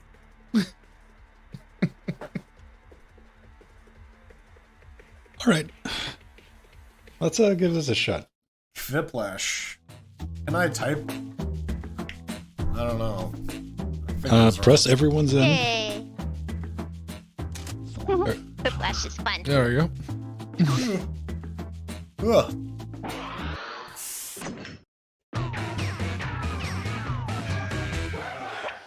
Hey, welcome to Quiplash. Hi. I've been expecting you. Oh no. All right, you guys, hold on to your butts and also your phones, because here we go.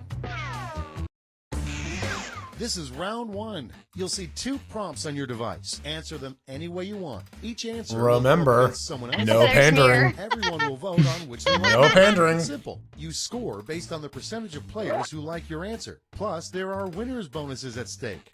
Go.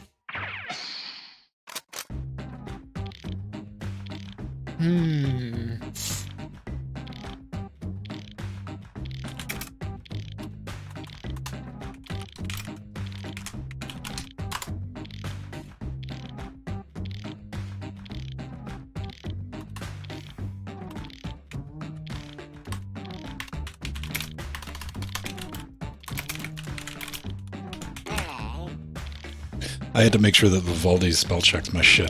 All right. Right? Yeah. You don't want to make the M Fox dog problem. I put some extra S's on that. And I'm like, squiggly line. Ah, okay. Now we got Maybe? squiggly line. We're good. We're good. My secret is if you just right click and add to dictionary, the squiggle just goes away.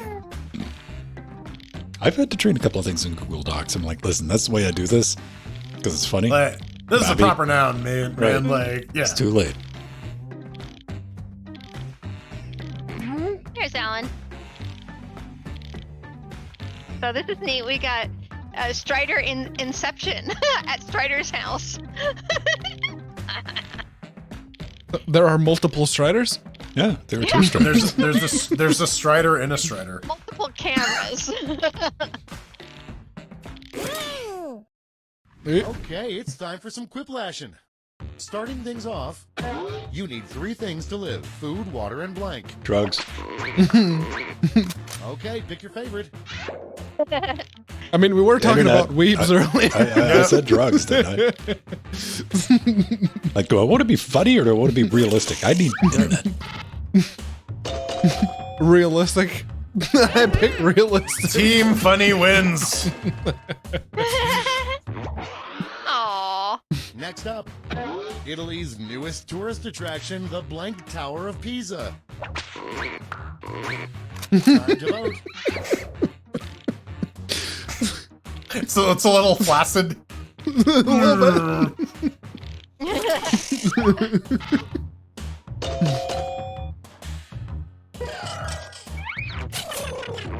Nom, nom, nom, nom, nom. Ah, come on, quit auto snapping. And next is what your pancreas tests revealed. Pain.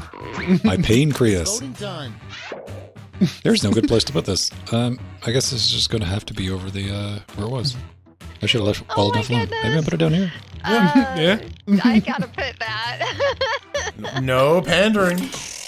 Yeah. Oh, that was Mir. Mir pandered. And yet you still voted. Yep. For Yes. A group activity at a really I did. bad summer camp. Vote on your devices. What? The slimy paddle pool? Thank you. Mooning. Yeah, showing your ass. Did you like that, Next man? in I mean, line, that seems like a great come up with activity, the depending most on. difficult yoga pose known to mankind. Oh no. It's voting time.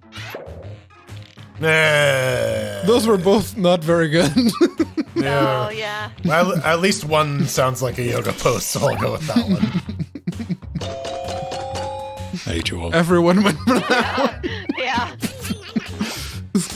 Oh, poor Ben. Well, Alan won this game. Yeah. I mean, you all enabled Good Ellen. Theme for a high school prom. Time to vote. You could have the ballroom blitz. Yeah. Yeah. Under the locker room. Under the locker room. Under the locker room. Locker room. Next one. Under the sea is a Really common cheap hotel. prompting. It's voting time.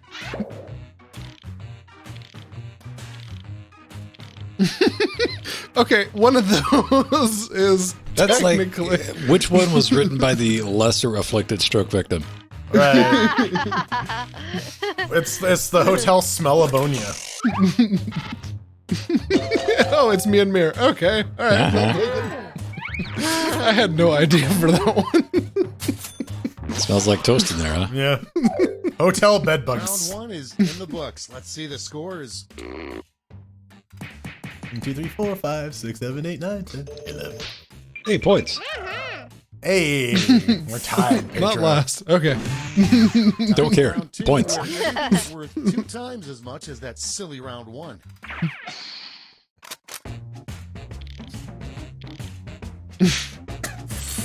Oh, my. Oh no, too dark.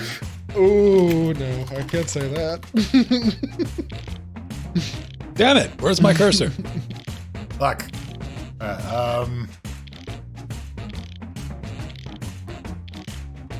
All right. Winning.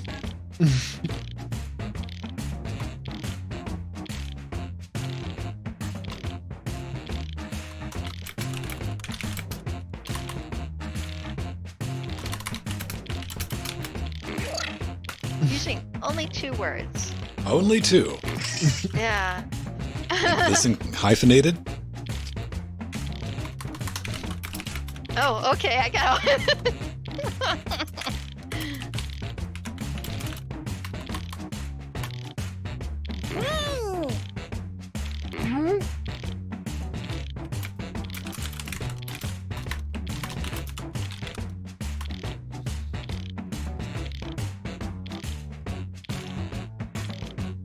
You're only gonna give me 160 characters to answer that? No. Yeah, right. Yeah, come on, man. Okay, here we go. The first prompt is using only 2 words, a new state motto for Texas. Okay, everyone, More vote. guns. That's what I would have gone for. Okay.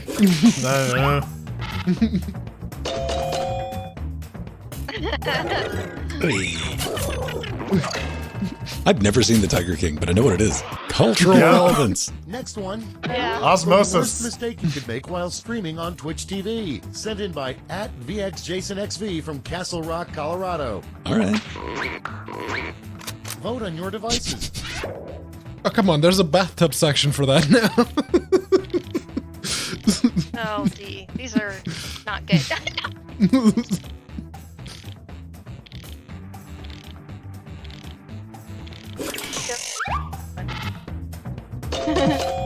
Ah.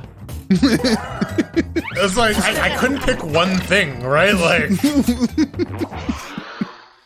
And this is next options is paralysis. the manliest way to start a conversation. It's voting time. Oh my gosh.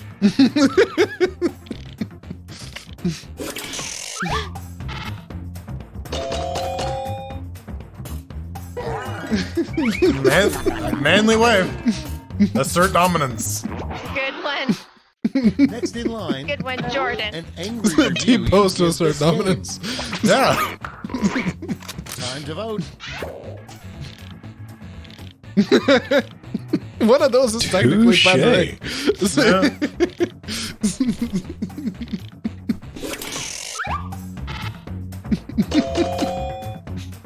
Yeah, fair.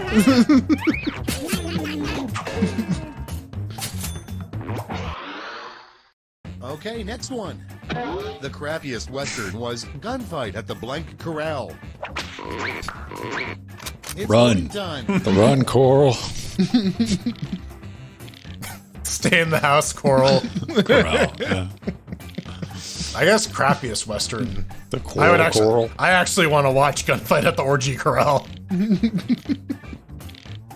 I'm not at all interested in the other one.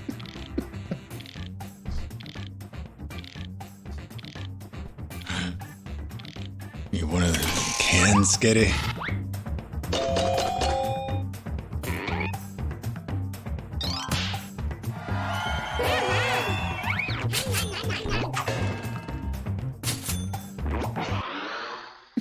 Next up, another name for the Grand Canyon.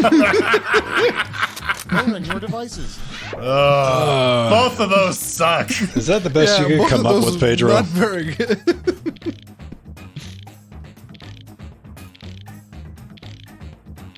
Come on. No Cartman's mom. Tiny pissed off river. Your mom. It could have just been your mom. Well,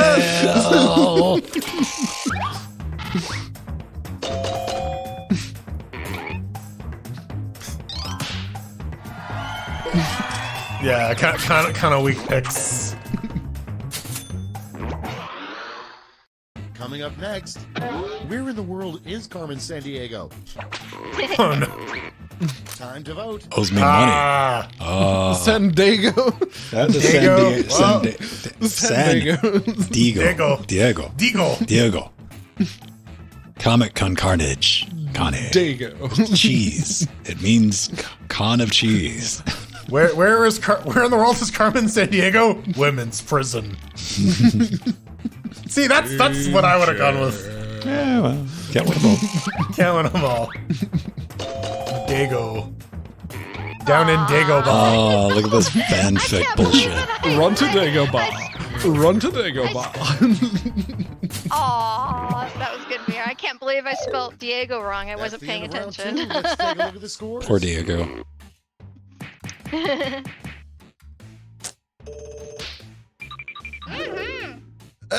Technically still not last, but almost. Damn it, I'm tied with the loser. And now round three. We're in Atari. We gotta break out of this shit. Tripled, and you'll all be answering the same prompt. Need this time. to sell more VCSs. Your prompt is You mean open more the name of hotels? a new U.S. state you would never visit. Oh, well, you can't just pick a real U.S. state. Oh, No one can pick Florida. That's like against the rules. All right.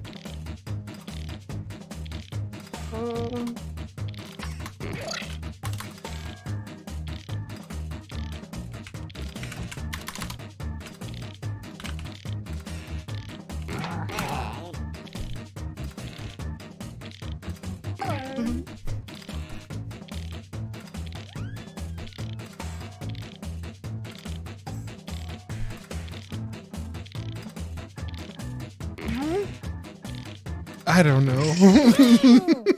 Damn it, I just thought of a better Your one. responses. Okay, in this round, you have 3 votes to give to players. You can give them all to one player or spread them out. West Florida.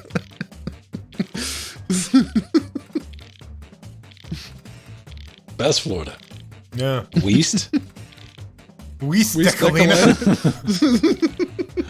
I'll give Weiss Decolina a vote. It's West from Dragon Ball. Wyoming. Floriming. Sounds like something you're fucking you get a prescription for. A prescription floor. Yes. Yes. Prescribe the floor. What? Flam. I prescribed 3 cc's of floor. It didn't take. We're going to have to try it again.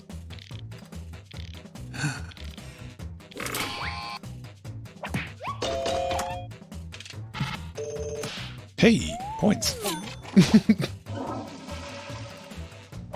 Low pickle.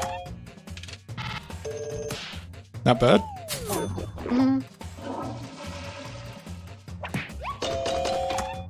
Yeah. Nice, Finn. West Florida. I should have said East Florida, but Hey, all right, okay. North Carolina. Yeah. Carolina. I'm allergic to peas, so Take your shirt Carolina. off, spin it around your head like a helicopter. No one likes Arkansas, Ballamathus. Oh man, Nice, no Mir. one, no I one like liked that that shit.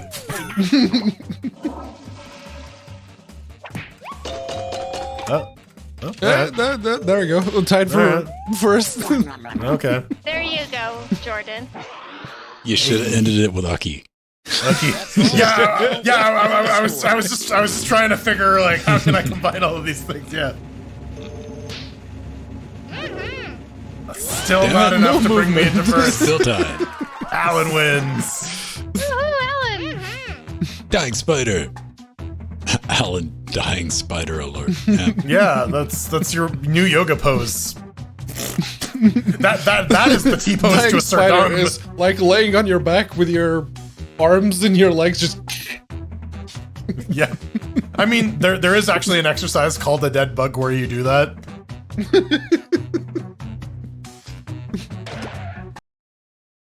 All right, let's see what have we got in this pack. What's a short one? Yeah. Ooh, fibbage.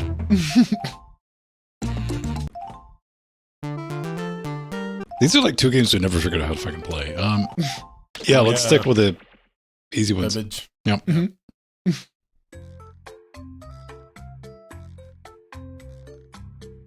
What is that? Yep, there we go. New Year. Select my sound for the game. Gunshot. Man screaming. I am the goat. Oh. I don't know. I'm reminded of that one Mastodon music video where all the Muppets go insane, and there's just that one angry red one with a gun, and he's just shooting the other Muppets. He's just like, "Rrr." All right, it's like crazy weird on Sundays when I'm doing the YouTube stream. Because I'm doing it at 2160p, which means that there's like 45 seconds of delay. Wait, why am I the one with the button for everyone is in? Because you beat me. It randomly selects a person. It expects us all to be in the same room, like, Right. I don't know, a bunch of weirdos in Galaxy, California. it's clearly N-I-I-I-F. Can't you see it? It's right there on screen. Right.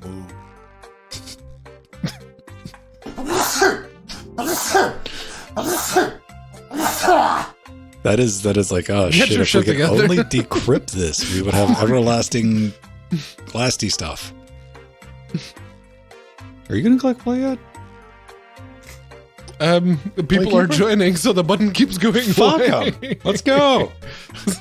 Alright. Fibbage 2. Damn it, Nice. Pedro, you should have given people a chance, man. Come on. Hell. How could you? Hi, I'm your host, Cookie, and remember, if anything goes wrong, secure your own Fibbage gas mask first before helping others.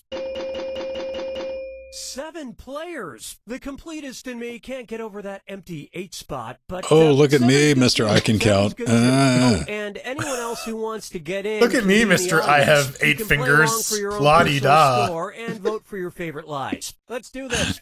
At least you fucked up once on each hand. It's same on one. This is round 1, and that poppers. means you get 500 points for everyone you fool with your made-up answer, and you'll get 1,000 for finding the truth. And you've got a defibrillator. Use it to remove Pay all respects. but one lie and the truth. And just one defibbing per game. Select a category.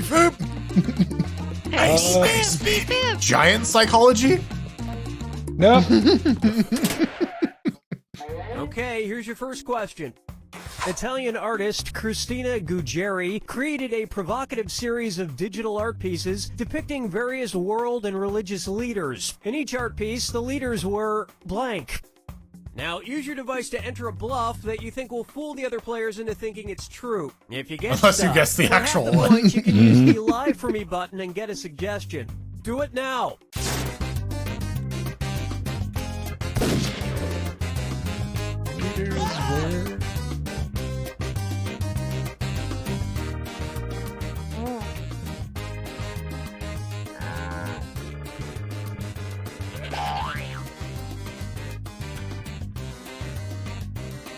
I like a little funky harpsichord.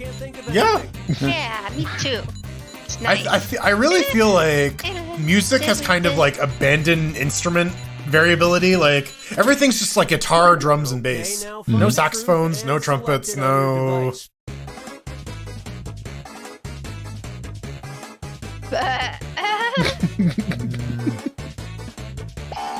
I'm gonna give one to yeah, I want to believe.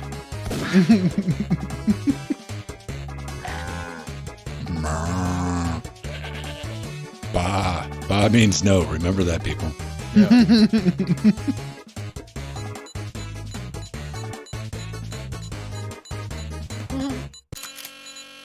Okay, let's take a look. P. Piss. Oh no. We're Elvis.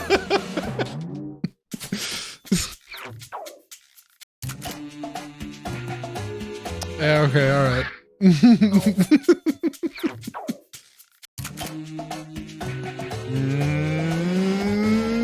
Hey. It's not my favorite art series, but it's definitely my number 2. No one picks Spread Eagle. I'm Nobody fell sad. for some of these ingenious Much toilet. Oh. I picked it as a bonus.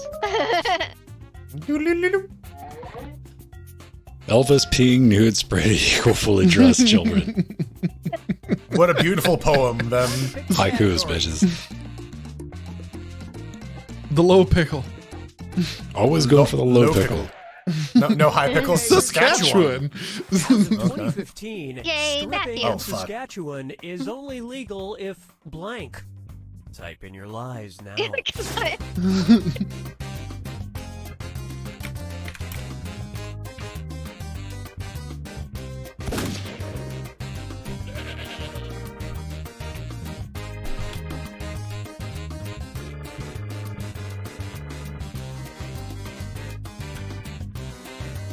I should know this, but I don't. Live For Me button if you can't think of something. Right? Like a fucking I don't turn live in Canadian. Canada. Like, Yes, but you then should again, know. it's Saskatchewan. Like, who the fuck knows, dude? Yeah, I don't live in Saskatchewan, right? Like, West Florida, bro.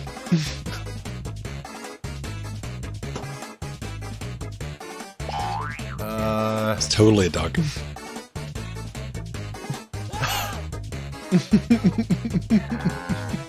A disco Yeah, duck. okay, it's probably not that one, but I want to believe. A disco duck for charity. I think I'm picking one based on a practical concern and only Yes. that.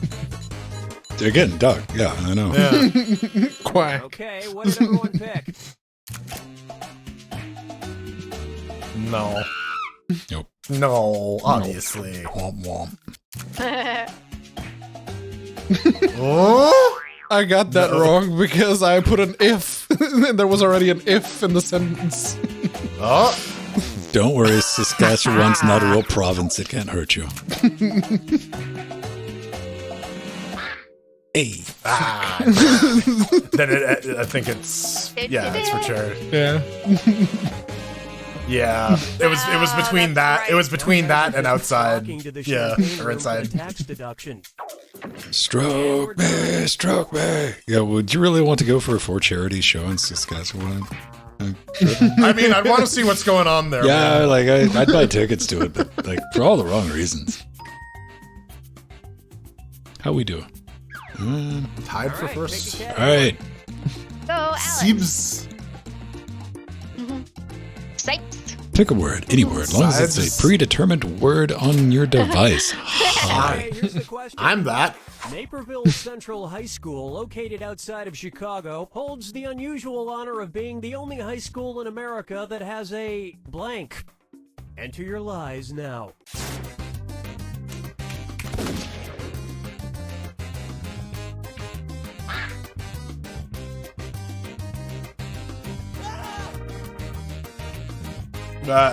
Wait, I just realized where Chicago is. Blue Or eyes, Illinois green is. eyes, yellow eyes, brown eyes, red eyes, purple eyes. Doesn't matter. They all taste the same. Really? I thought green eyes were like lime flavored. All Myth. right, where's the truth? Brown eyes were chocolate. Turtle mascot? Gun for a mascot. You're not my real mummy. Is that spelt correctly? Probably not. It's Yes, like, it's how like does one say mascot? mascot. Ascot? Nuclear reactor. Humidor. Sure. Yes. Yeah, these kids just smoke cigars in school. Fuck yes. Gladiator ring. All right, let's see what everybody picked. I misspelled that, Nope. but thank you.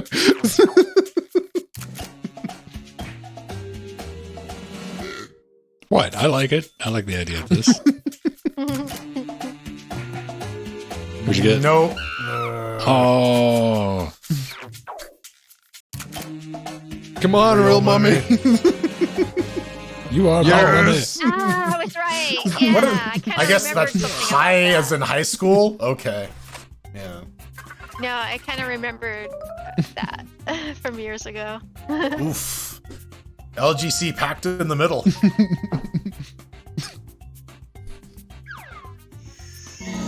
Seems is on the bottom, but he likes that. This is round 2, which means all point values are doubled. And remember to use your defibrillator if you need. Yeah, let's remember that's assistance the of thing help. that Use it in round I don't even 2, know where that's lose at. it. There's a Time to button. pick a category. Oh, armpits. obvious. Yeah. See, fucking. Okay, All here's right. the question. Ah. I was gonna pick fear, but then I saw armpits. During the 19th century, Austria. single women would store blank in their armpits during a dance, and then afterwards offer them to guys who caught their fancy. Write your lies now.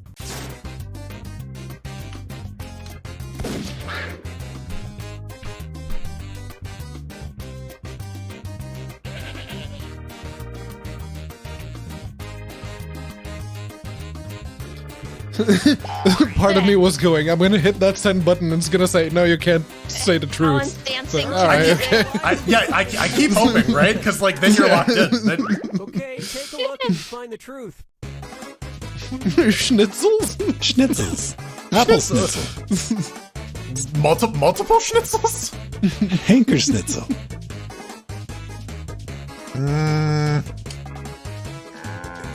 Ist wunderbar. Okay, fine. I'll go with the one. I don't know, man. Grape nuts. Grape nuts of fire. All right, who picked what? Nuts. Yeah. These nuts. Give me them nuts. There you go. These nuts. There you go. Ooh, that was the good one. Had to pick something. I mean, that was a really good choice, guys. Chocolate. Austria, those apple slices. Oh. Ew. What? Really? No one picks sandwiches. I'm sad. And nobody picked your lies up there. No one picked flowers. We gotta keep your pits not stinky, Poor right? Pedro. Alright. It's like, you know, keep flowers in your armpits and then. Yeah. Would you like a stinky flower, madame? Or It's like, monsieur? Select the category. I mean, eeny, between meeny, that miny, and. no, I'm good. Pedro, pick your thing. Oh, eBay. yeah, my thing. Okay, all right. Okay, next question. A Pennsylvania eBay user was no doubt a bit shocked when he saw he had over $60,000 worth of bids for the blank he collected I remember at a that Kanye one. West concert. Input your lies now.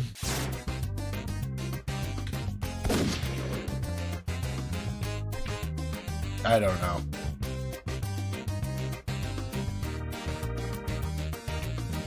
I'm not winning this one.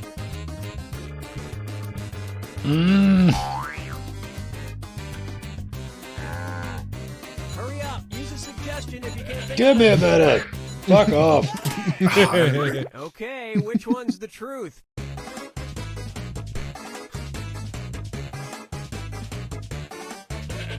Difficult multiplier. eBay.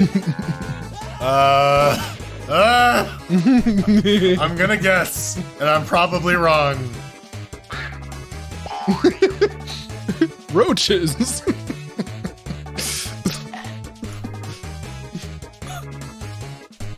Well, R.I.P. R.I.P. my score. I think it was Let's see what everybody's what I think it was. Was it blood? Blood. All right, I got a bite. That was Blood. good. Body fluids. Empty bottles. Nope. Shit, it wasn't. Condoms. Condoms. Yeah. All right. Yeah. Ben and I. Oof. Is a. It's a bag of air. Fuck this game. Actually, you'd be surprised Yeah, no, how I much did not bad remember air that one captured correct. the whole Kanye My West second guess was experience. microphone. And that means some of these didn't get picked. Microphone was my line. Well, I'm in last place. Hey. Oh no! Now Alex is on top. He also likes that. Alan Ah. is yet again All right, pick a category. gonna pick Florida. Can this not be about Florida for Same thing. once? Get to the Same bottom place. of things with another diagnosis, huh? Oh, that's overmodulated. Dr. Mahmoud Butta and Dr. Harold Maxwell pioneered a study on a rare condition in which people blank when they are sexually aroused. Type in your lies now.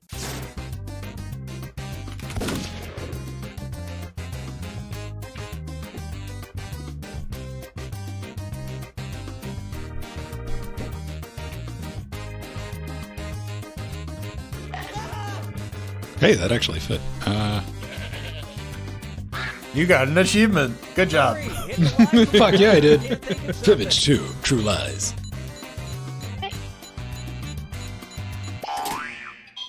Okay, here Uh-oh. you go. Find the truth.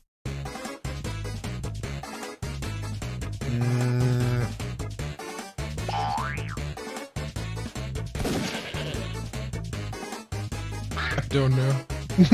Yeah, I don't. It's probably fucking paint geese for all I know. I hope it's not compelled paint uncontrollably to paint a goose.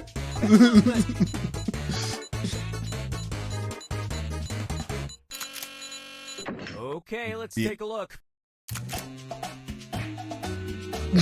Thank you, little pickle. All the pixels. That's Foxy. Aw. Go blind. Oh, no points. Minus 1,000. Ouch. Snez. Snuzzles. Okay, all right. Just imagine how much Kleenex must be on their nightstand. I have it. Yeah. And nobody picked any of these other lies. Because they're punks. Nobody picked Fane. Oh well. Whoop. Isn't that Alright. a Linkin Park song? Because they're relevant again all of a sudden. Oh, we both did Faint. Okay, 3 of us did Faint. Final. Fibbage. You have arrived The at final Crackalope. Fibbage. Everything rides on this one. I put that shit Final on the wall. And it's worth triple. Anybody can win. And I'm not going to go searching for one because one exists and I'd fucking buy it. At your Crackalope. Fibbage question. The name of the signature Delta Airlines fragrance that they spray in their airplane cabins. Write your lies now.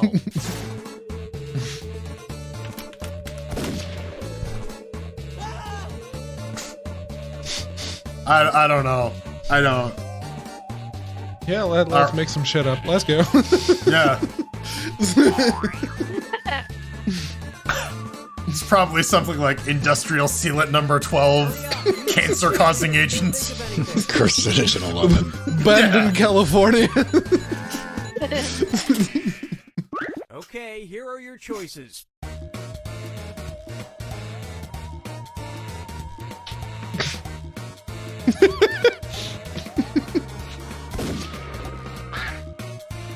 Okay, fine. I want to believe.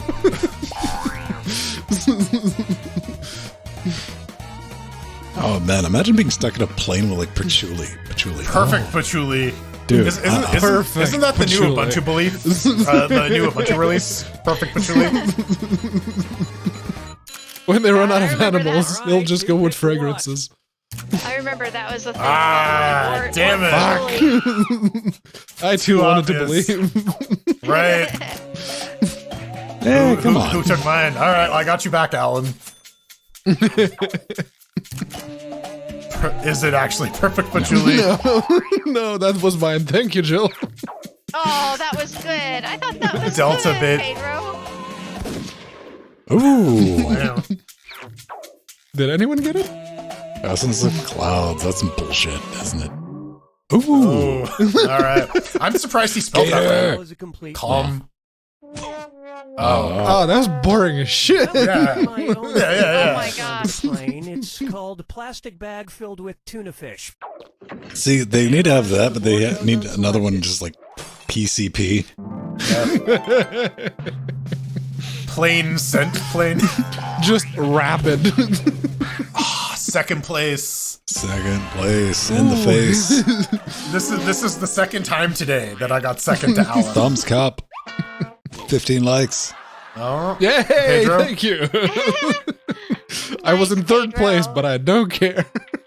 Oh man, look at that lead Alan had though. Fuck, none of us stood a fucking chance. He's such a 9,000 points away from me. Ooh. and that is why you don't believe a word that comes out of Alan's fucking mouth. He's a liar.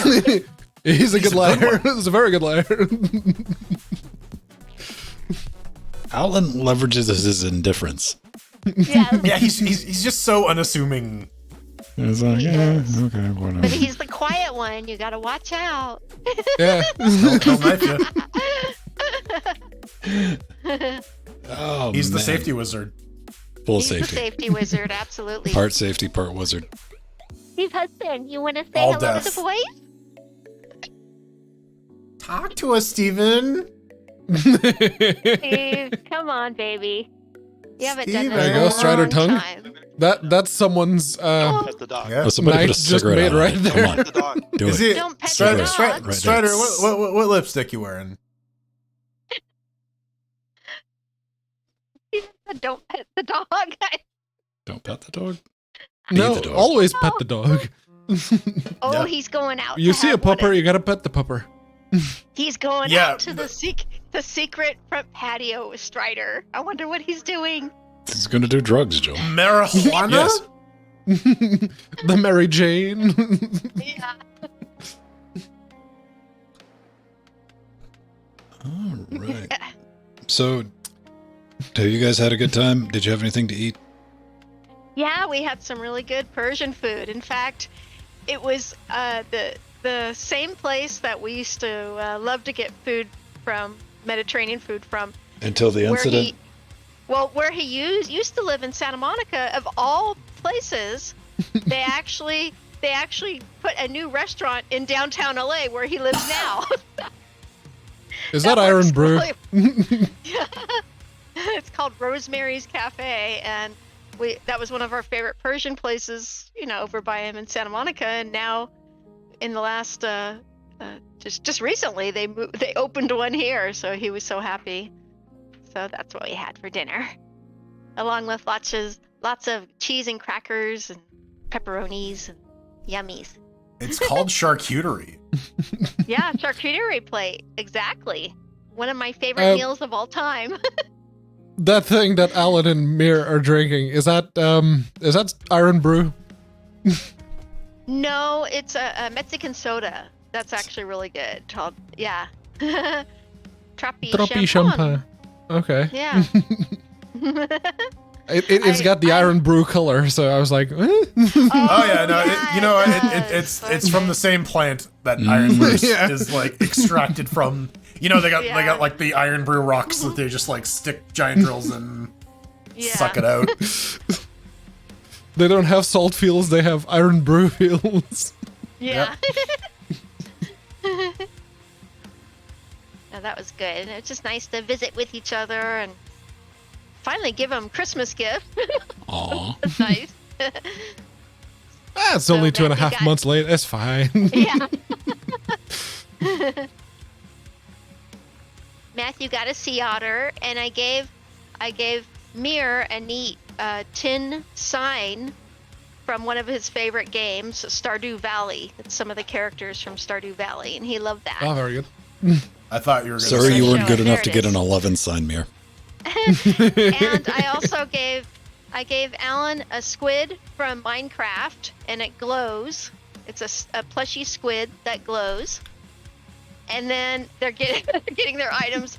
And then I gave them the flowers, the deadly flowers from Mario Brothers, from Super Mario. Very good. Yeah, okay. No, that's a very nice squid. Yeah. And it's nice because it glows and it makes noise. It's really cool. You didn't get him a glowing head though? Nope. From IKEA? No. What was the name again? Hamsorg or something? RGB glowhead IKEA. Yeah, Bork. Yeah, the Skalhagen. Yeah. The Skalhagen. Pedro, you like the thermal note boxes. Yes, I've built a few. I was just waiting for some denial. I was like, are you going to waste our time trying to deny this? Or... I didn't. So what do you think about a free modular enclosure, a stackable drive expansion, ITX vertical layout, 3D print files included? All right, okay, just DIY NAS Cool. in case. Yeah. All right, no, that's very good. That's very good. Looks like a Jenga tower. Right? It does. You have those fans. It's modular. Yeah, no, that's very good. That's pretty clever. That's pretty dope, actually. Yeah. Yeah, it's sweet. Bunch of And laptop yeah, if you're drives, just pulling air in from the bottom and just sending it out the top, that's yeah. Yeah. Like the little LCD screen in there is always a nice touch. I like that it's 3D printed. Yep. Yeah, no. And it looks well, nice. Don't Oh, and it's got don't print it out of RGB PLA, basically. I'm looking for like a new replacement for my storage box, like, and this is really appealing to me right now. Little fucking thing to stuff in the corner, catch fire, blow up. Oh, fuck yeah. Put sounds something good. right on the exhaust vent. Yeah. Which is why it's good that it exhausts out the top. Unless you use it as like a little corner table. Yeah.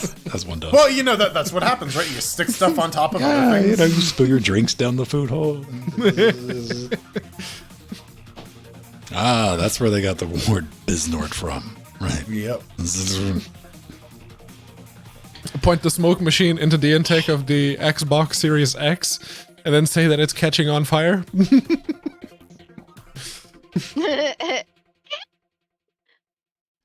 Oh man, remember when Linode? Remember when Akamai was Linode?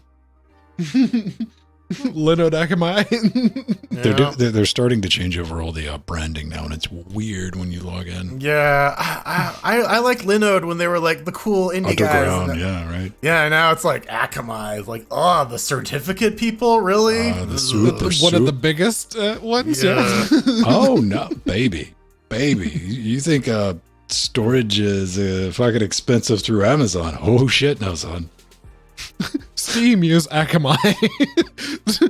Whenever you load anything from Steam on a browser where you can see where it's actually pulling from, Akamai. What was it? How many ludobytes? 40. We talked about it earlier. 40, Exabytes, 44.7 or something like that. Yeah. Yeah. How many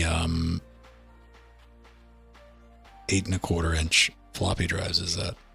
Chat GPT. 200. Probably more than 6.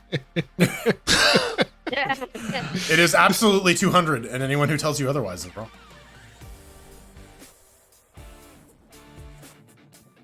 What's the size of the quarter? Because you know, like 67 is the highest number. There's not any more after that. 8 1/4 floppy disk capacity, storage capacity. Yeah.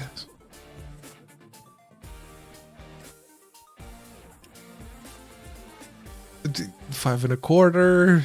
8. Okay, okay. Are we gonna use the Shugart 850? Because those apparently went all the way up to 1.2 megabytes. 1.2. Okay, megabytes. sure. Let's go with the most generous one to make the math easy. 1.2 megabytes. All right. So what was it? 41 what? 44.7 exabytes. It's exabytes with an A. Exabytes. Oh. Yeah, exabytes. I think you actually have to say like, oh, there's the thing. I just had to get to the site to do it for me. But. Yeah. 1 2 3 1 2 3. This is easy to do though. Wait, we did that a little backwards, maybe.